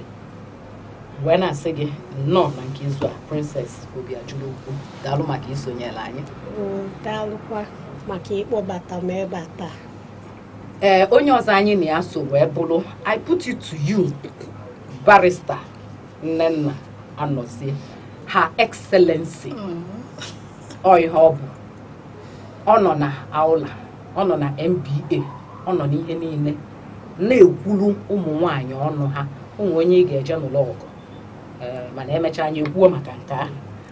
Barrister Nnenna anyị na-asị gị nnọọ na nke izu a. Onyeisi oche ekene m gị, daalụ. M ga-ebido ebe ị nọ dịka nsogbu ekwuo ihe anyị na-eji ineba anya bụ a na-asị kịta pụta debanye afa, pụta debanye afa. Ama m ihe akpọrọ ya, gwa gị na m jee skuul n'abalị e-registration mgbe elu ụmụ nwaanyị wee ju olu mgbe a na-edebanye afọ ụmụ nwaanyị eju, mgbe a ga na-eme kampen ụmụ nwaanyị eju, mana mgbe o lụziri n'iwepụta ha jee kanselọ jee nọchite ogbe ha ma House of Assembly asị na anyị elu ha. Biko kedu ebe nsogbu anyị si? Onyeisi oche ekene m gị, Honorable ekenekwa m gị. Ọ dị mma nnọọ na unu mere ọfụma wee kpọta anyị ka anyị tinye ọnụ n'okwu a, kpọtakwanụ nwanne anyị nwaanyị nke nọzi anọ na ya bụ ọchịchị ka a na-ebele anya n'ihe na-eme. Mụ na onwe m bụkwanụ ndị na-eme ya bụ e-registration. O nwere pati maka na arọ anụ nwaanyị nọ n'arịa bụzi nkwado anyị na-akwado maka ọchịchị ndọrọndọrọ ọchịchị a ga-adọ n'arọ na-abịa. Ọtụtụ ndị ọda patis ebidogokwa nke ha na-akwadokwe ka ha ga-esi wee chebiri ya. Ihe ikwu na ifuru ụmụ nwaanyị ka ha juru ebe niile abụrụ okwu asị maka na ịbịa mana ụlọ ụka ụmụ nwaanyị juru, mana obodo niile ụmụ nwaanyị akọrọ anụ ọgbakọ si bịa ife ụmụ nwaanyị anyị ejupụta. Mana oluzie mgbe anwa asị ka enye anyị ọchịchị ka ewepụta ndị ga-achị ọkachakwa n'obodo, maka oke obodo a ka anyị na-eleba n'anya tata. Ifu na a na-achọzi ụmụ nwaanyị ebe ha nọ. Ọ bụrụ gịnị? Ọ bụrụ ka anyị si fuo onwe anyị na dis obodo anyị, maka na ihe nji ekwu na ọ dị n'obodo anyị a ka ọ kacha wee dị, maka na ụmụ ọtụtụ obodo ndị ọzọ ga-eji fụ na ụmụ nwaanyị emebego ihe anyị sobego oge obodo ụbọchịzi ụmụ nwaanyị na-achị dị obodo niile. Mana obodo anyị ka na-ekwudo okwu ikwu kanselọ bụkwa nke ikpeazụ na ọchịchị dị. Ekwesịrị isi ụmụ ha ga na-agụta asị na ụmụ nwaanyị ka nkụ na ha na-achị maka na ha nọ na ihe a na-akpọ grassroots. Biko ihe ọ dị nnọọ ka ịbịa na famili si na nwaanyị anọrọ ịma na ihe niile anyị asachago si ekwesịrị ebido nnọọ na kanselọ ụmụ nwaanyị eju ebe niile ewebugote ya na chairmanship ndị bụzi chairman na local gọọmenti, ụmụ nwaanyị eju ebe niile abịakwa na steeti otu a onye bụ n'obodo agaba, mana afụtaghị otu a. Ndị be anyị ka na-ekwenye na ọchịchị ka mma n'aka ụmụ nwoke. Ọ na-adịdị ha ka ụmụ nwaanyị etozuru inwe ọchịchị, ma ọ bụrụ na a ga-enye ha, ọ bụrụ ndị obere ndị na-enwechara ihe nwelu isi ha ga-eme nwunye ya. Mana ebe ahụ a na-ekwu ihe ga-eme n'obodo ka ihe ga-esi dị mma ka polisi nke a ka ịlọ nke a na-achọ mkpụrụ ụmụ nwaanyị bụrụ mkpụrụ ụmụ nwaanyị one na one, maka esi ewepụta ndọrọndọrọ a ị ga ha afụ mgbe a ga-ebido debanyewa afa ndị ga-ewepụta ego a ga-akpa afa ndị pati ga-ewepụta. Ị na-ajụzi onwe gị ka nwaanyị nwere udiri ma ụmụ nwaanyị one ruduru ego, mana ọ bụkwa ofu onye ga-asị masị ụmụ nwaanyị enwene, mana ifu na opportunity a na-ewepụtacha bụkwara ụmụ nwoke ga na-eju, because opportunity a bụ ebe ọ ga-anọ wee na-enweta n'ego ga-eji wee pụtakwa ya bụ ndọrọ ndọrọ ọchịchị. So ọ bụrụ ya anyị gaa na-atinye n'ihe eji adọ ndọrọ ndọrọ ọchịchị agwa gị ya ifu na gị wa bụ nwaanyị ama mmezu ya. Andụ ka m si wee kwu na mbụ ọtụtụ ụmụ nwoke ma ndị ụfọdụ ụmụ nwaanyị ekwenyere dị na ụmụ nwaanyị erugo ịchị nwa nwoke ifu gị ọ na-emetụta anyị n'ihe niile ma ọtụtụ ụlọ ụka ma ọtụtụ ebe a na-ekpe ekpere ihe ofufe ifu na ha ekwetebe. So o bidogodo na nkweta anyị, o bidoro na ihe na-enye anyị nsogbu nkweta anyị. Then kedu ka obodo society kedu ihe ha kwenyere ekwetego na nwaanyị nwee ike ichi. Then ndị pati nwa na-ewepụta ndị akịta na-emecha na ha na-erejista ndị mmadụ ụmụ nwaanyị eju ebe niile.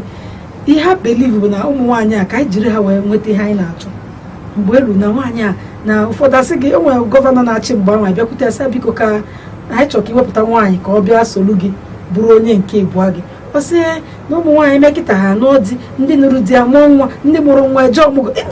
A na-ewere ihe na-enwere isi wee na-akpa akụkọ anyị na anyị ga-anụ di na anyị bụ ụmụ nwaanyị na anyị jee na-edebe ụlọ na ịmụrụ ụmụ ihe a niile abụrụ ị nwere ego ị ga-eji wee na-eke. So a lot of things ma even maka ọcha anya sị gị ka ebe ifu nwoke nwaanyị na-achị nwoke. Ihe a niile bụrụ ihe bụ ihe mgbaaka wee nye anyị n'ịpụta.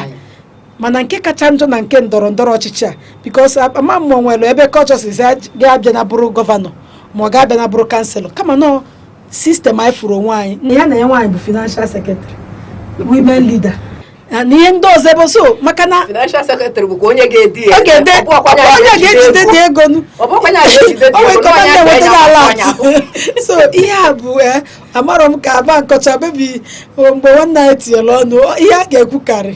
Princess amanụ m na onwe okwu ị ga-agbakwunye nna ya ịbanyego anyị afụgo ọtụtụ ọrụ anọghị m n'Enugu South mana ofu onye kwuru na ya na-ajụ kedu ebe o si eweta ego o ji alụ ọrụ a onye a bụ na nwaanyị ga-eme nwunye. Mana ime anya na ihe na-eme ọ dịghị ka anyị agbagotego ụmụ nwaanyị, ọ dịghị ka anyị akwadotego ijide ọchịchị. Nke onye isi oche ka m kenekwa gị ọzọ kene ha excellency. Ịma na mgbe ị kpọrọ ya ha excellency si na ọ na-eme ọtụtụ ihe anyị ji akpọ ya ha excellency bụ na ọnya bụ ofu nwaanyị zọrọ ọkwa gọvanọ na 2019 under Fresh Party. So ọnya ka ebe ha excellency si bido. So ọ dị ekwu ihe ọ dị eme. Nke a bido n'ịsa ajụjụ ịjụ ma ụmụ nwaanyị akwadogo nenene ya n'ụlọ malụ ma ọkwado gbama olu ihe eji nwaanyị eme ma ama olu ihe eji mmadụ eme n'ọchịchị. Ịna-anya na ọchịchị na administration anyị nke taa nke barrister Dr. Peter Ndubuisemba ma onye isi ya na-anya na ndị niile o nyelu nke a na-akpọ appointive positions bụ ụmụ nwanyị. Ịna-anya efo ị na-anụ transport, ị na-anụ na Enugu ị na-anụ na ọ nwaanyị nọcha na ọkwa na-eme ka ebe ndị a na-aga. Inwe ikike inwe ike gwa m mgbakalụ ụfọdụ ụmụ nwanyị na-eme ọfụma na gọọmenti a. Enwere mmadụ dịka Ngozi Edi, Commissioner for Gender, ọ nwanyị ka ọ bụ. Ime anyị ifu na violence against women bụ GBV reduced to the barest minimum. Ọ bụrụ na ọ dịrọ ọ ka dị mana ọ na-agbasi mbọ ike ịfụ na ekpochapụrụ ihe ọbụla bụ mmegide nye ma nwaanyị ma nwoke ya bụ gender. Abịa n'ebe a na-akpọ smart green schools nọ n'Enugu, ị na-anụ n'ụwa smart school eme ọfụma, smart school nke a na-eme ọfụma. Nwaanyị bụ ihe bụ SPA smart school ya Dr. Chinyere onye isi. Ị bịa na transport system Enugu alụọ bus terminal eme nke a eme nke ọzọ. Nwaanyị bụ ihe bụkwa SSA transport. If you go now ifu na ebe niile ụmụ nwaanyị nọ sektọ niile ụmụ nwaanyị agbalụ mbọ tinye ụmụ nwaanyị ihe dị iche dị ya gịnwa ka m ga-ajụzi ọ dịghị ka ụmụ nwaanyị adị nkwadobe iji ọchịchị. Ihe nji wee jụọ ma ọ dị ụmụ nwaanyị ọ dị nkwadobe iji ọchịchị bụ itinyesighị aka n'ebe dị iche iche mana ebe anyị na-ene anya bụ ebe a ha ga-ekwupụtezi ụfọdụ ihe na ndị kanselọs ụmụ nwaanyị abịa kịta anụnwa na lokal gọọmenti ama m na ndị kanselọ na-elu ihe dịka 6 ma 7 ma 10 mana ime anya na lokal gọọmenti niile dị n'Enugu ịgụ ụmụ nwaanyị niile dị na ya ama m na ha erukwere 10. Ị bịa na House of Assembly, ndị House of Assembly anyị dị ka ha dị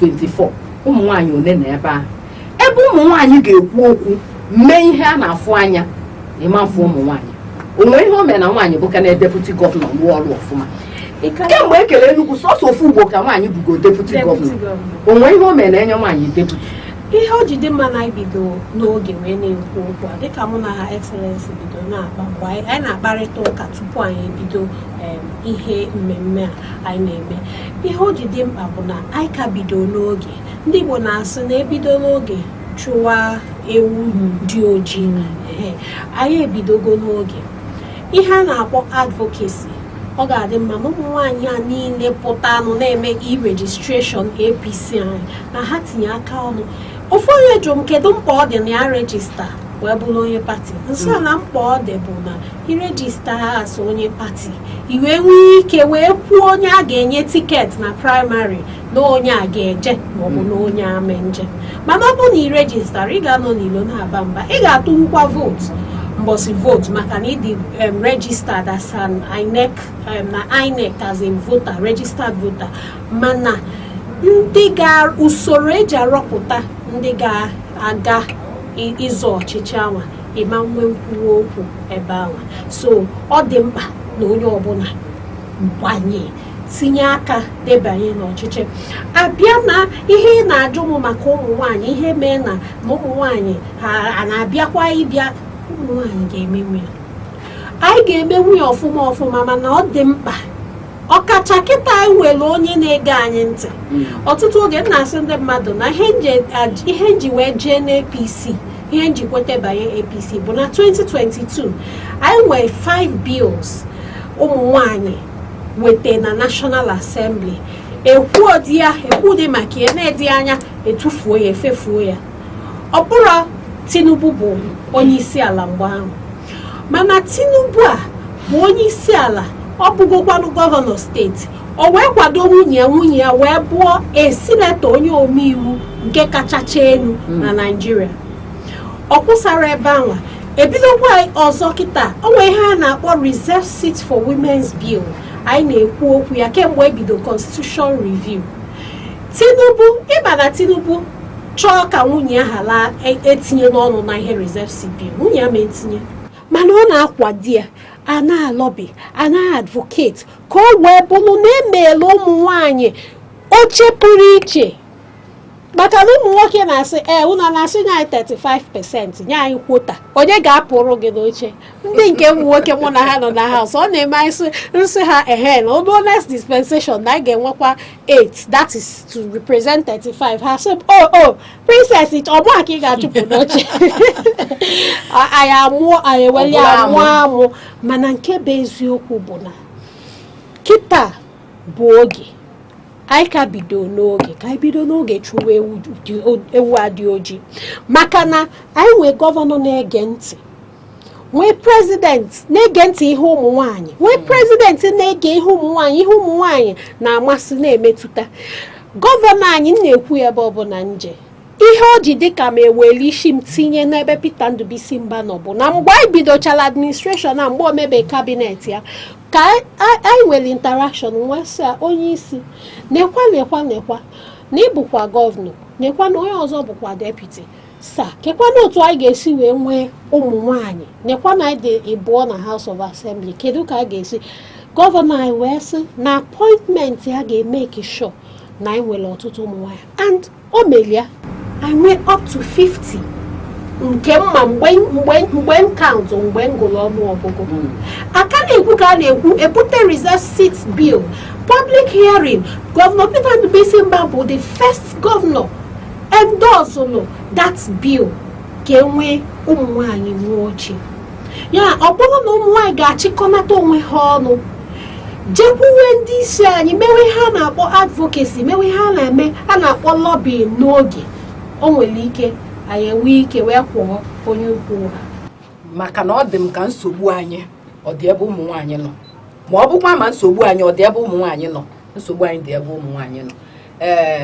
Ọ bụrụ na ị na-ene anyị ihe anyị na-ene anya bụ kedu ka ụmụ nwaanyị ga-esi wee bata tinye ọnụ n'okwu o wee na-aga ọfụma, maka na ebe ọbụla nwaanyị nọ ihe dị iche na-adị dịka princess si wee kwuo, nene anya ebe niile ụmụ nwaanyị na-alụ ọrụ ịfụ na ọ na-agazi ọfụma.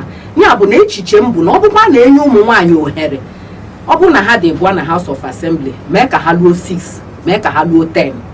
Ọ bụ na ha dị bụa na kọmishọna mee ka ha luo 15. Ịfụ na obodo ga-agbanwe. Prezidenti anyị na-alụ ọrụ, gọvanọ anyị na-alụ ọrụ, ụmụ nwaanyị a na-anụkwa nke ha, ụmụ nwaanyị a na-akwado ibe ha. Ọ gịnị kpata asị nwaanyị na nwaanyị na-aga ifu nwaanyị ga-anọ n'akụkụ si mgba m nka nwaanyị ga-arụ. Ọ gịnị kpata ụmụ nwaanyị ejikọcha ọkụ ụmụ nwaanyị pụta nyere aka wee kwuo ọnụ. Ọtụtụ oge ịma na ụmụ nwaanyị na-ekwukwanụ bụ ụmụ nwaanyị nọ na di. Ọtụtụ ha nọ na di, ọtụtụ ha bụ ụmụ ndị mmadụ. Ya na I don't know how to say this in Igbo.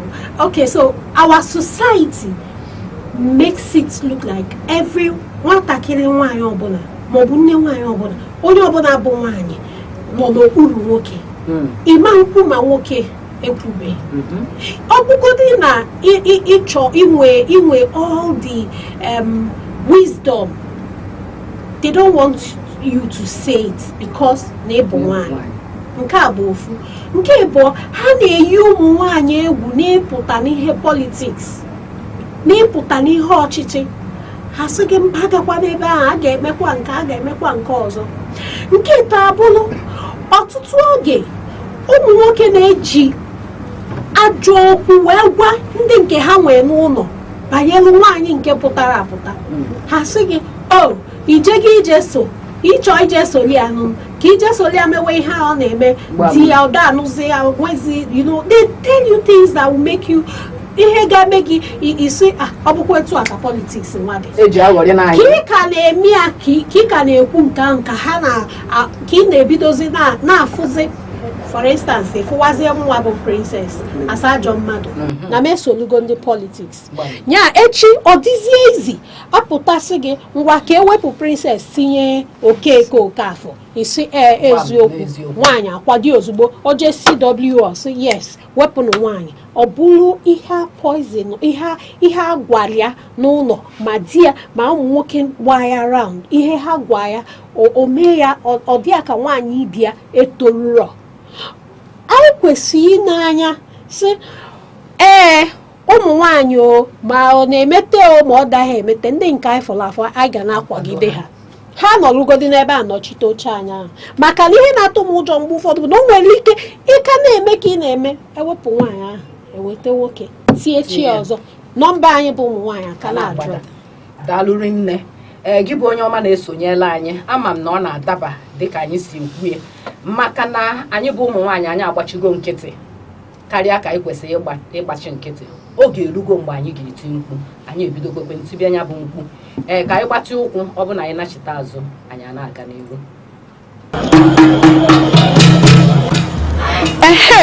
A sị na ekwe kụọ ama agba, ekwe ụmụ nwaanyị akụọla o. Ọkwa na nzukọ ụmụ nwaanyị oge anyị ji akpa maka ọdịmma anyị karịkwa maka ọdịmma ezinụlọ.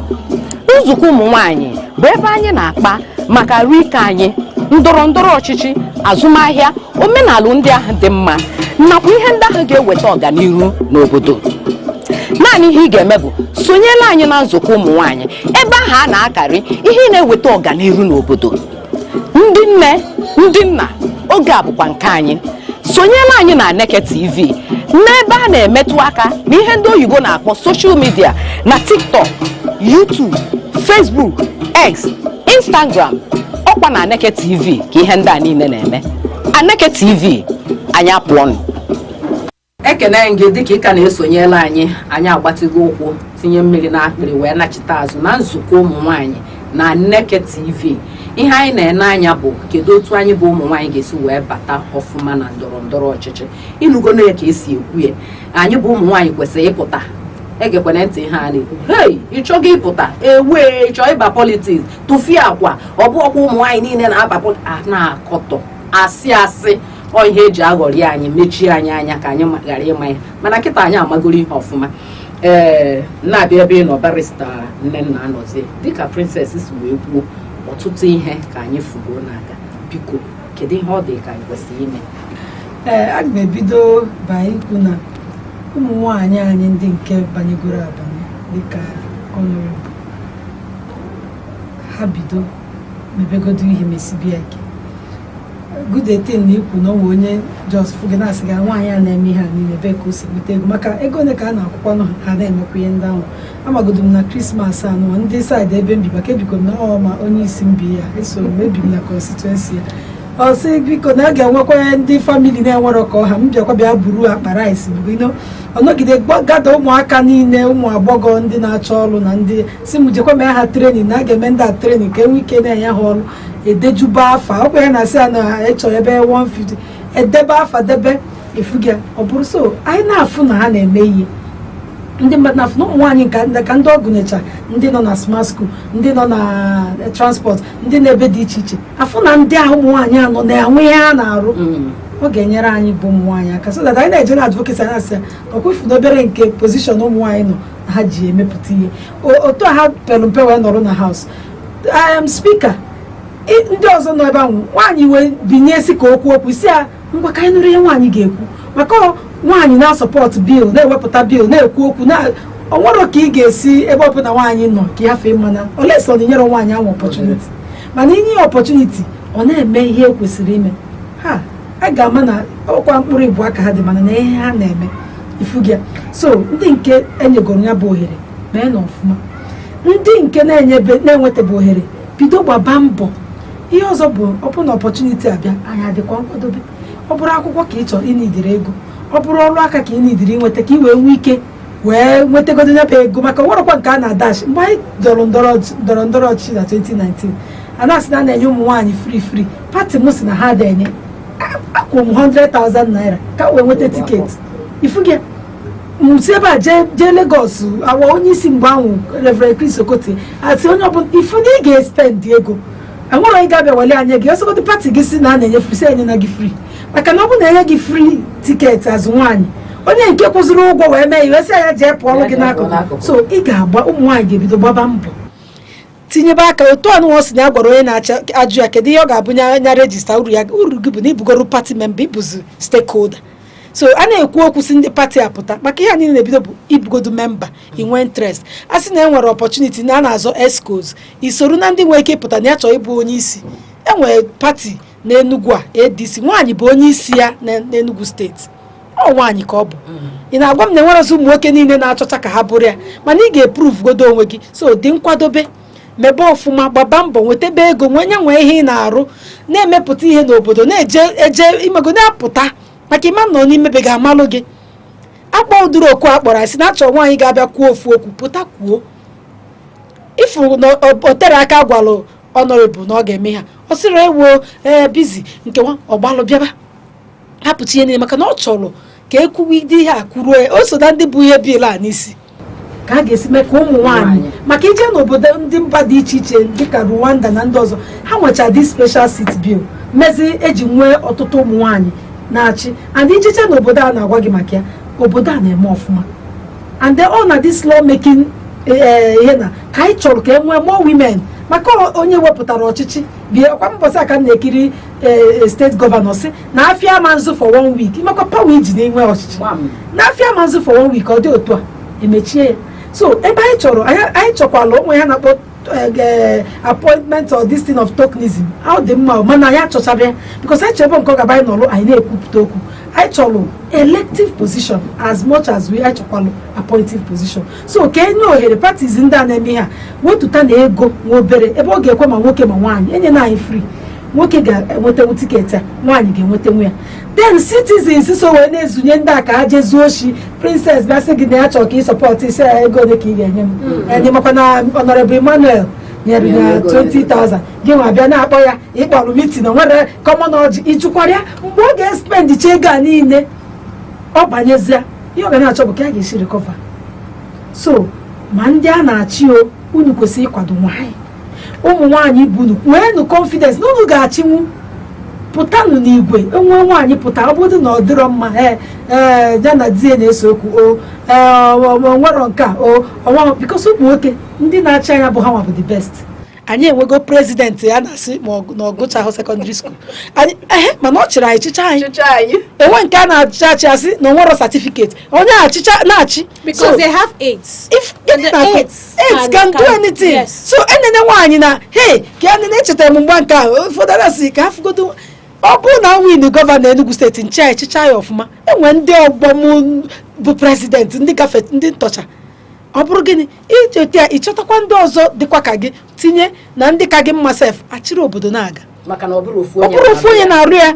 So ihe nzọ na agwụ nwaanyị bụ ọ bụrụ ewepụta nwaanyị onwe ka anyị si jegide ha gọvanọ Mba maka anyị na-ayọkwa ya osi ike nwoke maalụ uru nwoke na nwaanyị ba ifu ihe nwunye ya na-arụgasị interventions ọ nwe nwunye ya rụọ ọrụ nọ na ya biko ekwekwana ka ijekwa walụ nwoke tinyekwala onwe gị na ọchịchị ga onye a ka m chọọ ịjụ Princess Obi ajụrụ dịka ndị nọ na House of Assembly ọha maka ọ dịara ikwu ka anyị tibe mkpu ka ụmụ nwaanyị gaa mụọ onwe ihe o mere na-abịa na dịka na steeti ọ bụ sọsọ Enugu nwoke bụrụ gọvanọ nwaanyị abụrụ deputi kedu nke bụ nwoke bụrụ gọvanọ nwaanyị abụrụ ọbụla appointment biko unu nwa bụ ndị n'ebe a na-emebi iwu ọ ihe dị possible. So ihe a bụ a na-ekwu na the journey of 1,000 miles starts with a step. If you can help me translate it, I'll be happy. Na ọ bụ na a na-atụ ụkwụ kpọm nwayọọ nwayọọ anyị eruo ebe anyị na-aga ka si otu atapịa anya. Daalụ nne. So anyị na-ekwu kịta maka reserved seats bill. Ọtụtụ ihe ga-emenwu n'ebe a na-eme iwu mana ebe a na-eme iwu ọ bụrụ na ọtụtụ ụmụ nwaanyị anọ ga-ekwute nwa ọnụ ha ịma na nwere ihe a ga-eme ya na anyị ga-ebidogodi gụọ anyị egbegodi n'igwe anyị etukwu ala anyị wee gbuo igwe wee gaa ije ya na anyị nweta ọnọdụ maka ụmụ nwaanyị na-emebi iwu.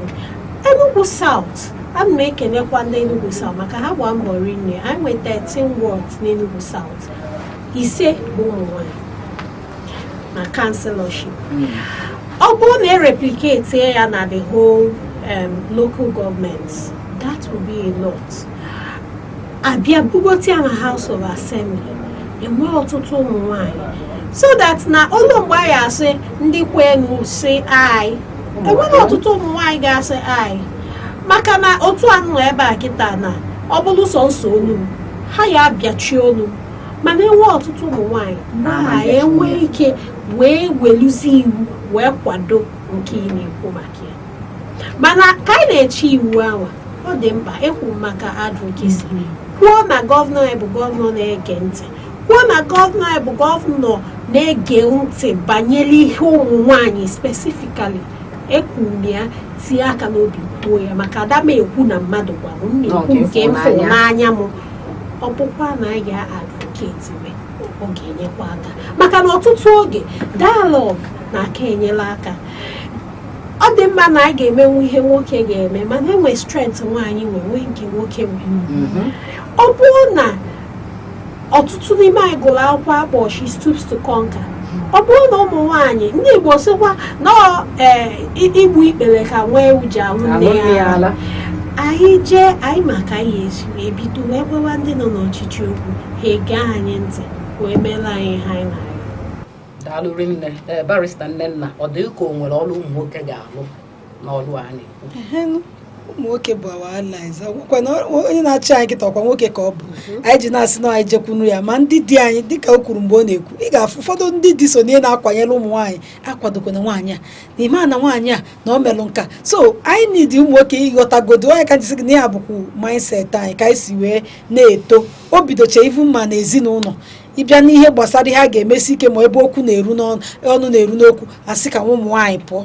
Ị ga-afụ nwaanyị ọmụchacha nwa zụba zụchacha mbọsa ya bụ ịnụrụ nwa ya asị ya madam jee na nwaanyị adịghị esi ekwu okwu kedu eme na ọma njikwe o ruzie echi nwatakịrị je banye na famili ọmarọ ifu gị ma ọ dabazia n'isi nne. So a ga-enwegodo ka ụmụ nwoke anyị ghọta na ọchịchị abụrụ mgbe Chukwu na-eke ụwa ọ sịrọ nọọsụ nwoke ga-achị ọ sịrị jeenụ jee chibanụ mụbaa na ọ gwara ya ụmụ nwoke na ụmụ nwaanyị so ghọta na ya na ọchịchị abụrụ maka ụfọdụ na-arụ ọrụ ebe ọ ga-abụ ebe ị na-arụ na negative ọ bụ gụwa bụ managing director o nwecha ụmụ nwoke nwere ike nọgị n'okpuru ọ bụrụ nwaanyị ha nwa bụrụ nwoke kwagwa bụ onye isi so o nwere ihe ọ na-ewepụ mmadụ na-arụ na nwaanyị bụ onye ọchịchị mana ka ndị be anyị si afụte ọ dị ka arụ na-abịa nnọọ na whole steeti asị na nwaanyị bụ gọvanọ so mana ha ghọta ya na ụbụrụ isi ada enye ya maka na ịbụ nwoke ma ọ na-ebu nwaanyị ọchịchị ekwesịrị ịbụ na ịbụ nwoke na ịbụ nwaanyị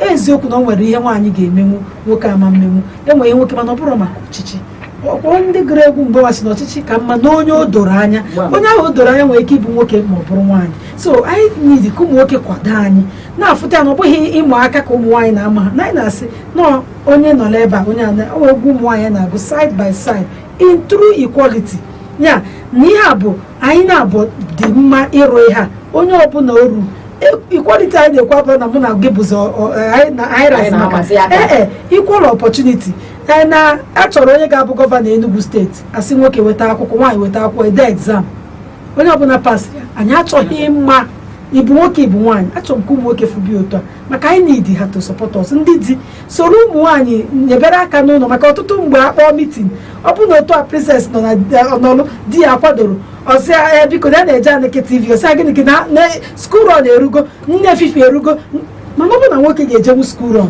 ma ọ nyere aka mee nke nne efi ọsị oke nsizie na studio pụọ njebezie skuul rọn ifu na ị na-enyere aka n'ọrụ ụlọ na-enyekwa aka na-akwado na-akwado onwe nwaanyị ga-apụta n'ike soro ịbịa mee mitin a na-eme ọ bụgodị ma n'abalị nwasị ka a na-eme mitin ị nwere ike iburu nwunye gị kipụ ya kọmpani na-eje mee ya bụ mitin so that ihe isi na ọ na-eje ịgba akwụna ma ọ na-eji ime ihe nwa so anyị dịrị ụmụ nwoke ọha maka na politiks na biko gbakenenụ mbọfụ ọ bụgodoro na ka ebido na deputy nwa emere ya na Kogi steeti the whole deputy chairman bụ ụmụ nwaanyị oles ma nwaanyị winzi the chairman anyị eme otu a ifu na ọ ga-eme a na-agba maka ebe a ka anyị ga-esi nweta experience asị na anyị nwere experience ụmụ kedu ka anyị ga-esi nweta ebe m nọ na be m ebe a ka anyị ga-esi nweta experience ebe a ka anyị ga-esi nweta tu obere ego anyị ga-ejizi wee na-emekwa ihe ndị ọzọ a na-eme daalụrị nne na mkpokọta okwu gị Princess Obiajuru Ugwu mgbe ị na-ekwu okwu o nweghị isi wee kwuo advocacy nya bụ na unu ga na-eje na-akọwatala ụmụ nwaanyị ke ndụmọdụ ị ga-adụ onye na-ene n'anya kachacha ndị a na-abịa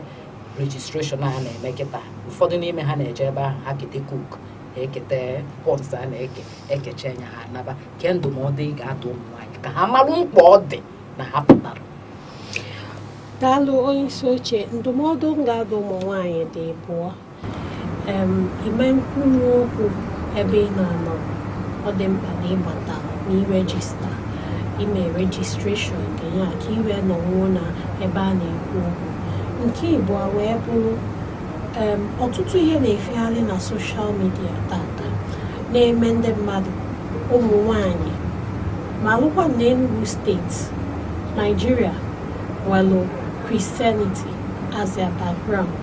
Ọtụtụ ihe na-aga kịta na-eme na social media ọ na-afly ndị mmadụ a na-achọ ịma aka ka unu si kwuo nwoke na nwaanyị a na-achọ ịma aka. Na-agwa anyị nke bụ eziokwu, ọ bụrụ na anyị afụ ụmụ nwoke dịka ndị anyị na ha ga-arụrịkọta, anyị akwanyela ugwu olu ha akwanyela anyị ugwu olu anyị, ọ ga-akara anyị mma iweta ihe anyị na-achọ n'aka ha. Mana nke bụ eziokwu bụ na anyị mewekwa ka anyị dụọ n'ubu anyị ama ngakwa aga. Daalụrị nne na mmechi okwu barista Nnenna ka ndụmọdụ ị ga-adụ anyị. Ndụmọdụ m ga-adụ anyị kachakwa ụmụ nwaanyị kwado n'onwe unu, gbata voters card gị.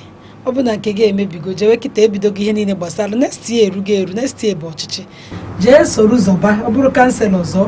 Ọ bụrụ na onye ra ka m dị otu a nwere m ego niile nwere m ihe niile wee kata obi zọọ gọvanọ and the budget na nzọrịa that position I'm exposed to so many things and zọọ ya one nzọrịa.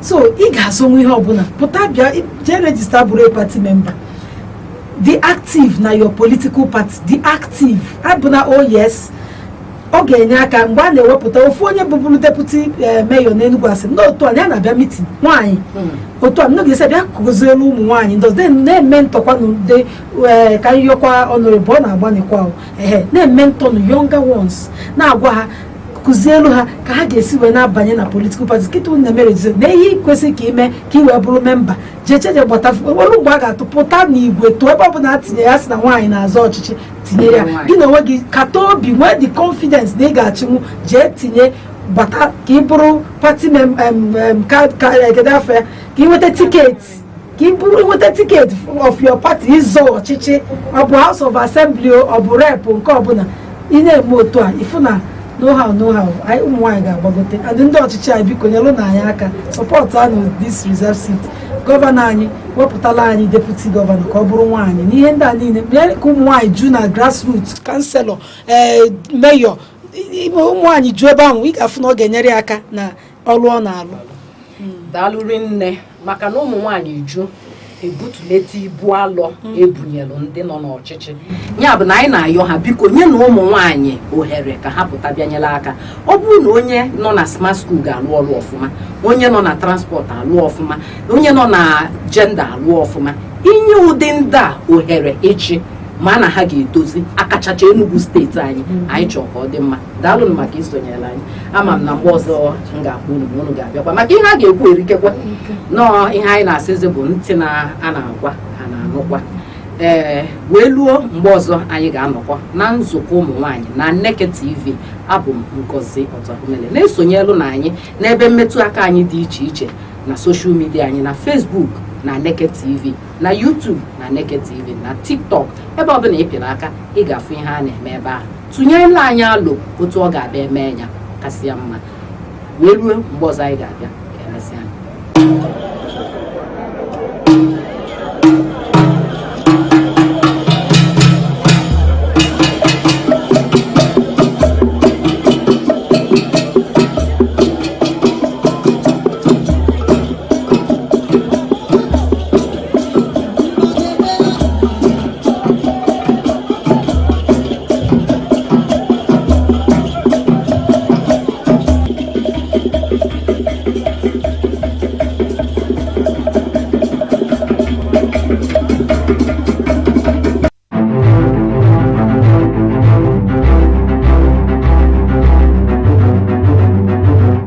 Morning headlines before you step out. Midday updates while you work.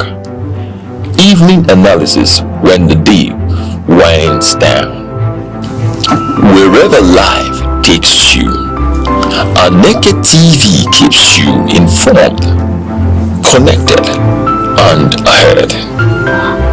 Aneke TV. Move with the world. In functional democracies and competitive economies, meritocracy is not a slogan, it is a system. A system where competence determines opportunity, performance drives advancement, and leadership is earned, not inherited or imposed. In Nigeria, however, the persistent triumph of mediocrity over merit continues to shape recruitment processes, elective positions, and leadership outcomes across critical sectors of national life. From public service employment to political office, from academia to corporate governance, troubling pattern has emerged. Access often trumps ability, loyalty outweighs competence, and short-term political calculations override long-term national interests. In the public sector, recruitment exercises are officially designed to be competitive, involving written examinations, interviews, and eligibility screening. Yet, multiple surveys and independent audits have consistently shown that informal influence, patronage networks, and bribery remain significant determinants of who gets hired. This reality has produced ministries, departments, and agencies burdened with underqualified personnel, struggling to deliver on complex policy mandates in a rapidly evolving global environment. The consequences are not abstract. They manifest in delayed project execution, weak policy implementation, inefficient service delivery, and ballooning recurrent expenditure with minimal value creation.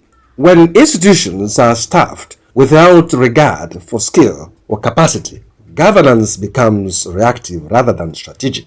The problem is not limited to recruitment alone. Nigeria's elective political system reflects the same crisis of merit. In many cases, candidates emerge not through rigorous debate, policy clarity, or intellectual depth, but through financial muscle, political godfathers, or ethnic calculations. Electoral outcomes frequently reward popularity, patronage of vote buying over competence and vision. The result is a leadership deficit that cuts across local government councils, state assemblies, governorships, and even the national legislature, institutions constitutionally taxed with lawmaking, oversight, and representation, yet often lacking the technical depths required to interrogate budgets, scrutinize policies, or design forward-looking legislation. Other sectors tell a similar story. In education, the erosion of merit in academic appointment has weakened research quality and global competitiveness. In some tertiary institutions, promotions and leadership roles are influenced more by internal politics than scholarly output. In the corporate space, family ties and informal networks sometimes override professional management principles, limiting innovation and sustainability. Ironically, Nigeria continues to produce world-class professionals who excel in merit-driven systems abroad, from medicine and engineering to technology, finance, and academia. Their success outside the country reinforces a painful truth. The problem is not Nigerian capacity, but Nigerian systems.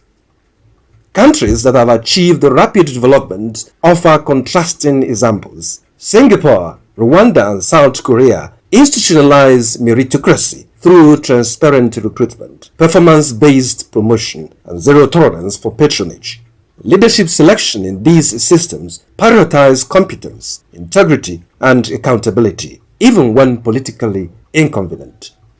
Back home, the cost of failing to do the same is increasingly evident. Brain drain has accelerated as skilled Nigerians seek environments where effort is rewarded fairly.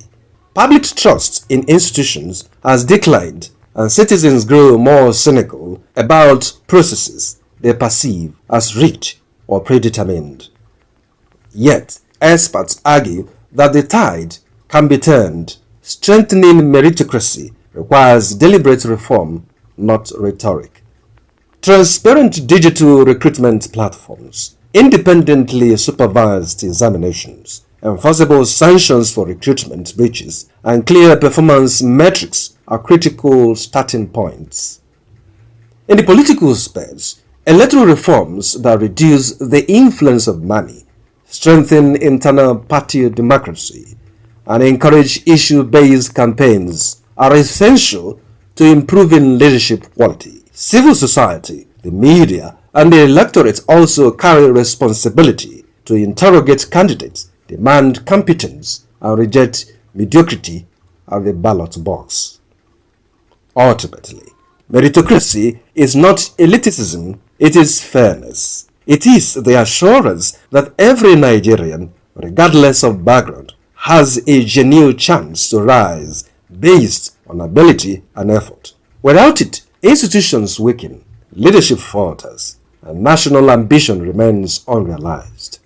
For Nigeria to compete globally, govern effectively, and harness its vast human capital, merit must no longer be optional. It must become the standard. In recruitment, in elections, and in every field where decisions shape the nation's future. Security is not just police on patrol.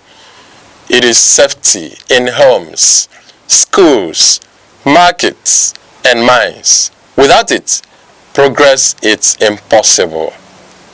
Be alert, report danger, support community watch. True security is collective responsibility.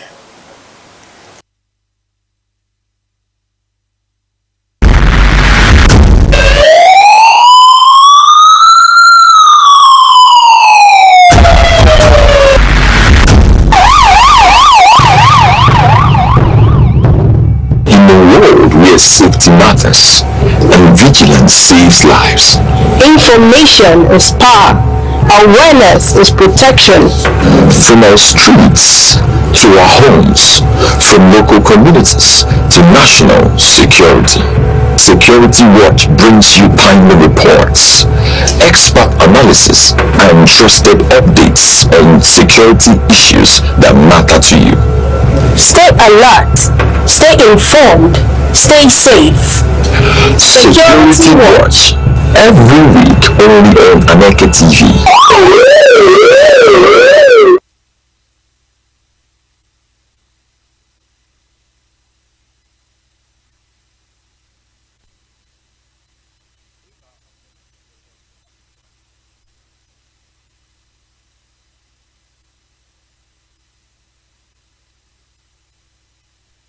We are glad to have you join Security Watch once again on Aneke TV. It is the enlightenment program that has identified the importance of lives and property. It has also made a lot of pushes for the total eradication of insecurity in our nation. You can find us on our socials, our Facebook, our Twitter, our Instagram, our TikTok, and our YouTube at Aneke TV. And I assure you, you will never regret you did. Thank you so much. My name is Chukwamaka Obasi. And our topic for today is environmental security. Permit me to introduce to you a high-profile principal officer of the Enugu State Civil Service, the Permanent Secretary, Ministry of Environment and Climate Change, Enugu State. Let's all together respectfully welcome Mr. Abba Matthew O. JP. Abia Matthew O. JP. You're welcome, sir. Thank you. Thank you. All right. Our topic for today is environmental security. Yeah. How do you feel being an environmental professional? You know, environment involves everything. When you look at the totality of the society, environment comprises everywhere: the road, the atmosphere, the people living in the society, their behavior towards their environment. So environment covers almost everywhere. Then how do you feel? You are an environmental officer. How do you feel doing the job for your state and for your people? No, I feel glad because whenever things are going wrong, it's my pleasure to see that those things are corrected. So I feel proud of being an environmentalist. Now you are an environmentalist, but I am not. Yeah. But my common sense tells me that there is this relationship between environment and man. And that is why Security Watch at this particular episode deemed it necessary to say, let us find a way to secure the environment of man. Yeah. Now let me ask you this. Whose duty it is to secure environment? It is the duty of everybody. Because, for instance, when you are living or staying in an environment that is very dirty and unclean, you become very wary of that place. You will feel very uncomfortable. You will not, your health is threatened. You are, in short, your total well-being is threatened because a lot of diseases, a lot of other human unwanted issues can come up from there. Now, what is the essence of environment to man vis-a-vis the man to the environment?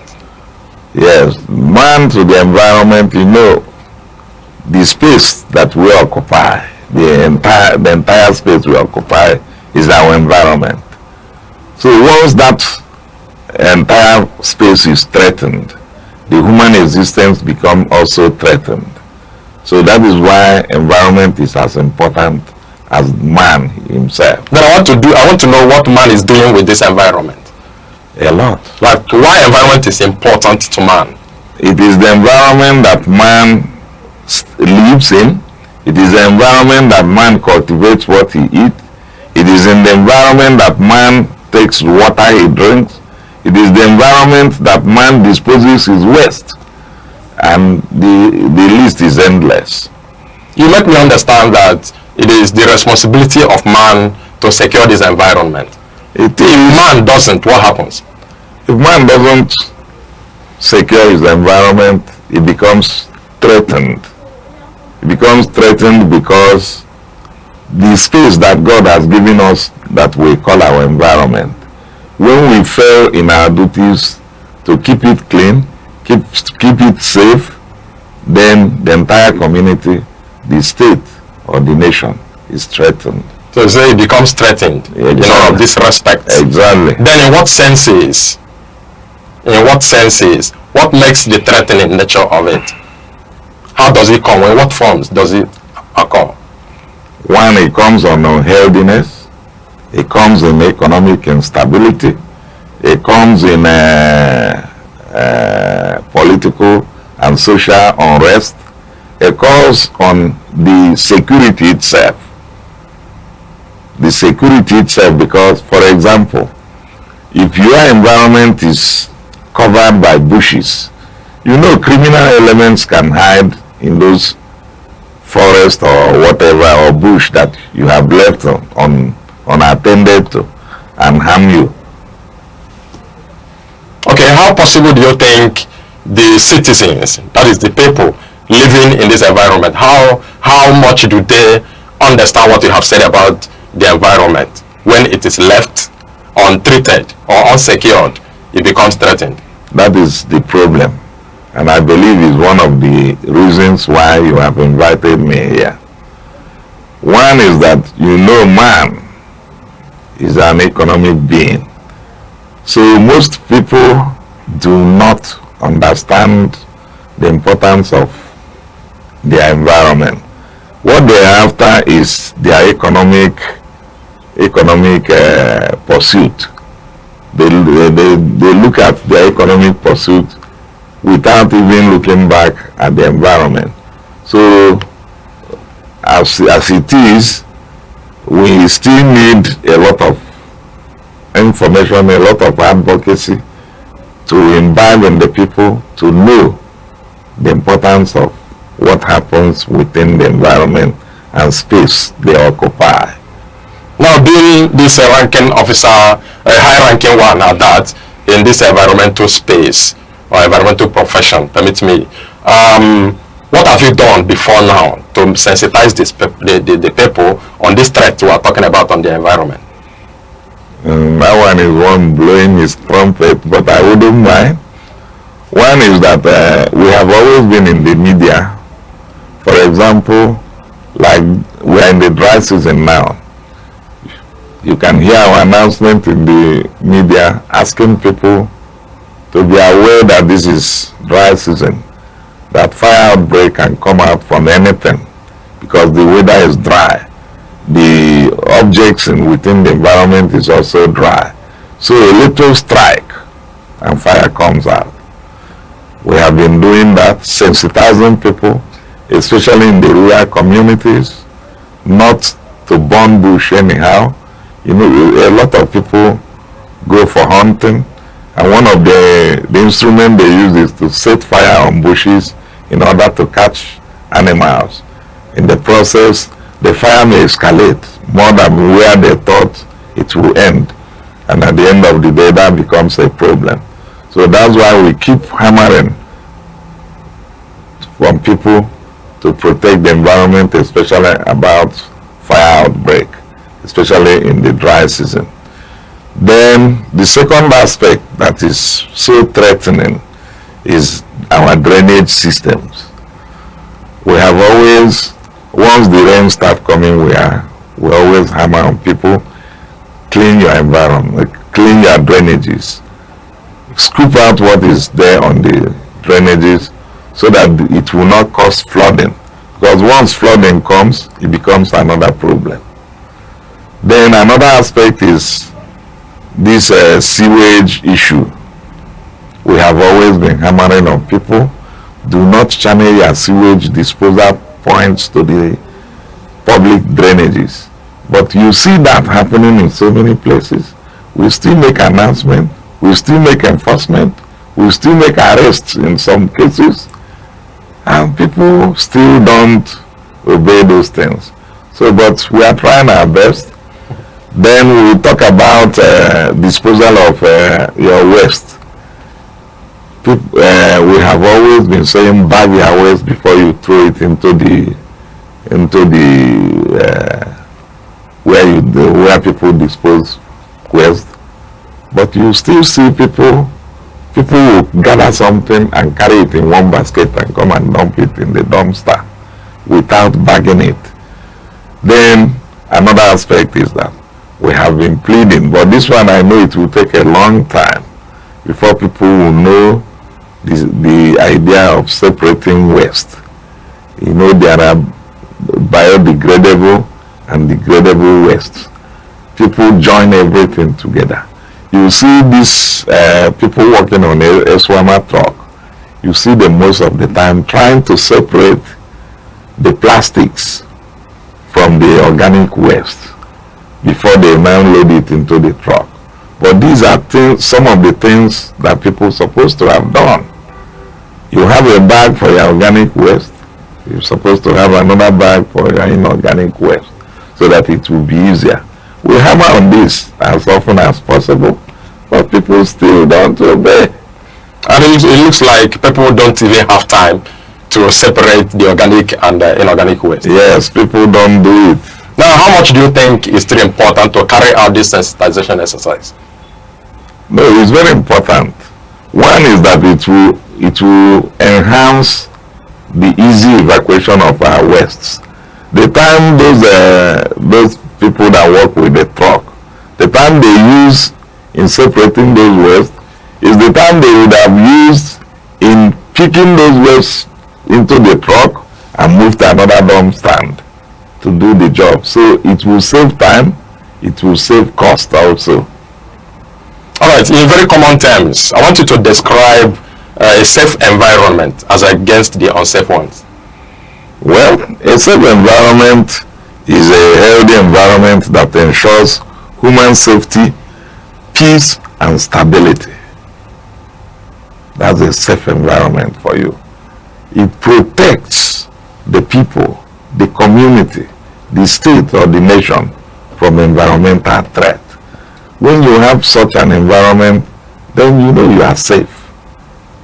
But I don't know, in this part of the world we may find it difficult to actually say we have a safe environment. Okay, who is a man? And what is the life of that man in an unsafe environment? Man is the human being, me and you, and every other person alive staying in a space which is that our environment. And you know when this our space is threatened, the first point is your health. The health of man becomes threatened because a lot of diseases and infections arise from unclean environment. If we begin to go into that, you know cholera, you know cough and all that.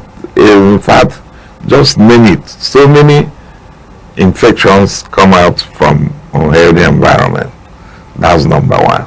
The second one is what the economic cost. When the environment is threatened, like it will affect agriculture, you know. A farmland that is flooded, its yield will become, you know what it will mean. Then, like for another example is water scarcity. If there is water scarcity caused by an unhealthy environment, you know man depends on water so much. When an unhealthy environment comes up, maybe the water in that area has been polluted. It becomes impossible for people to get clean and safe water for their use, their drinking, and so on.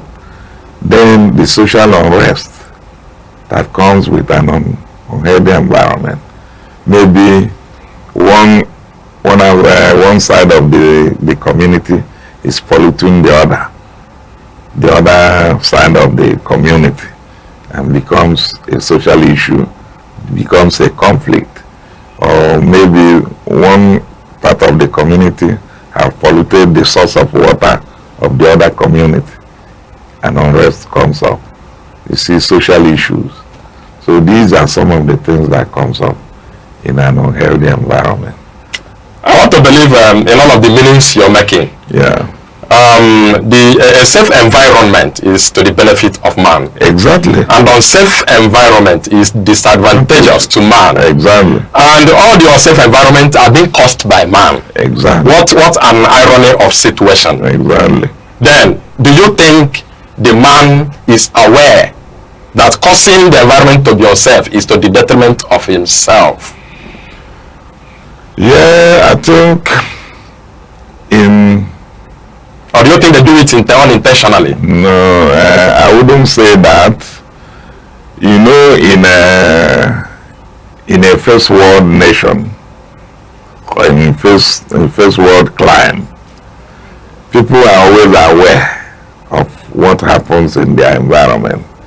The degradation that we cause in this part of the world, the third world countries, it doesn't happen in the first world. People are always aware and awakened. They are aware and awakened that whatever they do within the environment is to their own detriment. But in our own climate here, people seems to be nonchalant. They believe the authority is the one responsible to do everything. But it is not so. God has given us a space called the earth for us to occupy and do everything. We also have to be aware and conscious that whatever we do within that space has one or the other effect on us. If we keep it clean, we'll be healthy and we'll be stable. If we keep it unclean, we'll be sick and unhealthy. So that's the problem. Okay, I know quite all right that you may have dropped some hints in relation to the question I want to ask you now. I want to ask, what could be referred to as environmental pollution? Yes, a lot. A lot, just as you have said that I have said some few things that causes pollution or something like that. One is when one fails to keep his environment clean. You see, like when we were young and in the villages, every morning we sweep the compound, gather the refuse. Maybe there's a farmland that has not been cultivated for that year. You throw it that place. You have now cleaned where you stay. The whole compound in the villages, if you go there, they're always clean. But when you come to the metropolis, you see, in many cases, you see people quarreling because somebody's supposed to sweep the compound where they are living for that particular day, and he did not do it. You see, it becomes a pollution. When people channel their wastewater, especially sewage water, into the public drainages, it becomes pollution. When industrial settings do not check their water, there is what we call waste treatment plant.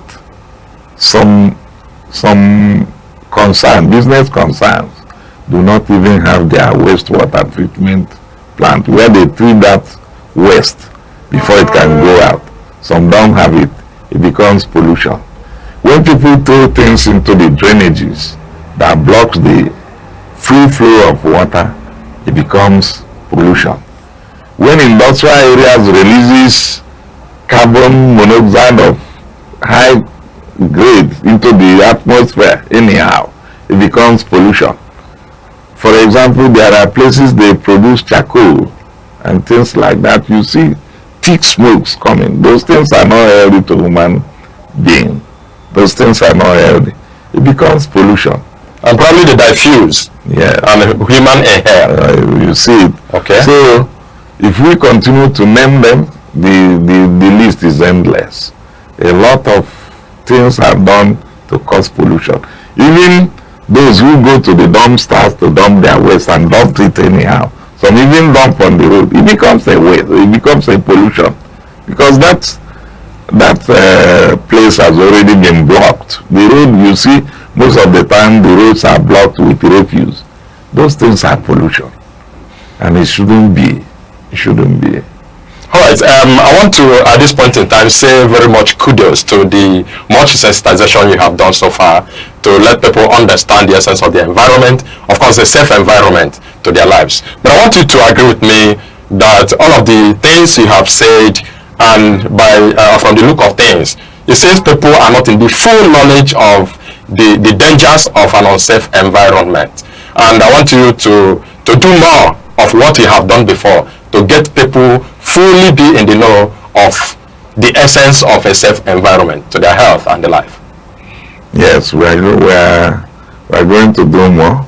You know, the government of the day in the state is a very smart one, and they want all things done in the right way for the good of the people.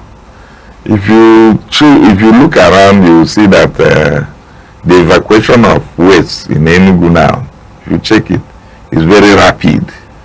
In some cases, areas where we have more waste coming up on daily basis, those evacuators go there 2 or 3 times in a day in order to clean up. Formerly, open trucks were used in evacuating those waste.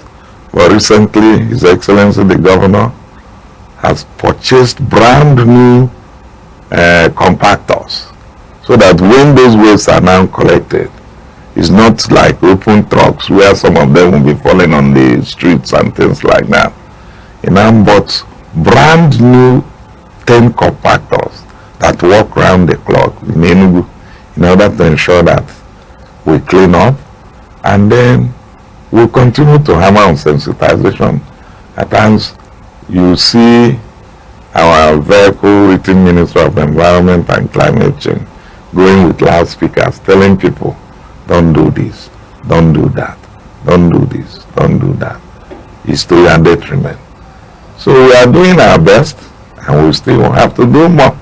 Okay, have you gathered people before in a center, like eyeball to eyeball contact, and then speak to them about environmental pollution? We do, especially when there are outbreaks.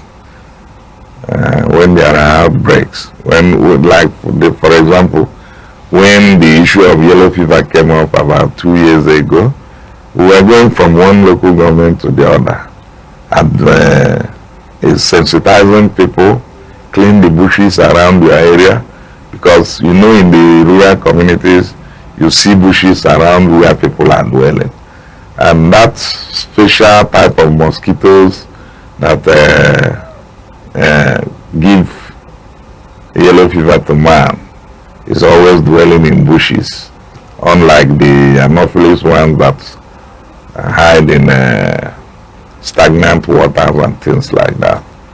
So we do, and I believe we're going to do more. We're going to do more sensitization and advocacy. Okay. To ensure that people become aware of the need to have a clean and safe environment. Okay, now when do we say something is hazardous, or that a substance is hazardous to an environment? Good. When a substance becomes toxic, like when a certain waste from a business concern is coming out, and you see people inhaling it, and it's not good to their health, it's very hazardous. There are so many factories that their waste is very toxic, and if those things are not checked, it's very hazardous to human health. You can see people inhale something and the person will fall down immediately. Nobody will tell you that this one is a very hazardous one. You will know. Or when you inhale something and you became unconscious, then you know that those things are very hazardous. It's not just ordinary waste. It becomes a toxic, hazardous waste. All right, I want us to dwell fully into environmental degradation. I know you've mentioned that before now. Yeah. Let us dwell fully in what it means in totality. Environmental degradation comes in different forms and shapes. For example, there is what we call environmental impact assessment. Okay. When you want to start a project that involves a lot of construction, you are required to do what we call environmental impact assessment. The purpose of that assessment is for you to know the impact of that project or that construction to the environment, even now that you are doing it and even in the nearest future. So that once you discover there are environmental threats or degradation that will come up from that concern, we know how to nip it in the bud, how to handle it, so that it will not be hazardous and degradeful to the environment. Maybe in future. Maybe in future, even at the point of construction. Because most of the time you see many buildings falling down. And some of them are even in the construction stage when those things happen. It is because that impact assessment has not been done. If it has been done, you will know that the soil in that area, there are certain level of concrete that you will use to hold your building in that kind of environment. Then if it is going to be a manufacturing concern, we will find out what happens to the waste that you are going to generate from the production you are about to start. And maybe a lot of them do not do it. And those things begins to happen, it becomes degradation. Even road construction. When you are doing a road construction and you know that definitely water, rain have to fall on the road, where do those roads, those waters, what channel have you dug for them to enter when they come? Drainage systems. The drainage systems. If you do not do it well, it becomes degradation. Because you can see some people will build roads and you see water flowing into people's farmlands, destroying a lot of things and things like that. It becomes a degradation. Then you talk of livestock. When people begin to site like piggery farm, poultry, close to people's residential areas, and people will be inhaling on very unlawful smell that becomes bad to their health. It becomes degradation.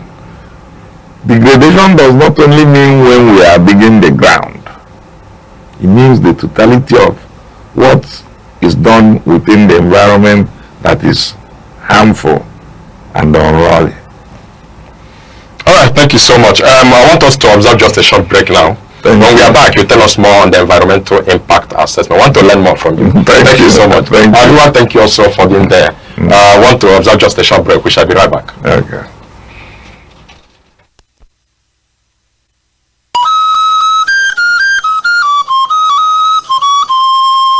Need ad replacements, coverage for events, or the latest news stories? Call 070-3043-7110 right now. Aneke TV, move with the world.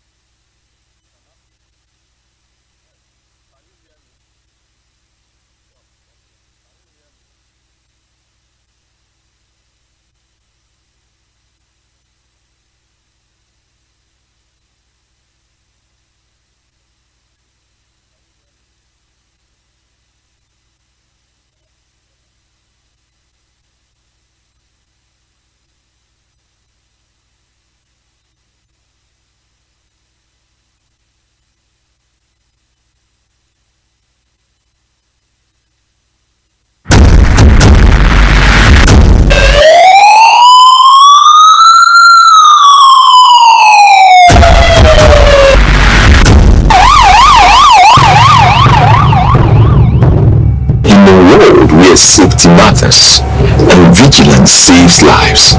Information is power. Awareness is protection.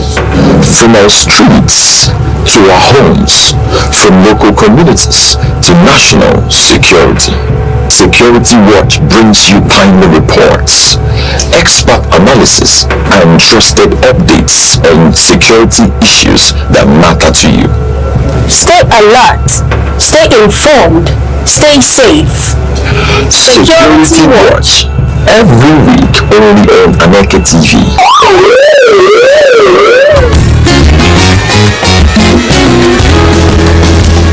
Every day, your health shapes your life, your strength, your choices, your future. Because knowledge is the first step towards well-being. This is Health Matters, only on Aneke TV.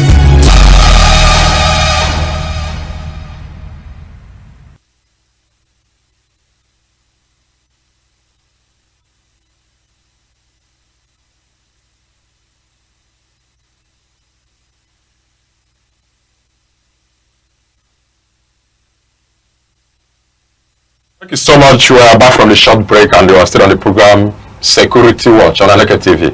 I am here with the Permanent Secretary, Minister of Environment and Climate Change, Enugu State, Mr. Abia Matthew JP.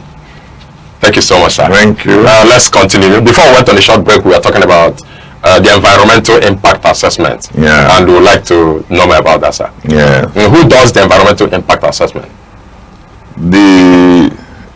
The ministry has a pollution control department that handles the issues of EIA, as it's shortly called.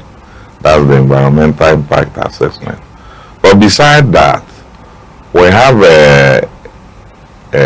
registered consultants who are experts in the conduct of these environmental impact assessments. And these consultants, once they finish the conduct for any particular concern, submit same to the ministry for review. So jointly, I can say jointly that EIA is conducted by the ministry and those registered environmental consultants. Then who does the payment? The exercise, or is it being done free charge? No, the client pays the consultants. Okay. Yeah, he pays them, and then pays a little token to the state government for submission.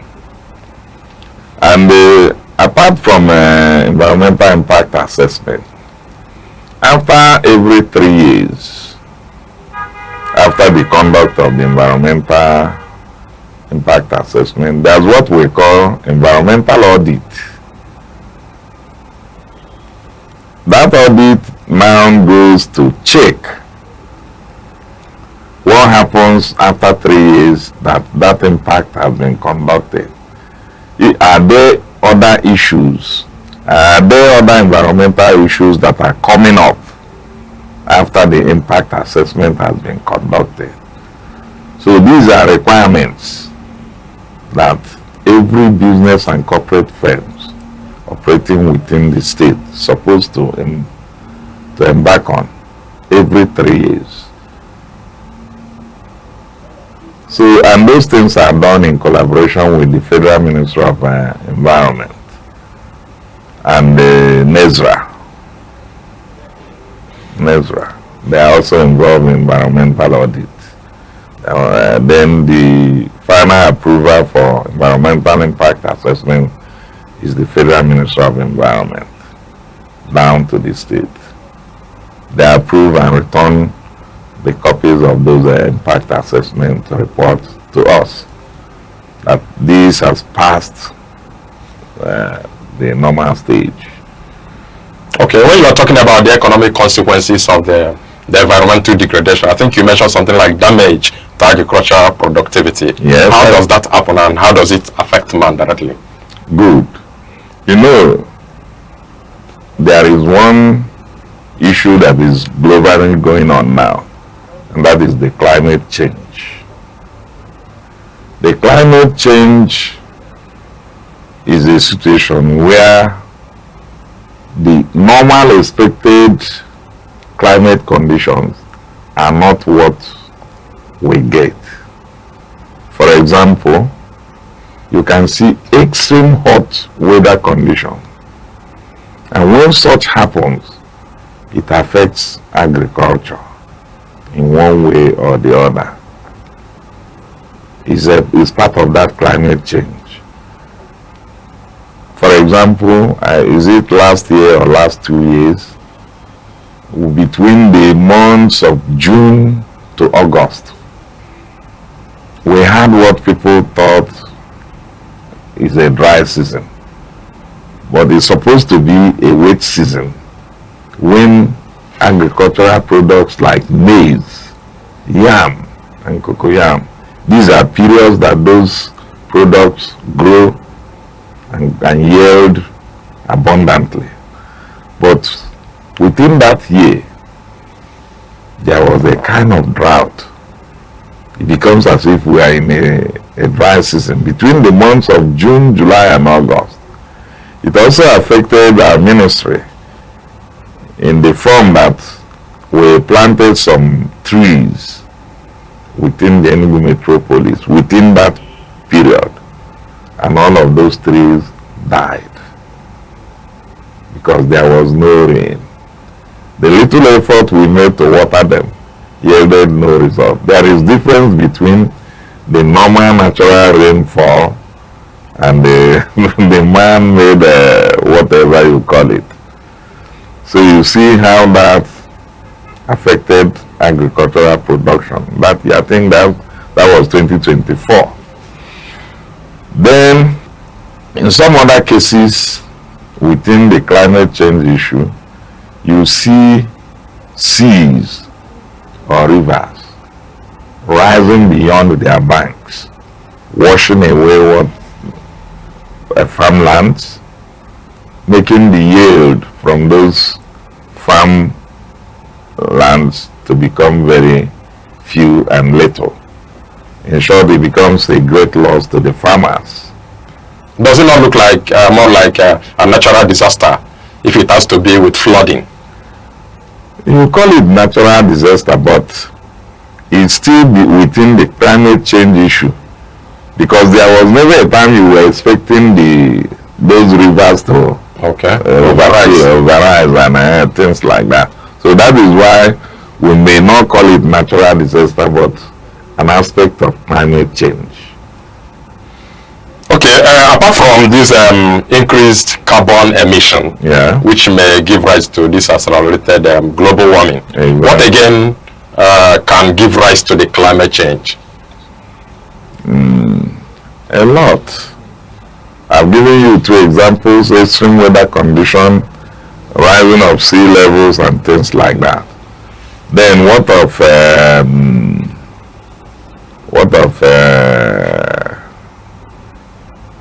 flooding? We have talked about flooding. Okay, let's quickly come to what could be done to correct all of this. No, there are mitigations. From where? The United Nations. They have different branches of organizations working to mitigate the effects of climate change. Do we have any in Nigeria?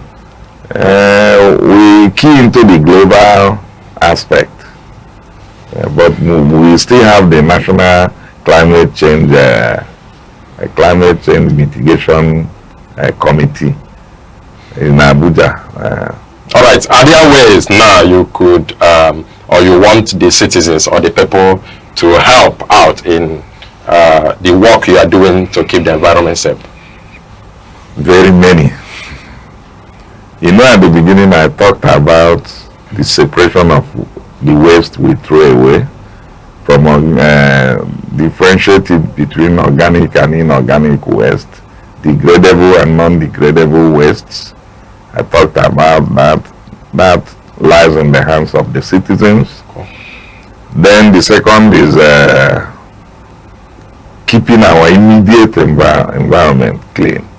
You may have the larger states, you may leave that to the authorities, the government, which we know we can handle, but within the closet of people's environment, if they continue keeping that clean, I think they are doing their own part of the work.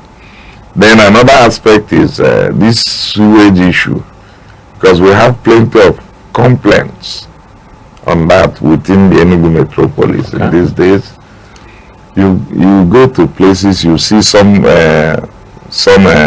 people's sewage tank that have been filled. Instead of them to call the evacuating trucks to evacuate that tank, they will leave it there. It will begin to flow out, enter public drainages. In fact, if you enter some compounds, you cannot even breathe. Citizens need to work on that. You don't allow a filled sewage to last even more than 24, highest 48 hours. You evacuate it. People don't do that.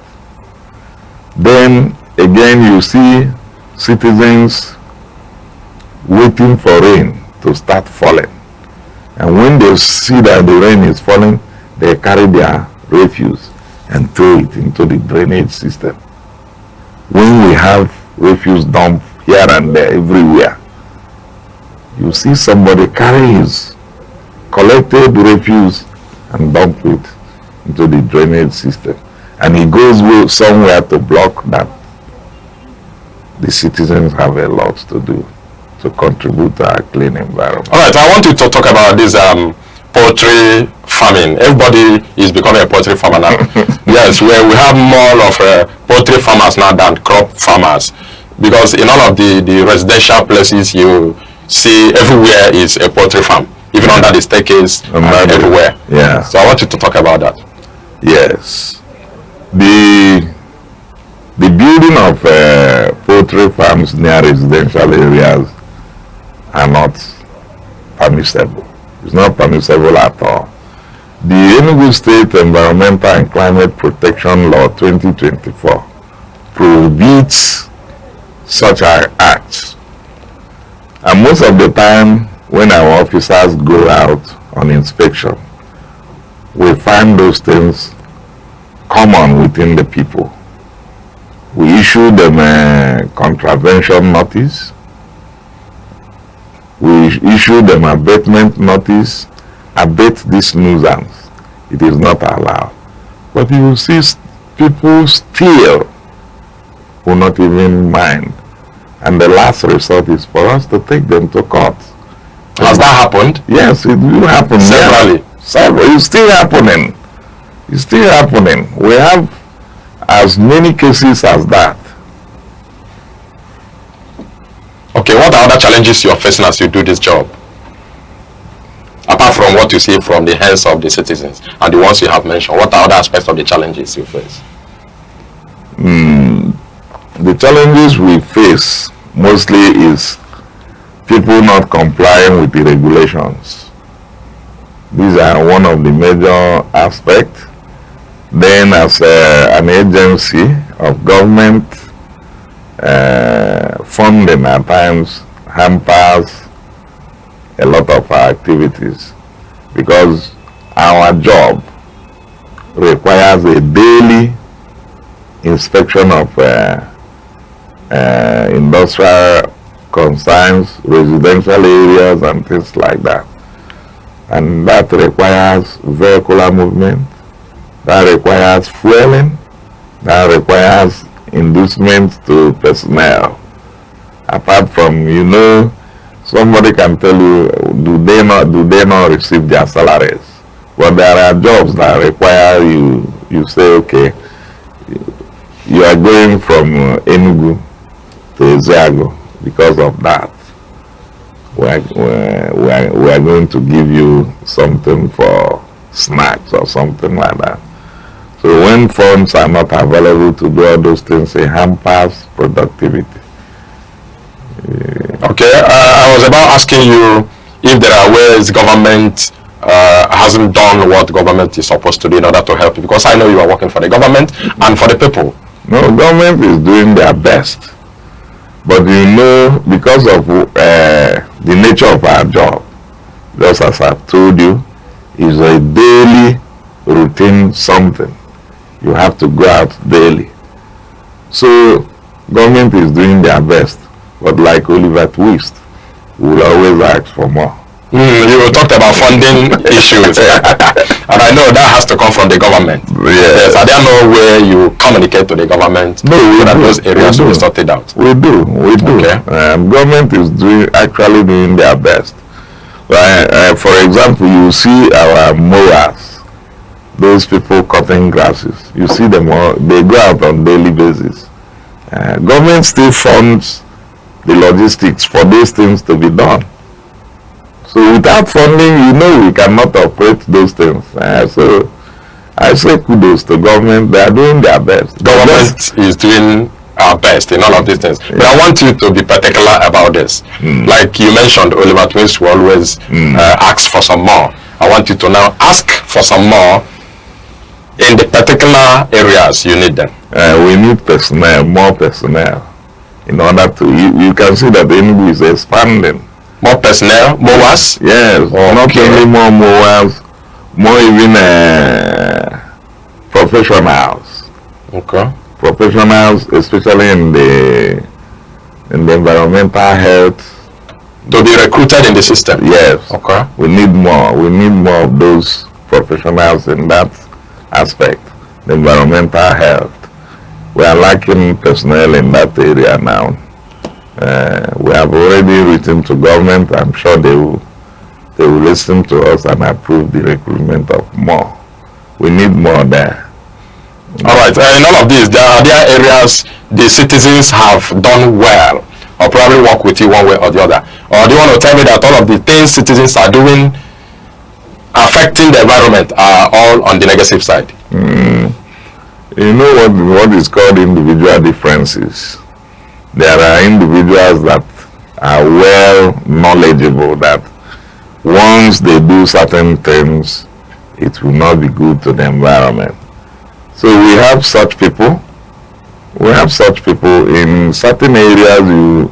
You see people directing people on where to put their waste.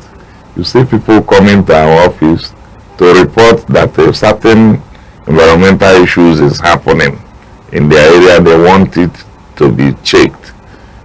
So once citizens, any citizen that is coming to report that we should look into so and so cases, they are doing well. Instead of just keeping quiet and going, you know, there are citizens that come and say, we have environmental issues in our area. It may not affect him directly, him or her directly, but because he knows that it's not good for the entire society, he comes to make a report.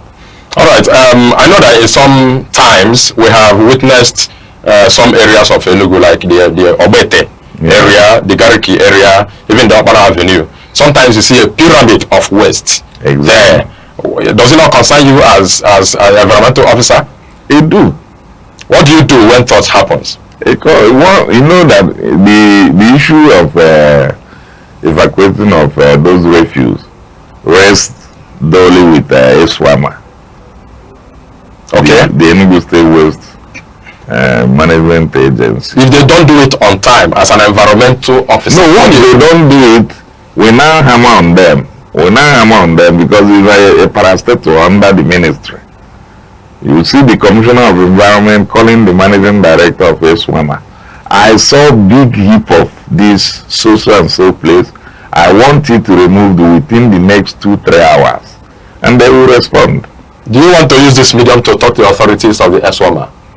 No, they are doing well. Are they doing well? They are doing well. Are you promising us that will not see any heap of refuse anywhere? No, but when you look around, you will see that those things do not happen again. It doesn't happen again. All right, thank you so much. I want you to give out your parting words to the government for the much support you have received from the government. Yes, I want to use this opportunity to thank the executive governor of Enugu State for all he's been doing for the good of the people of the state. Recently, he acquired 10 brand new compactors given to SWAMA to ensure that refuse are evacuated promptly.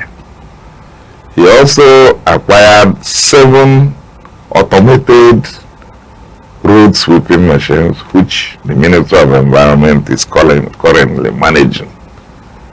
If you go to the 3-arm zone early in the morning, you will see those automated sweeping machines doing their job there. So I thank him. He has been very supportive. In fact, whatever concerns the people of Enugu State concerns him. He shows that.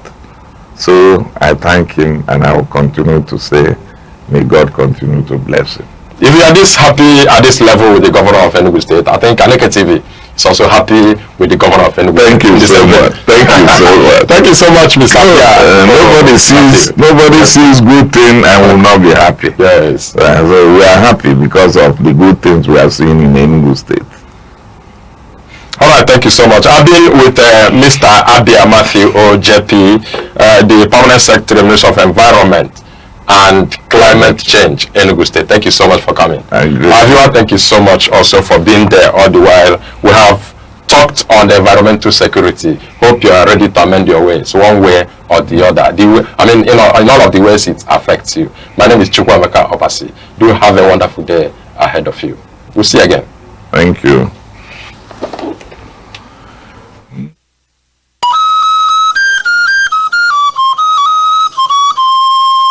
Need advert placements, coverage for events, or the latest news stories?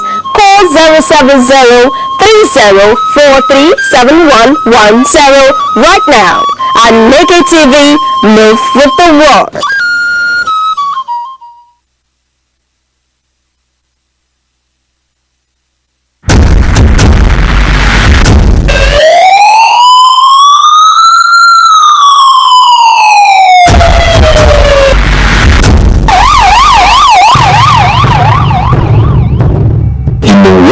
Safety matters and vigilance saves lives. Information is power. Awareness is protection. From our streets to our homes, from local communities to national security. Security Watch brings you timely reports, expert analysis, and trusted updates on security issues that matter to you. Stay alert, stay informed, stay safe. Security Watch, every week only on Aneke TV.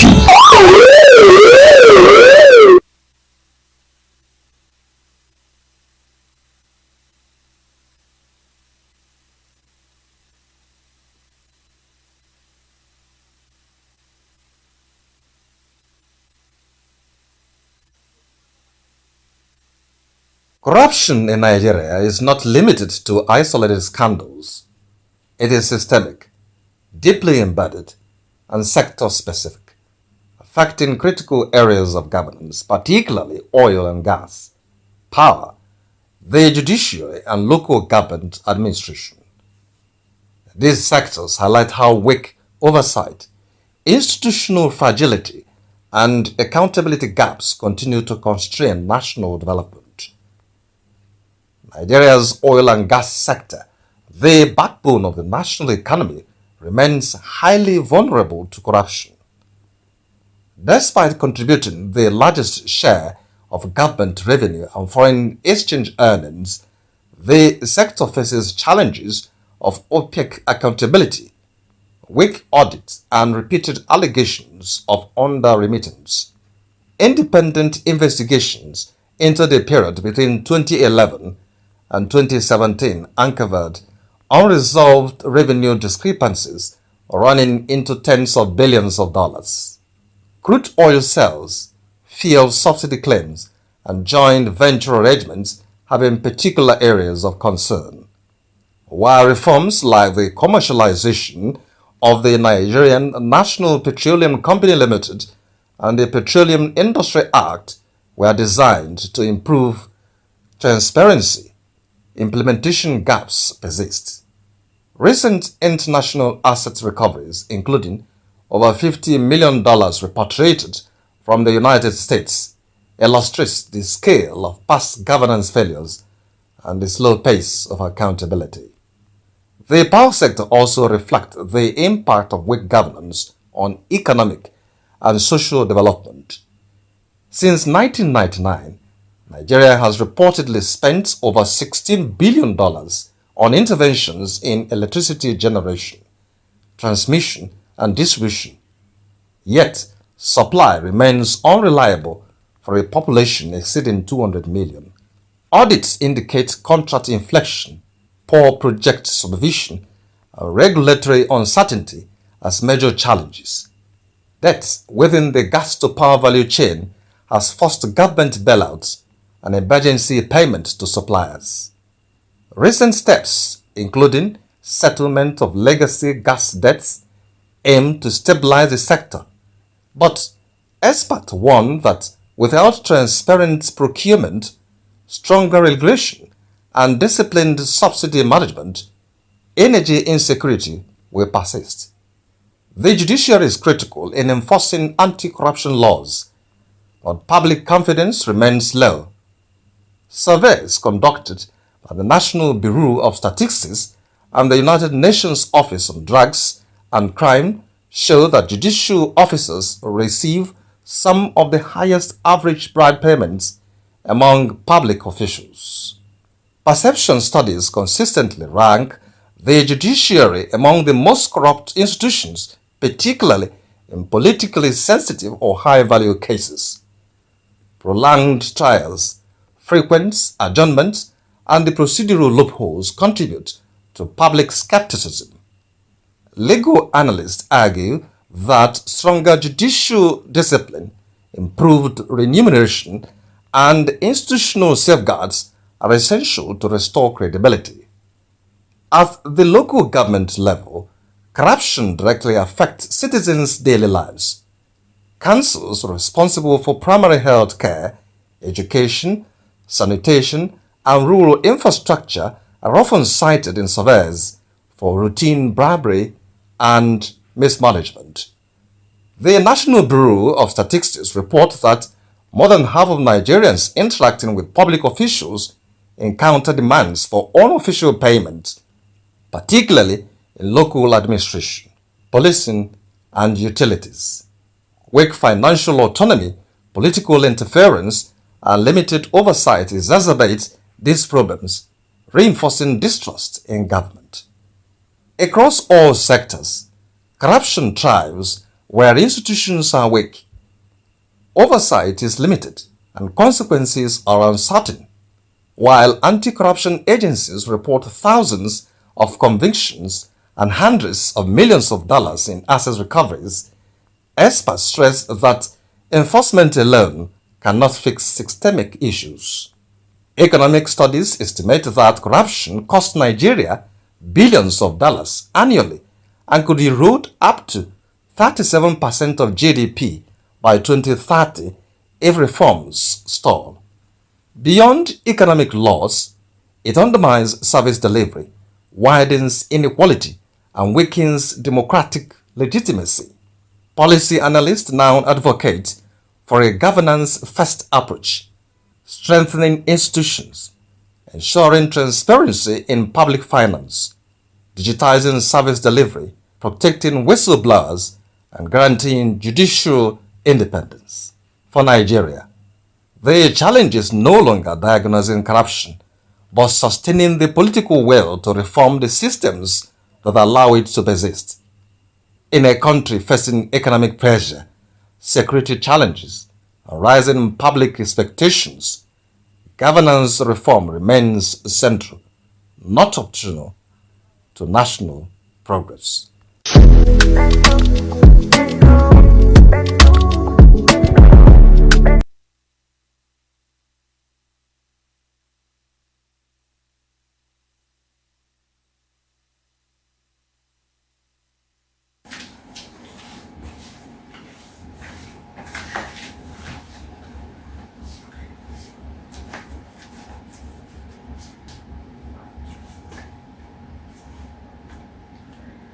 Dear woman, this is a safe space for you to feel seen, heard, and acknowledged. My name is Chidima Asoba, and I'm your companion on this journey of being a woman.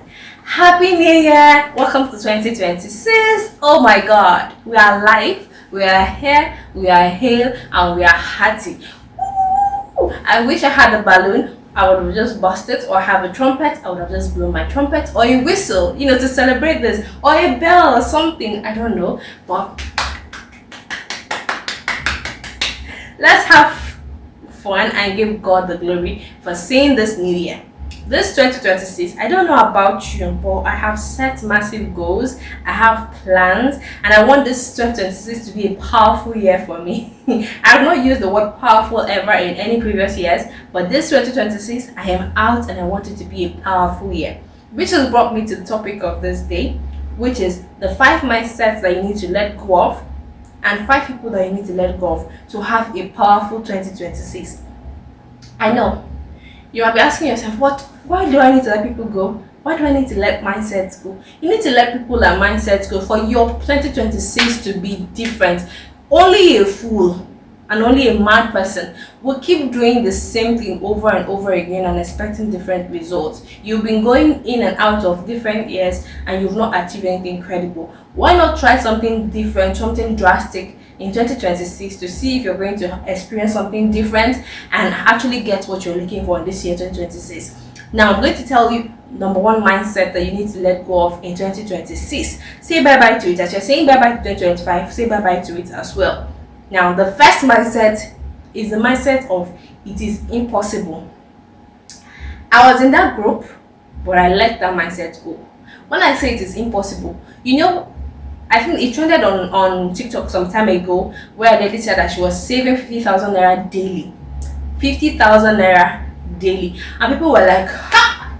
She's a liar. It's impossible. Is it from that small cream business that she's doing that she's saving 50,000 naira daily? Oh my God. With all this her high maintenance, she's saving 50,000 naira daily. It is impossible. And previously that would have been me too. I would have been saying, oh no, it's not possible. How is she saving 50,000 naira daily? What is she doing? But that is no longer me. I don't care how she's doing it, if she's lying. I'm not limiting myself any longer to think that it's not possible. It is actually possible, and I should be aiming to be able to do that and more. And that is the mindset I want you to come to this 2026 with. Say bye-bye to mindset of it is impossible. People, they say, oh, this lady did this, and you're like, oh no, it's not possible. She has to have a sugar daddy. Somebody is the one that is funding this lifestyle. Stop thinking in that direction. Start thinking, wow, a lady is doing this. Nice. This lady is a woman like me. She has one head. What can I do to level up and start doing my own thing? That is where I want your mindset to be in this year. Say bye-bye to that mindset of it is impossible. Who told you it's impossible? People are doing it. Because you don't have the opportunity to do it, doesn't mean people are not doing it.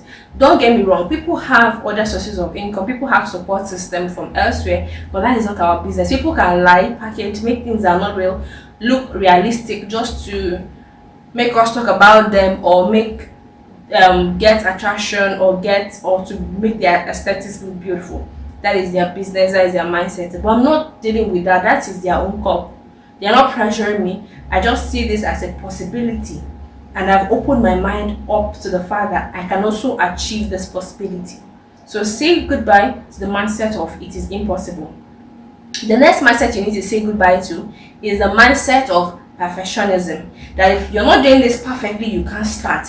Oh, if I don't have an iPhone, if my background is not beautiful, if I don't have the right lighting, the right tripod, the right chair, paintings, stuff like that, you're not going to start that thing you're going to start. If you don't have the exact amount that you want for that business, you're not going to start. If you don't have this, that everything has to be perfect for you to go ahead and start building your team.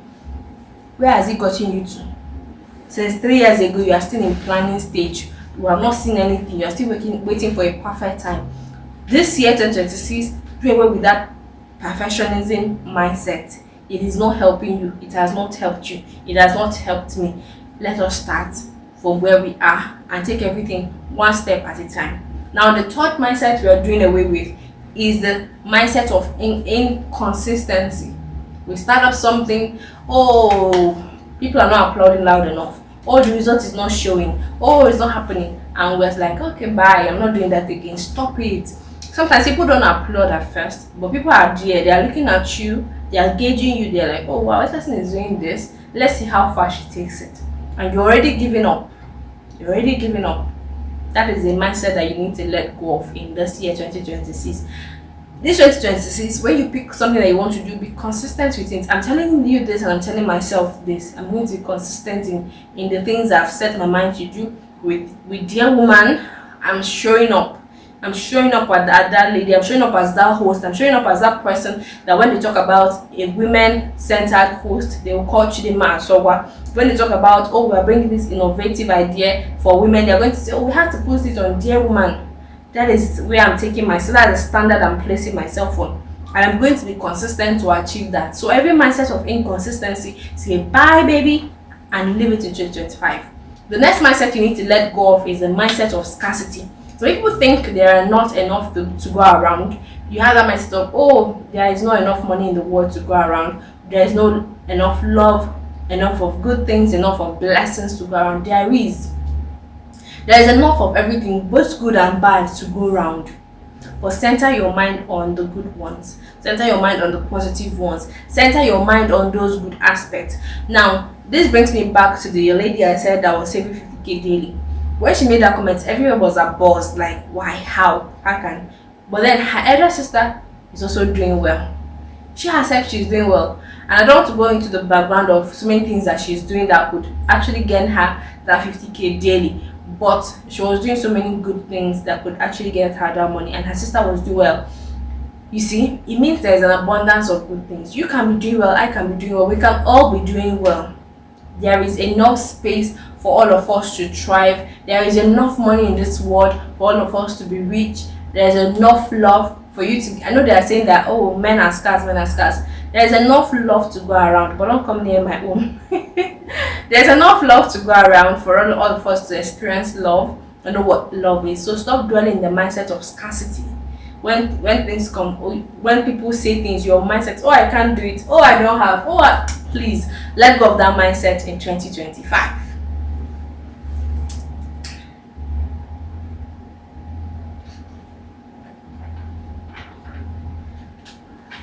So the next mindset you need, I've gone way past 5. I'm going to be adding on because I went beyond what I wanted to do, but let's keep adding on.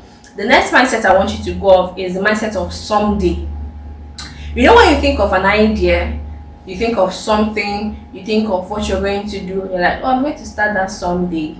I'm going to start that someday. And the someday never comes. I'm telling this to somebody and she knows herself. She knows herself. You have been trying to start that YouTube channel, you have been trying to start that business, and each time you say, oh, I'll start it someday. Please make that someday today. Start creating your logo, start creating your thumbnail for that YouTube channel, start sourcing out vendors, suppliers, start doing something and make that someday today. The next mindset we're going to let go of this 2026 is the mindset of people pleasing. And this one is specifically speaking to me. If you like me, good. If you like what I do, good. If you don't like it, good. If you like the choices, away.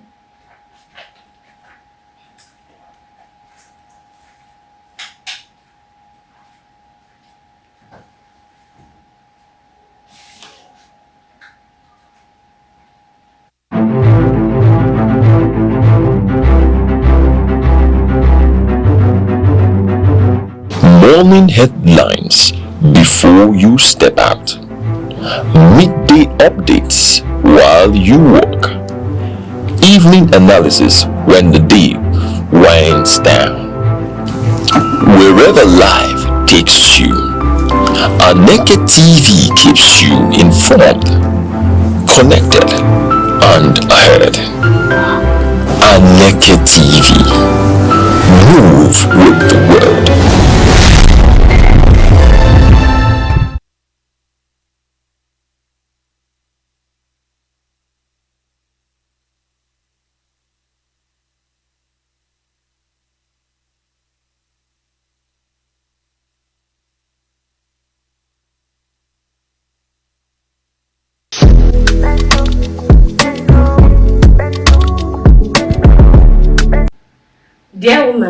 This is a safe space for you to feel seen, heard, and acknowledged. My name is Chidinma Asogwa, and I'm your companion on this journey of being a woman. Today we are discussing something very important. It is the time, it is the season for you as a woman to raise your voice. Your opinions matter, your actions, they are needed. It is now or never. We are preparing towards the upcoming 2027 general elections, and as the Aneke is making plans, the Senate body is making plans, politicians are making plans, men are making plans, we as women, we ought to make plans. You and I, we ought to make our own plans. How do we proceed? How do we change the course of the direction of our lives and the future that is going to come? Whatever happens in the society directly or indirectly affects women. I'll give you instances. So when people are kidnapped, who is often kidnapped is either a pregnant woman or just a woman on her own is kidnapped. And when a man is kidnapped, that man is who to somebody? Is either somebody's husband, somebody's father, somebody's brother, or somebody's child. There is always a way it affects women whenever things happen. Now let's look at some things that have happened that are going to help you shape your decision. I'm just going to read out a few things that have been happening in this country just in this month of February. And I want you to take that as a snippet for you to include yourself in the decision making of our nation in this critical period. Now, this February alone, Professor Mohammed Ali Pate, Minister of Health and Social Welfare, in February stated that he only received 36 million out of 218 billion budgeted for capital expenditure in 2025. Now, what is health and social welfare? I want to remind you of something. When someone is in the hospital, let me just break it down to this point. Now, we have so many things going wrong in this nation. We have the resident doctors going on strike, but that is, it sounds so far, right? Let's bring it down to this way. The resident doctors, who are they? They are somebody's child who is expecting them to take care of him or her during old age. Who is a resident doctor? That person is somebody's child who is expecting care from that person. That person is somebody's husband who the person is expecting protection and provision from. That is somebody's dad that somebody is expecting provision, protection, and nurturing from. Now let us break it down a bit more. When someone is in the hospital, who is actually taking care of them? Whether your child, whether your husband, whether your sibling, someone, a friend is in the hospital. The person that is most likely taking care of them, in most cases, not all, but in most cases, it's a woman. And guess what? Because this budget was not followed through, and because this minimum amount was given, there's going to be scarce distribution of resources. And guess, usually where it gets the fall, there will be low maintenance and hygiene. And at the end of your stay in the hospital, taking care of that your loved one, of someone that you hold dear to your heart, guess what you're going home with? You're going home with infections, you're going home with germs, which is also going to take you back to the hospital, and the cycle continues. You see, these small things, they are the way it affects us. Now we also look at Mr. Dele Aneke, Minister of Solid Minerals Development. In February 2026, he informed lawmakers that there was a zero release of 865.06 billion marked for capital expenditure in 2025 fiscal year. You verify all these things I'm saying. We also have Minister of Industry, Trade and Investment. She raised concerns that the proposed 2.72 billion capital allocated was too small to drive industrialization and trade. This means that it was proposed, not that it has actually been given to her. Now, guess if the money comes to her, who gets to benefit? Women get to benefit. We get access to more loans, grants that would help you fund your business and, of course, care for yourself better. When we talk about independence, it only comes when you are able to do something for yourself. And if things like this are done, your life proportionately becomes better. Let's still go down. We have the former minister who resigned. We have the former Minister of Women Affairs, Uju Kennedy Ohanene, who categorically said, she went on an interview and said that her ministry during her time in office was not given a dime, and that she had to run the ministry out of pocket. Now, there are so many things that needs doing in the lives of women, and there are sensitizations, there are empowerments, there are so many things that needs to be done in the lives of women. We have health, we have business, we have the gender equality that we are championing the cause for. Imagine if that money was actually allocated.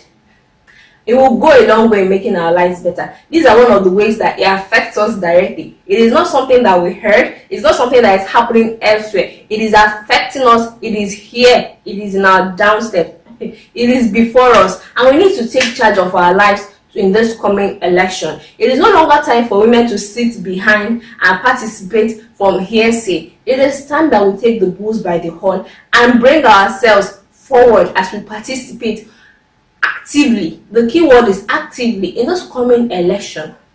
Women have the population, women have the numbers. If we women were to take this seriously and bring ourselves out and say, fine, let's all participate in this 2027 elections, I bet you there will be a maximum turnaround and a difference in the way elections are going to be conducted. In the results, it is definitely going to show that women participated this year. That I can assure you. Now, another thing that I want you to consider, if you're asking yourself, why should I participate? I need you to know that women are a key element of society. Aside population, it is also good for you to participate in democracy. How can you teach your child to speak up for themselves, to stand up to bullies, to do this and do that, if you yourself would not do it in the basic form that you can, which is participating in our nation's democracy? Do you also know that whatever you do, whatever the outcome of this election is, it will affect not just you, but the lives of your children? Now, the poverty rate and purchasing power of Nigeria keeps going on a decline. I'm going to give you an example of people-based things.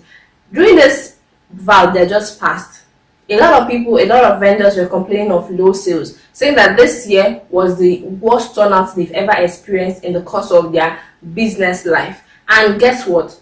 It is actually true. A lot of vendors could relate. I see a lot of vendors saying it. I've heard a lot of vendors, personal friends, complaining that this particular Valentine was low turnout, low sales for them. What does that mean? It actually means that the purchasing power of Nigerians have decreased, because if you have enough resources to go about for your basic amenities, you would also have, then you will not have an extra to do towards things like that and showing love in that form. So I need you to sit up. This affects you whether you like it or not. You are part of this country, and even if you have a sugar daddy or you have a rich husband, it concerns you. What are the days when people will get the opportunity, there's an opportunity that just showed up, you can travel abroad, and they will say no? Nowadays, when people hear it, oh God, they just want to leave, because there is no security. Yes, the Minister of Road is working, but there are still a higher number of inadequate roads and inaccessible roads in Nigeria. We have electricity shortfall. Okay, look at the battle that was going on between the federal government and the electricity board, when they were saying, oh, the meters are paid for. They're like, oh no, the meters are not paid for. Some people are saying they're charging more. There are no electricity, there is no light for you to do the basic things that you want to do. Even the federal government is relying on solar. Then what about you, the common Nigerian? Now, I'm not here to tell you who to vote for or who not to vote for. That's not my business. Whoever you feel that is going to deliver Nigeria and give us a better future, you are free to vote that person. But I need you to participate actively. I need you to participate actively in this upcoming elections. And now, you might be asking yourself, how do I participate? How do I put myself out there and do these things she's talking about? I'm going to give you several ways that you can participate in this upcoming elections. The first one is you can be a voter. Yes, you heard right. Do you have your national voters card? I have mine. Do you have yours? You can vote and vote for your chosen candidate. You can vote for the person that you actually want to win this upcoming elections. You can vote. Get your voters card and vote. The next thing you can do is that you can campaign for your preferred candidate. Now, there are selected industries, or like myself, reporters, journalists, that are not allowed to pick a side. But then, if what you're doing permits you to pick a side and pick it early, and pick it with your full chest. Get yourself educated. Don't rely on second-hand information. Don't rely on hearsay. Get your facts right. know who has the proven track record to deliver this country, who has the vision, the passion to give us what we are hoping for. Find those information out, choose your candidates and follow them. Campaign online, campaign offline, tell people word of mouth. That is one of the ways you can campaign for that person. You can tell this person, who are you going to vote for in the upcoming election? You know, enlighten them on the research you have made and why this person is the preferred candidate for this particular position. The next thing you can do is that you can join a political party. Yes, you can join a political party, and within that political party, you can make sure your voice is heard. You can join a political party, and when they are saying, okay, we are going to vote to see who, let me just say, we are going to vote for Adam and Eve to see who is going to represent our party, or who is going to carry the party's flag, our flag bearer for the upcoming elections. You get to vote and decide who is going to do that. Make sure that that person that is corrupt, that has low ethical morals, is not going to represent your political party. You can do that. You can also be a contender yourself. You can also volunteer yourself and champion the cause. Women need more representation in government. Women need more representation. I wrote an article about that, and I am still speaking on it. Women need more representation. Now, I believe that men are trying. I'm not here to castigate or say that men are not doing anything. They are. But it takes one woman to know what another woman is going through. If, for instance, we talk about childbirth, a man can say, oh, yes, I remember when my wife was giving birth, it was a painful experience. She was mourning, she was groaning, she was crying, she was shouting, she was wailing. That is just adjectives of them describing it. But it takes one woman to another woman to understand what actually happens during that course and know that at that point you are seeing life and death. It takes another woman. It also takes another woman to know the kind of care that she was given during that time. You know the number of women that died during childbirth in Nigeria? Make your research. Do you know the number of women that are women and girls that are assaulted daily in Nigeria? Get your facts right. Do you know the amount of women that go through abuse in Nigeria? Do your research. And when you do your research, you realize that women need more representation. We need more level-headed women. We need more intelligent, smart, outspoken and audacious women to represent us in the upcoming elections. You can volunteer yourself. You can be one. You don't have to wait for another person to hold the mantle. If you are qualified and you know that it's something you can do, why not do it? There are other ways that you can participate. You can decide to be on that day to be a watchdog. Now, when I say watchdog on the day of the elections, you have your phone in a corner and you're recording to make sure that everything, there is full transparency, everything is going on as it should. Now, there is a debate in the National Assembly if there should be real-time compilation on online, and basically they are trying to say that on that day of the elections, if as the elections are going on, results are compiled, if it should be uploaded and put online immediately. And at first the Senate were like, no, we don't have the resources for that, the network for that. But after so many protests and agitations, they were able to reverse their answer and decide that fine, we're going to collate the results and put them online as it comes. You can also be there to make sure that what is actually said is what is done. To be sure that one party is not favored over the other, that one participant or one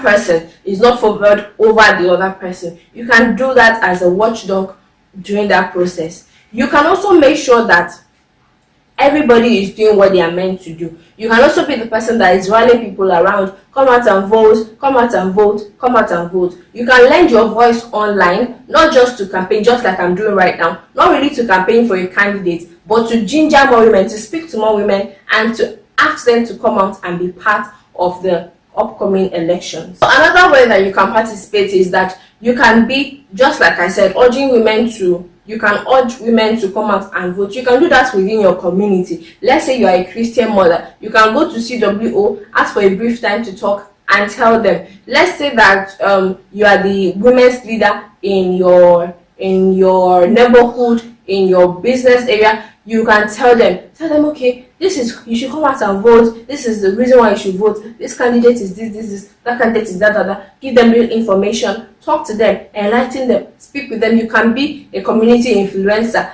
in these upcoming elections. You can also be a peace ambassador. If really, that there's something about women that whenever women talk, people tend to listen, people tend to give women more attention. So during these upcoming elections, on the day of the upcoming elections, you can be in that polling unit, ensuring that peace is secured, not by force, but by conversing, negotiating, and having a line of communication, or the communication process is there. Sometimes men can be hot-headed, but if there's a woman to calm the situation down, often what would usually lead to violence would not escalate. You help to de-escalate situations that are volatile. You could put yourself to doing that. You can also be campaigning and pushing for women, issues that affect women. For instance, I talk about maternal care and how women die in pregnancy. I talked about the state of hospitals. I talked about insecurity in the country. I talked about abuse. There are so many other issues. I talked about independence and how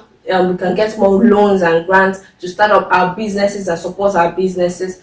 These are issues that you can champion as a cause on your own, and when you champion those causes, you raise your voice, you speak on social media, you can write on Facebook, you can write on TikTok, you can write on WhatsApp, you can write on Instagram, on LinkedIn. There are so many places that you can write, and you put your opinion out there, and by so doing, what happens in turn is that these issues begin to form the basis of the campaign. It begins to become the campaign mandate of our candidates. They begin to put it into mind, okay, fine, this particular group of people are championing for this cause.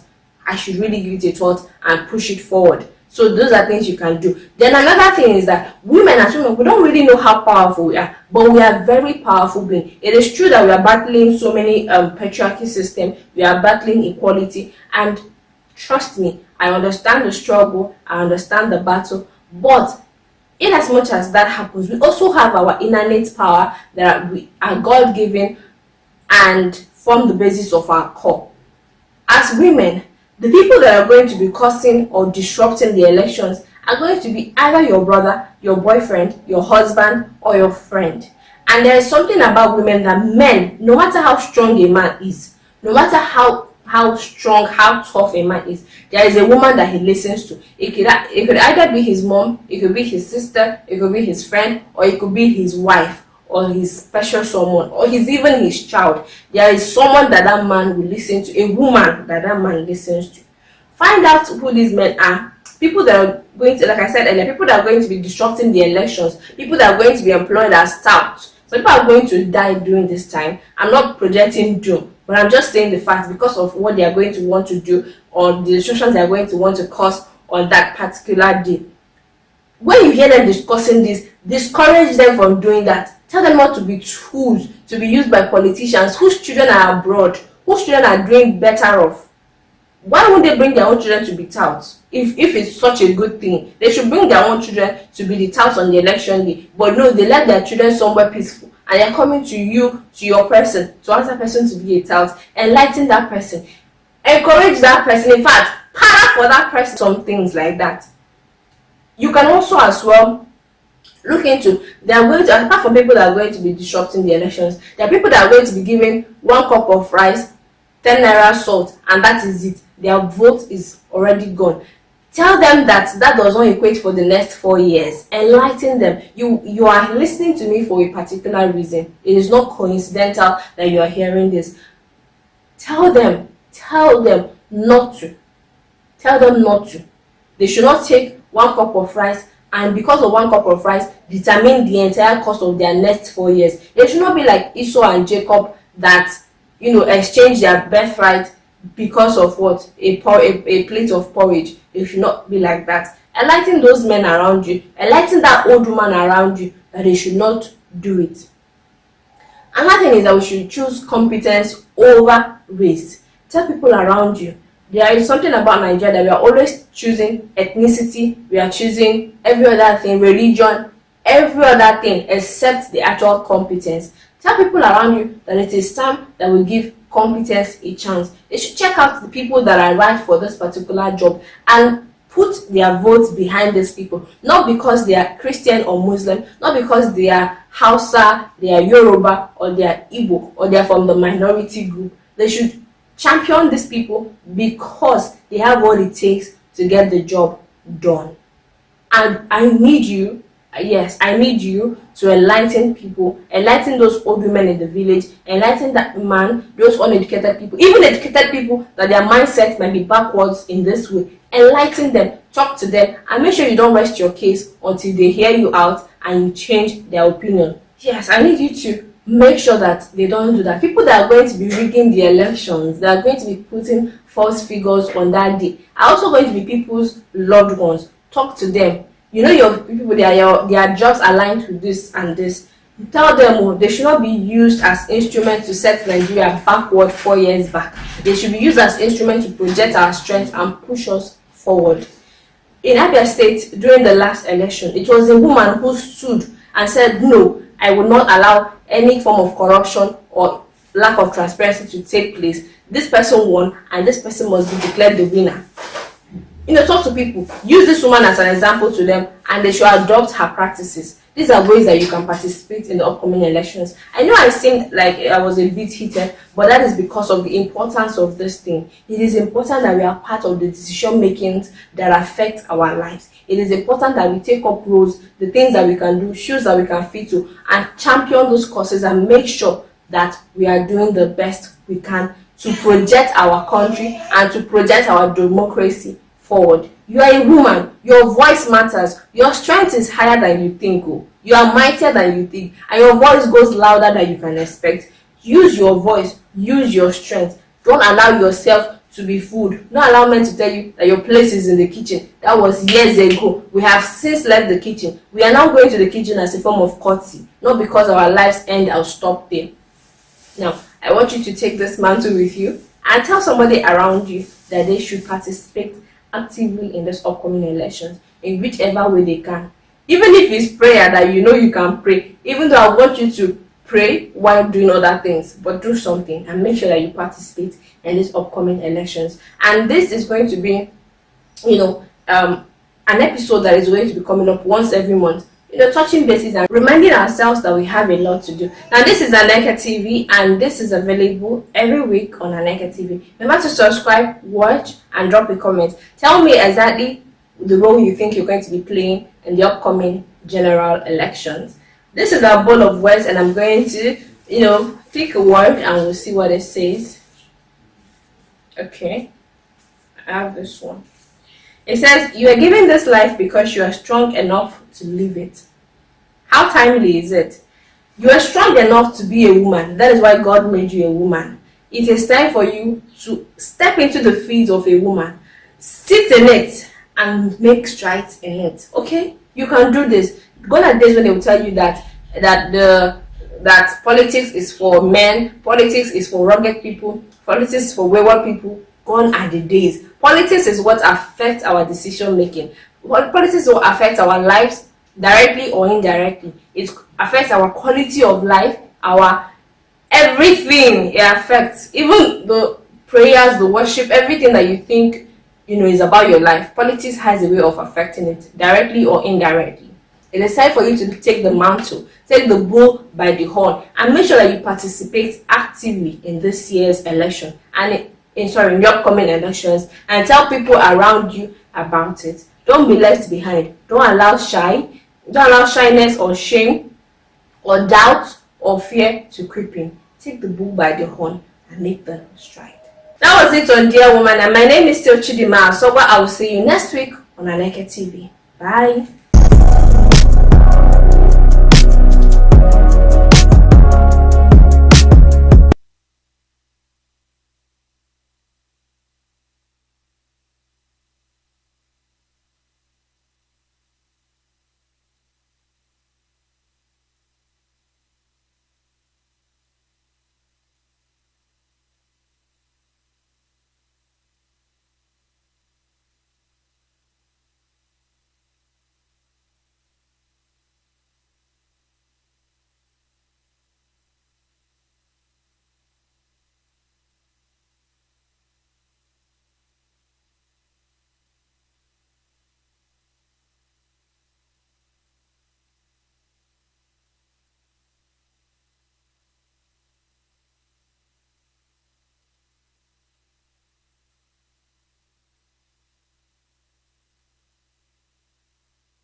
morning headlines before you step out, midday updates while you work, evening analysis when the day winds down.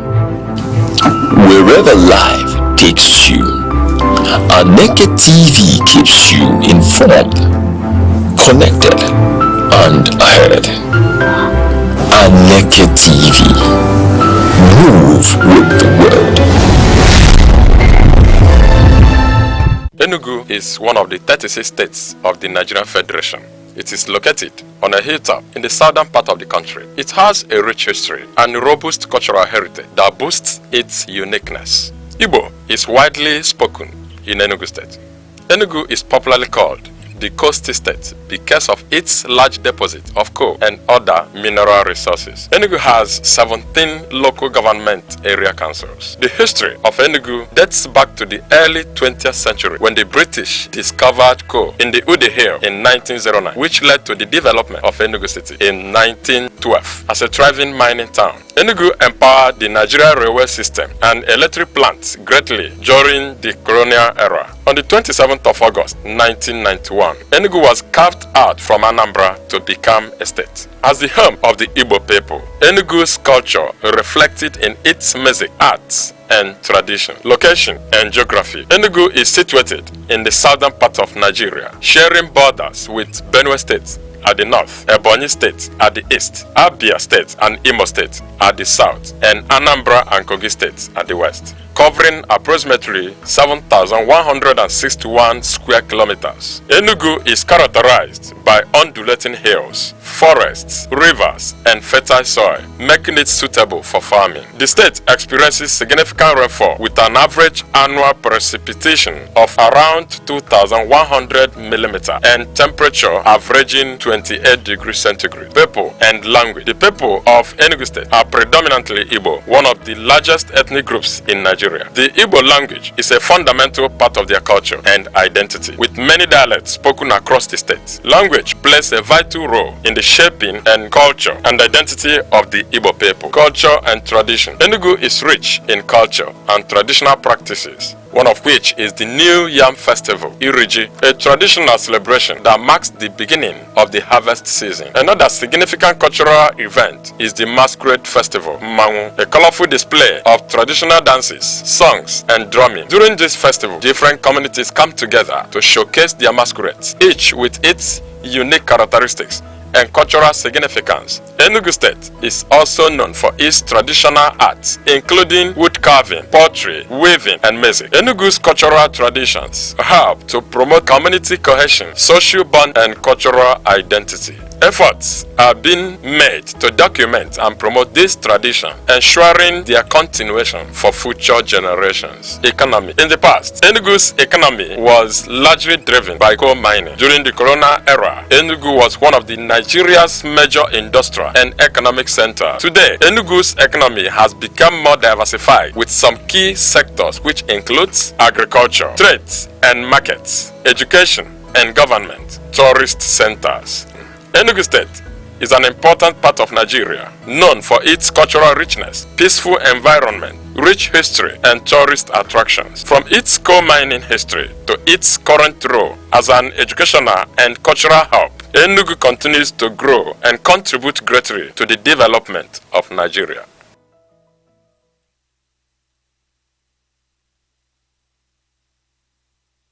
The Osu Ohu caste divide in Igbo society took center stage at the just concluded 4th Enugu Diocesan Synod held at the Holy Ghost Cathedral, Enugu. Under the theme, The Problem of Osu and Ohu in Our Communities and the Amadi Diala linkage, Uniting God's Igbo Children, Njikozi Igbo Umochukwu. The gathering drew clergy, laity, and traditional leaders into an honest confrontation with one of the region's most enduring social challenges. The Emeritus Archbishop of Owerri and the head of Owerri Metropolitan See, Most Reverend Anthony J.V. Obinna, delivered the landmark paper tracing the historical roots, distortions, and human rights implications of the caste system.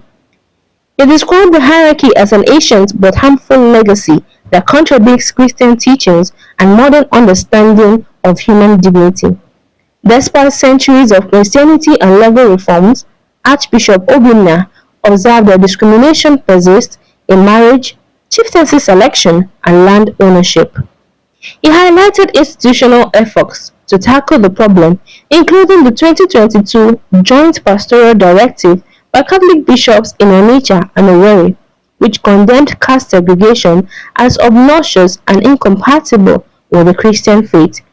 He also referenced the 1956 abolition of the Osu designation by the Eastern Nigeria House of Assembly, noting that enforcement across Igbo states remains inconsistent. Human rights organizations like Pillars of Hope Africa Initiative have assisted traditional rulers in formally abolishing the caste system in parts of Imo State. The Archbishop outlined key social labels, also individuals historically dedicated to deities, Ohu, those bought or captured as slaves or considered strangers, Amari Diala, the so-called freeborn, often upholding discriminatory barriers, and Ume, a lesser-known category associated with alleged early death in some areas, facing harsh stigmatization. He stressed that while definitions vary, all these labels share a legacy of exclusion and social stigma. Archbishop Obinna urged all Igbo, regardless of caste label, to reclaim their God-given identity. The Amadi Diala, he said, must renounce claims of superiority, while Osu and Ohu and Ume should reject feelings of inferiority. True reform, he emphasized, requires heartfelt repentance, personal and communal, not just formal declarations. He outlined 5 steps towards healing: reject false caste identities, renounce derogatory attitudes and joke, confess past wrongs, resolve to end divisive practices, and embrace forgiveness rooted in love and humility. Only through sustained repentance, the Archbishop said, can Igbo break free from centuries of inherited prejudice. The Enugu Synod's engagement with the Osu-Oru question represented a significant moment for Igbo society. By confronting discrimination openly, the Holy Ghost Cathedral has set a blueprint for reform, inspiring communities across Igbo land to uphold dignity, unity, and equality under God.